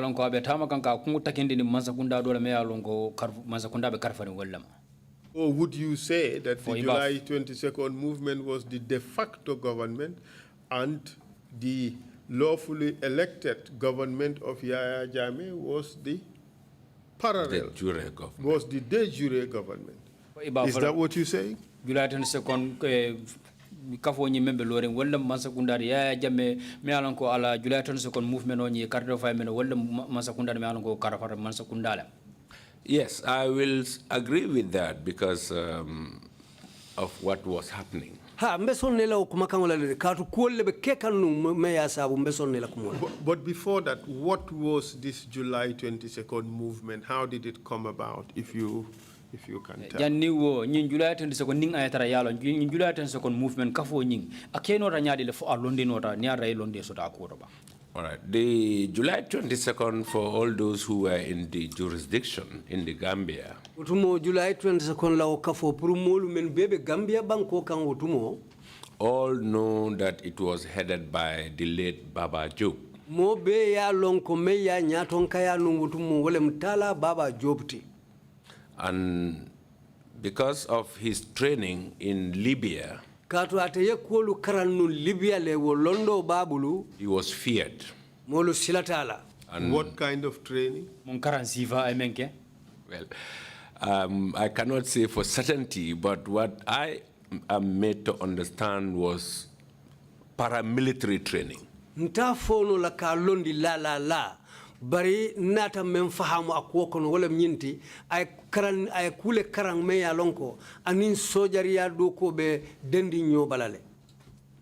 Would you say that this July 22nd movement was a group of young men and women who tried to promote the objectives of the APRC at the time, that is, and tried to strengthen they tried to strengthen, or how would I call it, to secure what they termed or believed to be the gains of the July 22nd coup d'etat, or revolution as they would call it. In July 22nd kafo nyimu kaflet me yalon ko yalondi dalilo men kam wolam nyinti ko kidiri mandiro ke APRC lat mansa kundala ko e ka fo nyamendo ko woli wala gagnewol ke yiri wala karono wan ananyongol la karola pour ka kidi mandro ke wala ko. Yeah, I'll agree with that, but I will just add the fact that it was not only supporting and the then. And in Basse, we had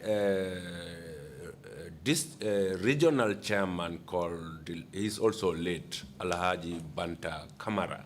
Andum Basse fanang tundu chairman o sotoje Tala Banta Kamara. And a regional chairman also called, he's also late, Maudo Gari. Andunga tundu chairman do fanan soto fanam bantale ka fo me Maudo Gari. And these two came in conflict with the law. Andu nyimmo fulolu ni lua nata wali. Because there was a case at the court, a case of murder. Kiti sotantanung kiti bundala me alon ko mofa kito lemu. And the who killed who? Jumale Jumafa. Well, if I refer to the notes, I will be able to remember the names, but it's a Senegalese against a Gambian. The Gambian was a victim. Ninga kay tolu jube mbebe tolu lonno la le bari koñin keta nyamin Senegalin ko nin Gambian ko le dunta nyola adun koñin kono Gambian ko le nata fa. And the said Maudo Gari, ñi mem nga to fote ñi Maudo Gari, who was July 22nd chairman, July 22nd ka was a sortie to the Senegalese. Atelo moti memmulo lati meneni Senegalin ko sankaya. Sortie for bail. For bail. Bail at the police station. Purka bail ka finding the police station. Sarengai police station. Akatan Sarengai police station abe mutarin nundame. When I came across this file in my office, I inquired from the police prosecutors why the file is empty. It's just the bail bond in the file, no charge sheet.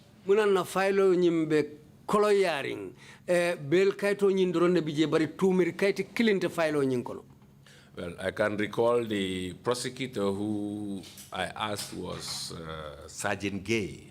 And his immediate response was, this file has been lying here for the past 2 to 3 years. But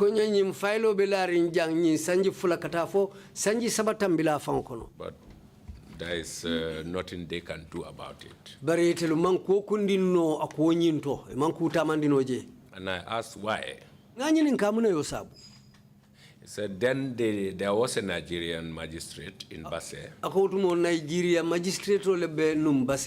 And he was scared of proceeding with that file. I can recall the name of the magistrate is called Inyang. And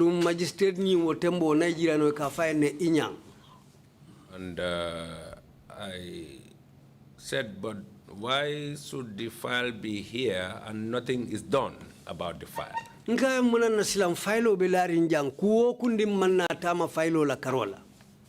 well, the people involved in the case are very powerful people.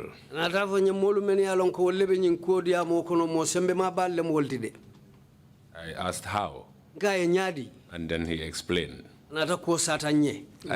What did he explain? Well, his explanation is that the sorties in that case are not only the July 22nd chairman, but even a district chief in Wuli East. And Kandakase, the late Kandakase Juara, who was the chief. So for those reasons, the magistrate is not interested in pursuing the case.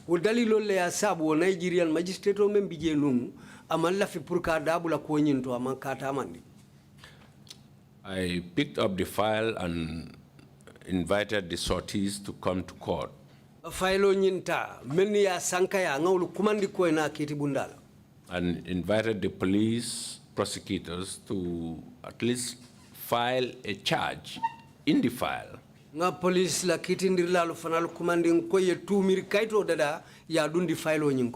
the accused person is outside the jurisdiction in Senegal.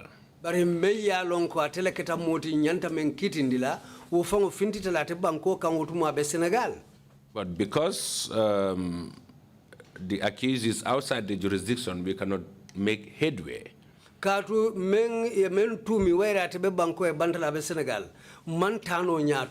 the only option was to call the sorties to go and get the accused person and bring him before the court.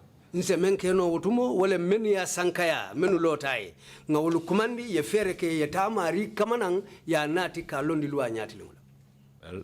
I tried, they tried. First time they came, they couldn't find him. I gave them a second chance to go and find him more, another 2 weeks.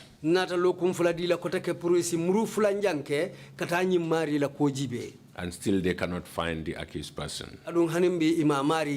So the only option available was forfeiture. Forfeiture of the bail bond. And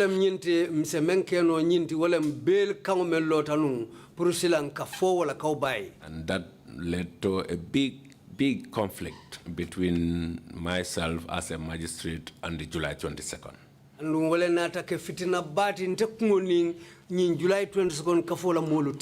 At least as far as you're concerned, this was your second test, your second confrontation with Yaya Jammeh's government.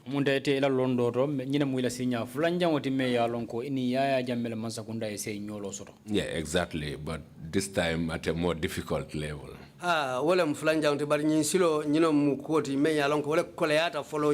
I can guess who won, but I'll have to ask the question. Yes. Yes. What happened? When I started the forfeiture proceedings,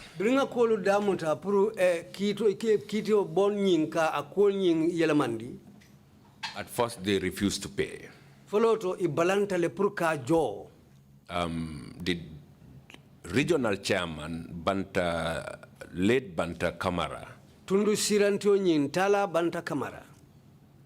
insisted that that man cannot be found, and so the case should be closed.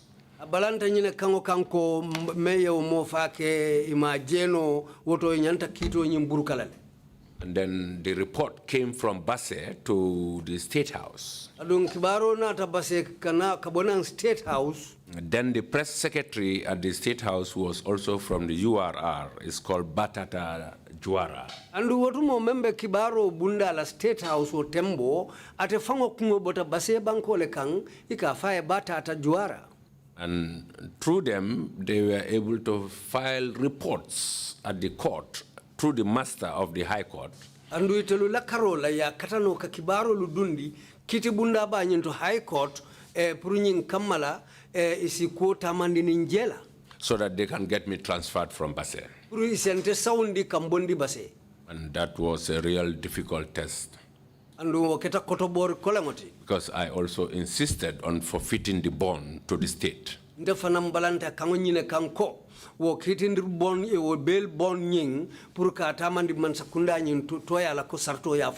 But whilst on the proceedings, bari mba ko tamandi kantu momeng I received a transfer from the High Court. nga kaito soto me ya aitandina ko yen soundile kiti bunda ba fangola kangokang Through the governor's office, ya tambindi ning chef e commanda ngola official to governor that I have been transferred to Banjul Magistrates ko Court. yen soundile say mbita banjul kiti mdir bunda lela And I insisted, anim bi mfanam balanta and obviously there were administrative consequences. katu wotembo mara lola karola fanan tukumulu soton tamenu wulita. How did you insist? Ita balanta nyadile. Yeah, I insisted based on the fact that I moved to Basse with my family, Lota nyina kanko nteni na dimbaya lubele sa untanan kana Basse. with 2 school-going children. Dindim fula bembulu menu bita kankaram bungoto. And in the middle of the year, Andun sangot tema fanang I cannot get transferred iten soundinola and leave the children behind. o dindimulu tunkoma. And at the same time, I cannot move them because it's going to affect their academics. Andun wotembo ntewulu fongolu kungo fanan soundinola. So we Katu ended- abela karango nasindilale. We ended up at the office of the Chief Justice. Then Algali was the Chief Justice. Nlabanta Chief Justice la official to tumo algali walem Chief Justice. We had 3 sittings with the CJ, the then CJ, Na sinya sabale soto siwo ningo tumo CJ. with the Master of the High Court. Ani master member High Court no walem But on each Who was sitting, that at the time? Yumala mu master tinu wo watola. then it was Usman Jammeh. tumo e ka famari en Usman Jammeh. But on each sitting, Bari na siwo si ben wo ben there's a different complaint. kukutale ka findije memu wasi dati. It's all geared towards getting me from Basse. Bari ya bebe lorin kukilingole noma pour kante bondi Basse. By who? Kabona njuma kan. From the then July 22nd, that's the late Banta Kamara and Maudo Gari himself. Walem July 22nd law nyaton kolu law tundu siranti olu wala be lorin nyin ko kandron Banta Kamara anin Gari pour kante bondi Basse. They succeeded to an extent. It nearly led to my termination. Silo sotole hanfo akwenyi njamfata andun do mandim fango abenna do ko tinyala. But it eventually led to my termination when I was in the Banjul Magistrates Court, when I was eventually moved with the use of force. Bari inata force ole ke kan saundi na mbanyunu magistrate kiti bundala butu kola lo minata na do ko burka. How was force applied? Force o ye muna fan force o la ikanyadile. Well, my official vehicle was the first that was taken away from me. Na do kura moto yewole folo tambulu. And then I applied for leave. Na safero ke pour ye lifo dinna. Leave was granted. Isonta ye lifo dinna. Before my return, Ya nimbe murula nang. another magistrate, B.Y. Kamara, was posted to replace me in Basse. Ya magistrate do nati BY Kamara pour wo sa intela pala soto Basse. So when I came back from leave, Rimbota na lifo la. I wanted to resume in Basse. Lafta kadu ko choki kota ke Basse. But Mr. Kamara, B.Y. Kamara, he's also late. Bari BY Kamara atenyi saying ate fango mantara caring aba tambitale. He was given instructions not to move from the quarters and not to hand over the vehicle. Andu ye nyina faya kana boje andu nga kana moto nyin dinna. So I had no choice but to comply. Bari bitung fere do manna tarambulu nsonta. What year was this? Ingere sanjumala. This was all in 1997. Imbekere 1997 sangole kono. And in 1998 you were sacked. And 1998 sango kono inata ne bay. What precipitated that? Mune nata na sababu wala. It's the extension of the same case from Basse. Atewo ku kilingo yole tentendi ko men damu tata Basse yole tentendi wotu unya. Because when I was transferred to Banjul Magistrates Court, Atubiri en saundi nan kana Banjul Magistrate kiti bundala. the same group of July 22nd Atewo kafu kilingo July 22nd molu orchestrated a plan ye ferocity by filing different types of complaints amunta ye wasida jamal lela nyokang ye menu parendi. and sent it all to the then master Usman Jammeh. Andu yolu be ki kiti bunda la nyaton ko le kangotumo ka fame master atelom Usman Jammeti. And whilst I was sitting in Banjul Magistrates Court, Bitu tumo mbesiri Banjul Magistrate kiti bunda la. I just received a suspension letter Na letter o soto ka foko yen na do ko londile folo ya denne. even before I was heard, Ani janni bente fangola kuma kangolu moyla. and then asked to reply. Andu inata funyenge jabi. to those allegations within 1 month. Rui wolio tumirolu wolio kalamirolu menu fontema konga ulube jabi karkilingo wuche okono. And that suspension went on for 14 months. Andu wo dendiro yenna do ko mellondi wonya tata hani fo kari tang anin nani sanji kilin karifula. And then I was eventually terminated. Do kola lom inata na do ko londe yem dahandi do kola yem bay. What were the allegations against you? Wonen tumiri daldi yemenu leka. If you choose to tell. Yes, of course. This is no secret. Because the first is abuse of official vehicle. They said I use it privately. Iko nka do kuram moto official la moto iko nka wole tankam famuna fangala amunta ngala silo tinya jele foloto. And secondly, there was a complaint of damaging the vehicle that was assigned to me. And thirdly, I was accused of traveling outside the jurisdiction without leave from the PMO. Andu inatafo fananta matale kabotundo kambedo kola dameng andu wayatara mankangota do kubunda nyaton kobulu menu marta masakunda do kula lubela ka fole PMO. And then financial complaints such as receiving court fines. Andu inatana fuluko fananda bulije ko bitung alamani rolu menu ka kekiti bunda la ka folu kadunte bulule. And then conversion of the same. Anin kawo quota ka falin ka yelemandi. Conversion of the fines, I mean changing them to your own use. Awala mnyindi ka konyi mfalin ka yelemandi ka kodota ka kemfansunta rinkamuna fangala. Essentially misappropriation of funds. Amunda wala mnyindi ka kodoleta memmankentati. Those were the basic complaints. But they are all in writing, and I've responded to those allegations. And I've proven them all to be false. But due to the then power of the July 22nd, I eventually got terminated instead of getting back to work. But then, what did you do after you left the employment of the government? Well, before that, I really wanted to make a case in the courts. First, with the unlawful suspension. Follow ye nadu ko den ka londi follow me yalon ka ni luwa mantanyola. I fully believe that the decision to suspend me from my work was unfair. Ka to ngani muta ko yo wato men ta wonya kam fonyondi do ko la ka fo yen do ko den follow amantiling. My father advised me not to do so because it can lead to consequences as well. Mfama na ta yamare akonye kana woke. So I waited until my termination. I wanted to file another claim for unlawful termination. But my father insisted that I should not do so. And that's how I started private practice since 1998. In the meantime, what happened to the case against Kande Kase? Was it Kande Kase Joara and Maudo Ngari? Muna narana ke Kande Kase Joara and Maudo Ngari la case ni narana la nyadi le. I started forfeiting the bond because the bond then, the bail bond was $20,000 each. Nada mutanumpurka wasarto nyin tamandikatu itelukumfulo kuluwe killing ni nyanta dalasi wulimu anne jola nung wasanka yaro kama. And I gave them time to pay. Andunga watu dila puri yo kodojo. They made the first payment of $5,000 each. Itelkiliwo killing jori follow damata kiliwo killing dalasi wuli lulu dundi. Which was $10,000. Me yala kanyanta dalasi wuli tang. They made a second payment of $5,000 each,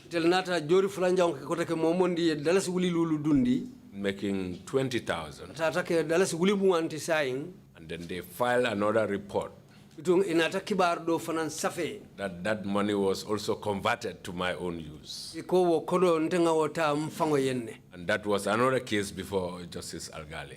Andu wo fanan nata ke kudo ti mellandi Justice Algali nyati lingo. When I produced the receipts, Bar biringa o risitolu bondi. payment to the treasury, Meya lonko na nafulu tamandi bunda treasury la kaitolu. at the Basse governor's office, No fintin the Basse commander la office to governor la office to. CJ asked me to go back CJ nyinin ka konga muru. to continue with my job. Lunga continue na do kola. It was then that I got my transfer 3 days after.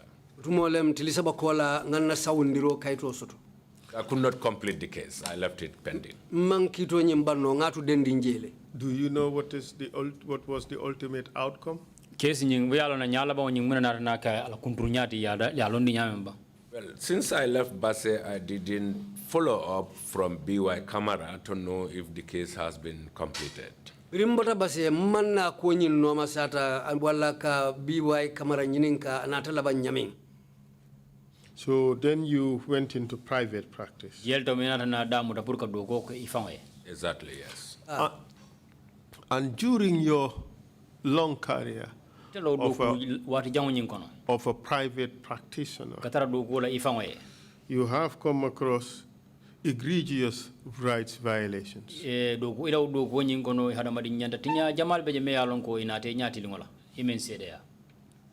Can you tell us about them? Starting with the Ahmad Sow case. Yes, just like you rightly said, I had a lot of experience with rights violations.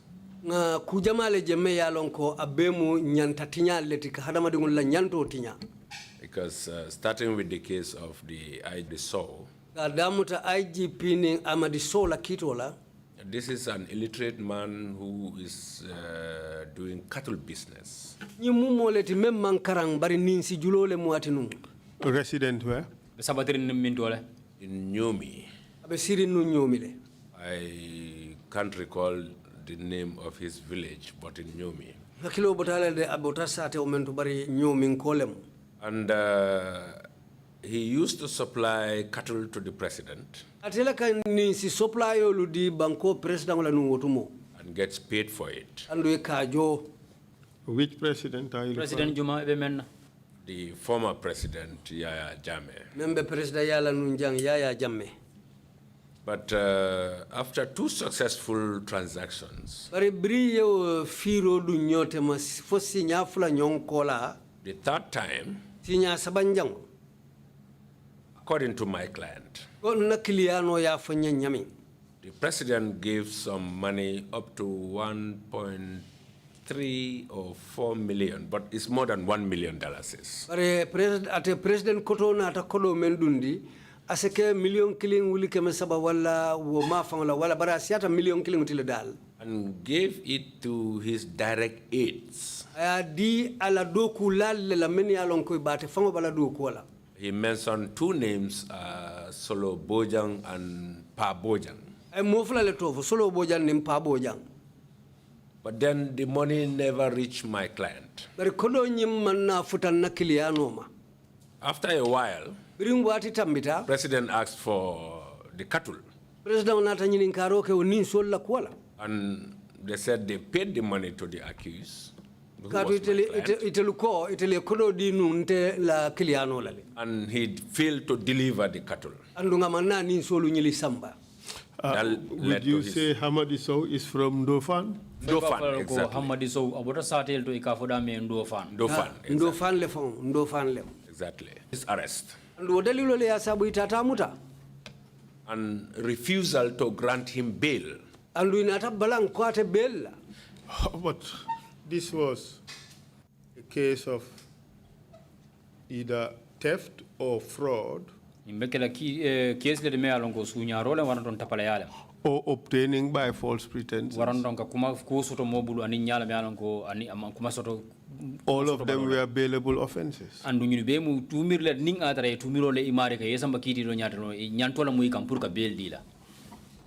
will not equate it to even a criminal offense. ntata hane afutandila kuto me yalonka asike kuruya kujawoti. But even if you want to go the criminal angle, yes.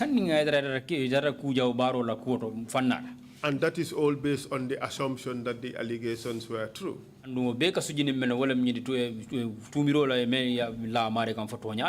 could be obtaining by false pretenses or fraud or something like that.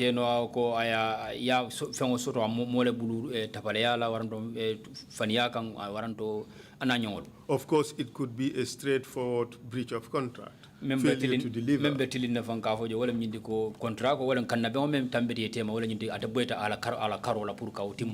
still on the criminal angle, it would have been a bailable offense.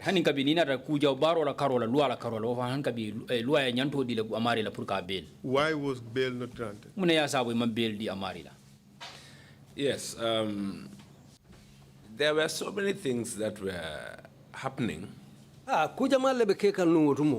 behind the scenes. I will say probably not even with the knowledge of the former president, Yaya Jammeh. Nsafono fanko asekeno ya jamme membe president yala no tumo amambo ko dolu fanglu kalama. What were those? Now, in the instant case of Amadi Sow, Amadi Sow atela kito nyin lanya la Karola, those who received the money and converted it to their own use alleged that it was Amadi Sow who received the money and failed to deliver. The victims become the complainants. And rather, the fraudsters became the accusers. Exactly. And I cannot say for certain whether the instruction for his arrest came from the president or from his aides, direct aides. Puruka Amadi Somuta, akangom botan yaya fangleya wala alaw molu mennu baye do kola wonya. But the reason why he was refused bail was on executive orders, executive directives. Bari dalilo me ya kendi ibalanta ko mota bella umukaniti me yalon ko abota nyaton ko fanglela kangoda. How do you know that?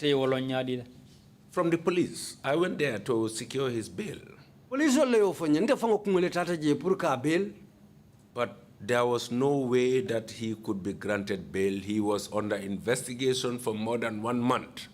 Silaman soto no nyabe nyasi onyama puruka bail adu akisikisiro tata le fokarkili. And he was in custody. Andu oduma bail amutokono.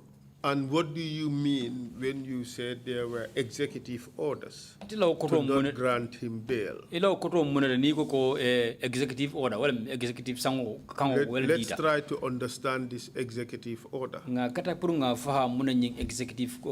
What was it and from where it emanated? Yes, what I was trying to say is that the orders that the police were saying that the complaint against the accused person, that is Amadi Sow, was an executive complaint from the executive. Itel muka kuma kango memfo num poliso luka memfo ye memfo nying Amadi Sow makate belno la wolem nyintiko kuma kango bota dulal to memu bankola kuntonkoti. And who was that? Obviously, then it was President Yaya Jammeh. President Yaya Jammeh. And there was no way that the police could grant him bail. And what eventually happened? He was finally charged after 6 weeks and taken to Banjul Magistrates Court, where I applied and he was granted court bail. But the witnesses, key witnesses in this case, refused to come to court. And those are this Solo Bojang and Pa Bojang. Those who were the complainants. did not come to testify. Imanson na la sede yarola. Rather, they relied on police witnesses Itel nata ijiko sembe police sedo lela. to convict. But police witnesses can only talk about hearsay. But police all said and robe kala kuma kan dumi ko moila kuma kan wallam. This was exactly what happened. Ando aketa wole nyama fangode. I can recall filing a summons for the said Solo Bojan to come to court. Nte fang hakilo ya muta nga samaniro ke puro Solo Bojan yene danko kiti bunda. As a defense witness, Asina lo sede yaro la katankandiro la karo. refused to answer to the summons. Puro me yalon abara balanta purkane danko samaniro la. And the excuse always is because of his busy schedule. Andu iteleka muneke kana ramoti wate ko do ko le siata mbulum ma nyasoto. Did you apply for bench warrant? Inada na kaito kuntle ba fulme bench warrant pour kata no kan. I did not go to that extent Mamfuta o temboto. because of the implications. Atu ko dunta nyoka nyame. What were the implications? Munnen kulti mi alon ko wala be kala dundam kulti. If you compel the attendance of a witness who is not willing to come to court, Niye mo la ko lanya jibe sedo me yalon ka balanta purkana kiti bundala.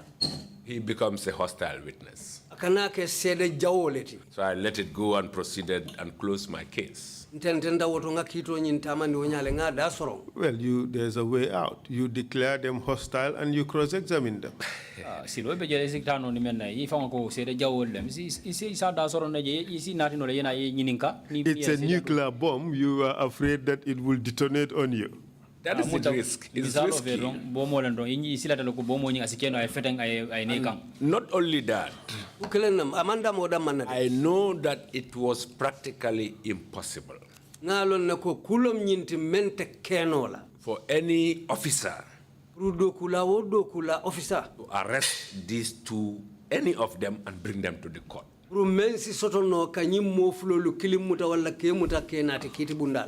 In your view, what happened in that case? Was it justice or travesty of justice? Itala miralo ro case nyimuna ketaje fo tilingola ketaje bang po tilingo ngojin ya ngojin na ba.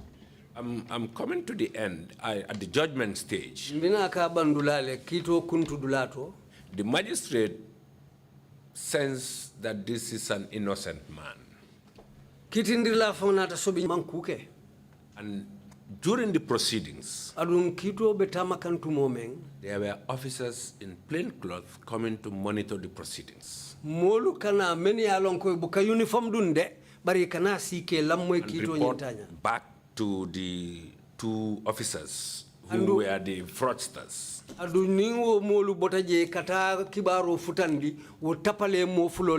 The magistrate hinted the innocence of the accused person in his defense. Magistrate nata kalimofo ala diamolu kono kito kuntu nyala karola ko nyimari mantanake.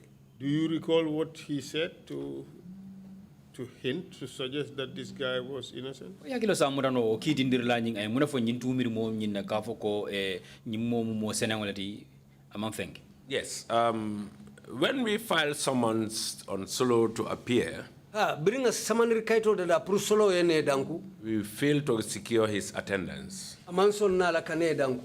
The magistrate hinted that he is proceeding to his judgment Bitung magistrate nata nyimfuka be tenten na pour ka kito kuntu. and will set free anyone who is innocent. Andu momondi ya lonka mankuke ibe abula lale. And then when a day was fixed for the judgment, and sensing that the magistrate was going to acquit and discharge the accused person,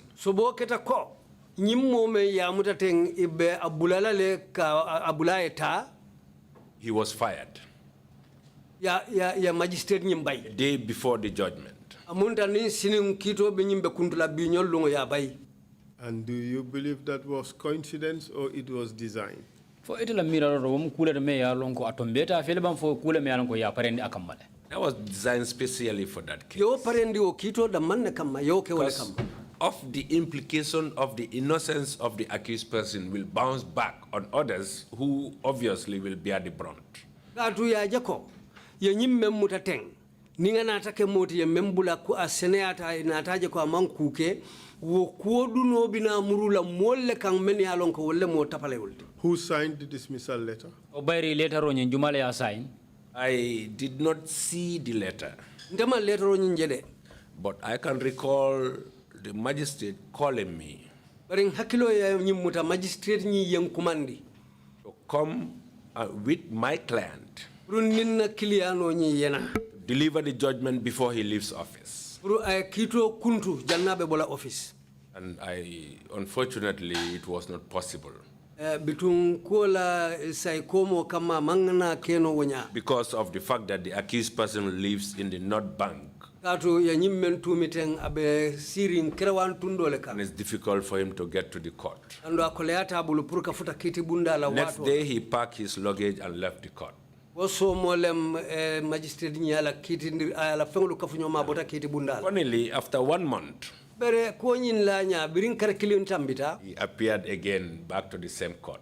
Anata fintina nkore ke kamurun na ngate ukiti bunda kilingola. And the first thing he did when he resumed office was to deliver the judgment. Ando ay ku follow menke bira muruta nan kiti bunda la wolem kanyin kito kuntu. And this time convicted and sentenced the accused person to 4 years in prison. Bari nyi silo ye memmuta nu wonya ayo kitindila ya sorong sanji nani kaso. What changed? Obviously, within the 1 month period,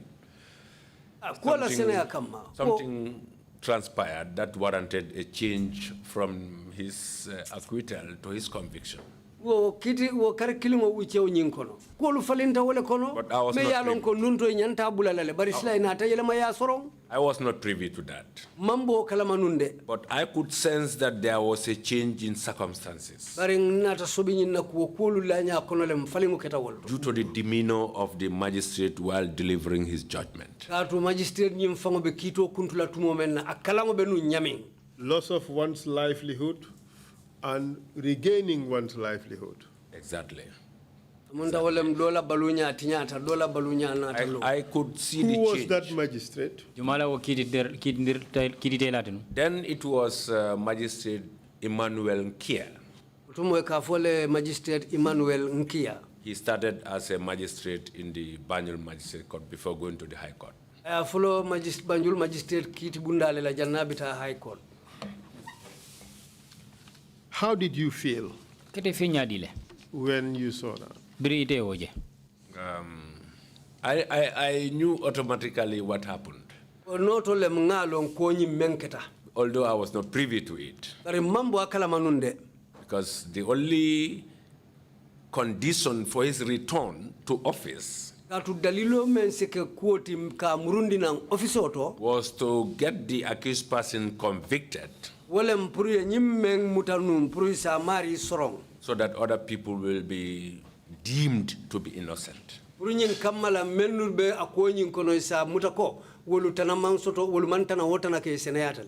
Exactly. But that would not be your only case, as at this time, wherein certain terrible things happen. Tell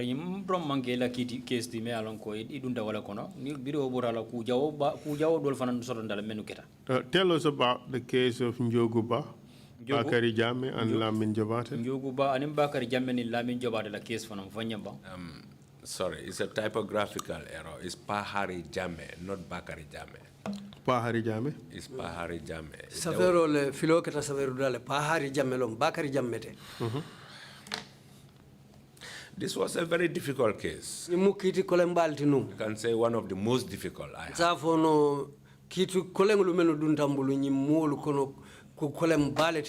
Because I coincided with their appearance and arrangement before the Banjul Magistrates Court. No,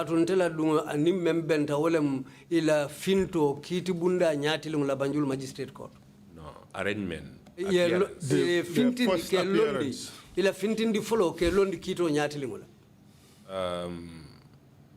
They were all kind of shocked and worried about what is going to happen to them. They are in court without any legal representation. I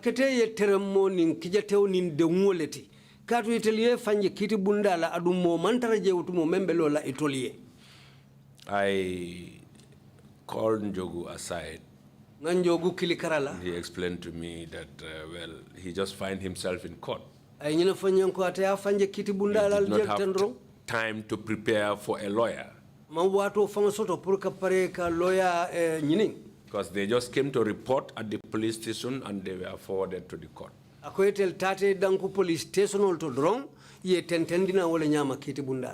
Because of my learned friends, Jobate and Pahari, I decided to represent them even before negotiating for any fee.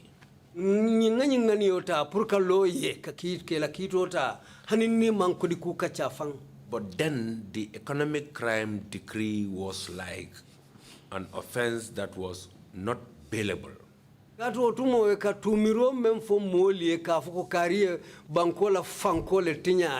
crime.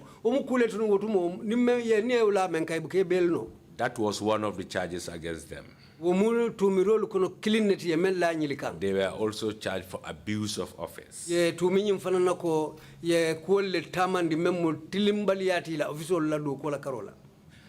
I did my level best to secure bail for them by the magistrate, then magistrate Lamin Baye. And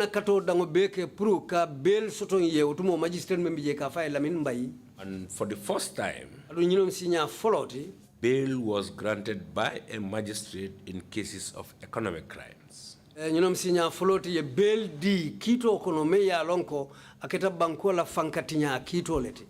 were there any provisions in the economic crime decree which suggested that bail, the economic crime was not bailable? Dingirabe jele ban ulwa nyin kono ban men ya lonko ni e motu mi ko e bankola fanko yo le tinya fo dingirabe ulwa buko nyin kono ban ma ya itandiko imari nyin manyane ke belba.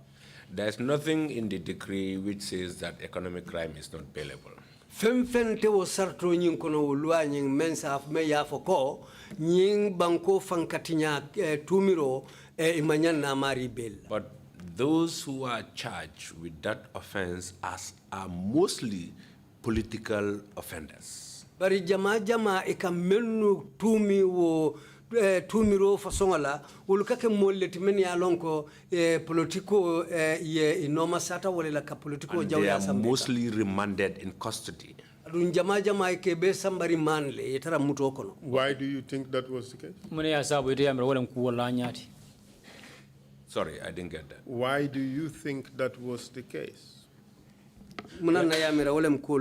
Then we had Nigerian magistrates as well at the Banjul Magistrates Court. And he was more senior than Magistrate Mbaye, Lamin Mbaye. And he takes most of the economic crime cases. And sends all of them to Maltu. But this was the first economic crime case before your Wasip Mbaye. And he granted them bail. But the moment they step out of the court, they were all arrested again. For the same or different offenses? For the same offenses. But that would have amounted to contempt.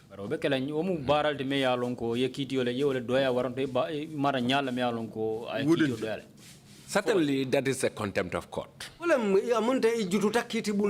But in those days, the state can never be held in contempt. Well, you don't hold the state in contempt, but you can hold state officials in contempt.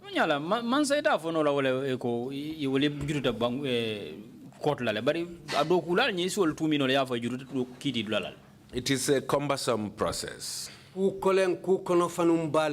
Because first there must be a complaint against those who are in contempt, because it's outside the court. This is why they are not arrested in court.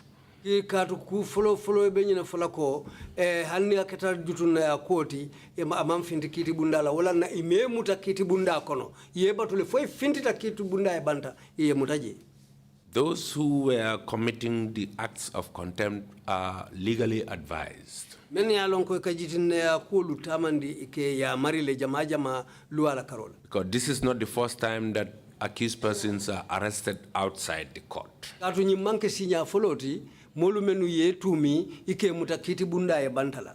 So when they were arrested on the same charges, this time on the allegation that they were transferring the case to the High Court. Riye muta kotake ate woni tumiri kilumula sa yenyina foko be sambala kiti bunda santon kabaleto ikawda me High Court. That amounted to obstruction of the implementation of a court order.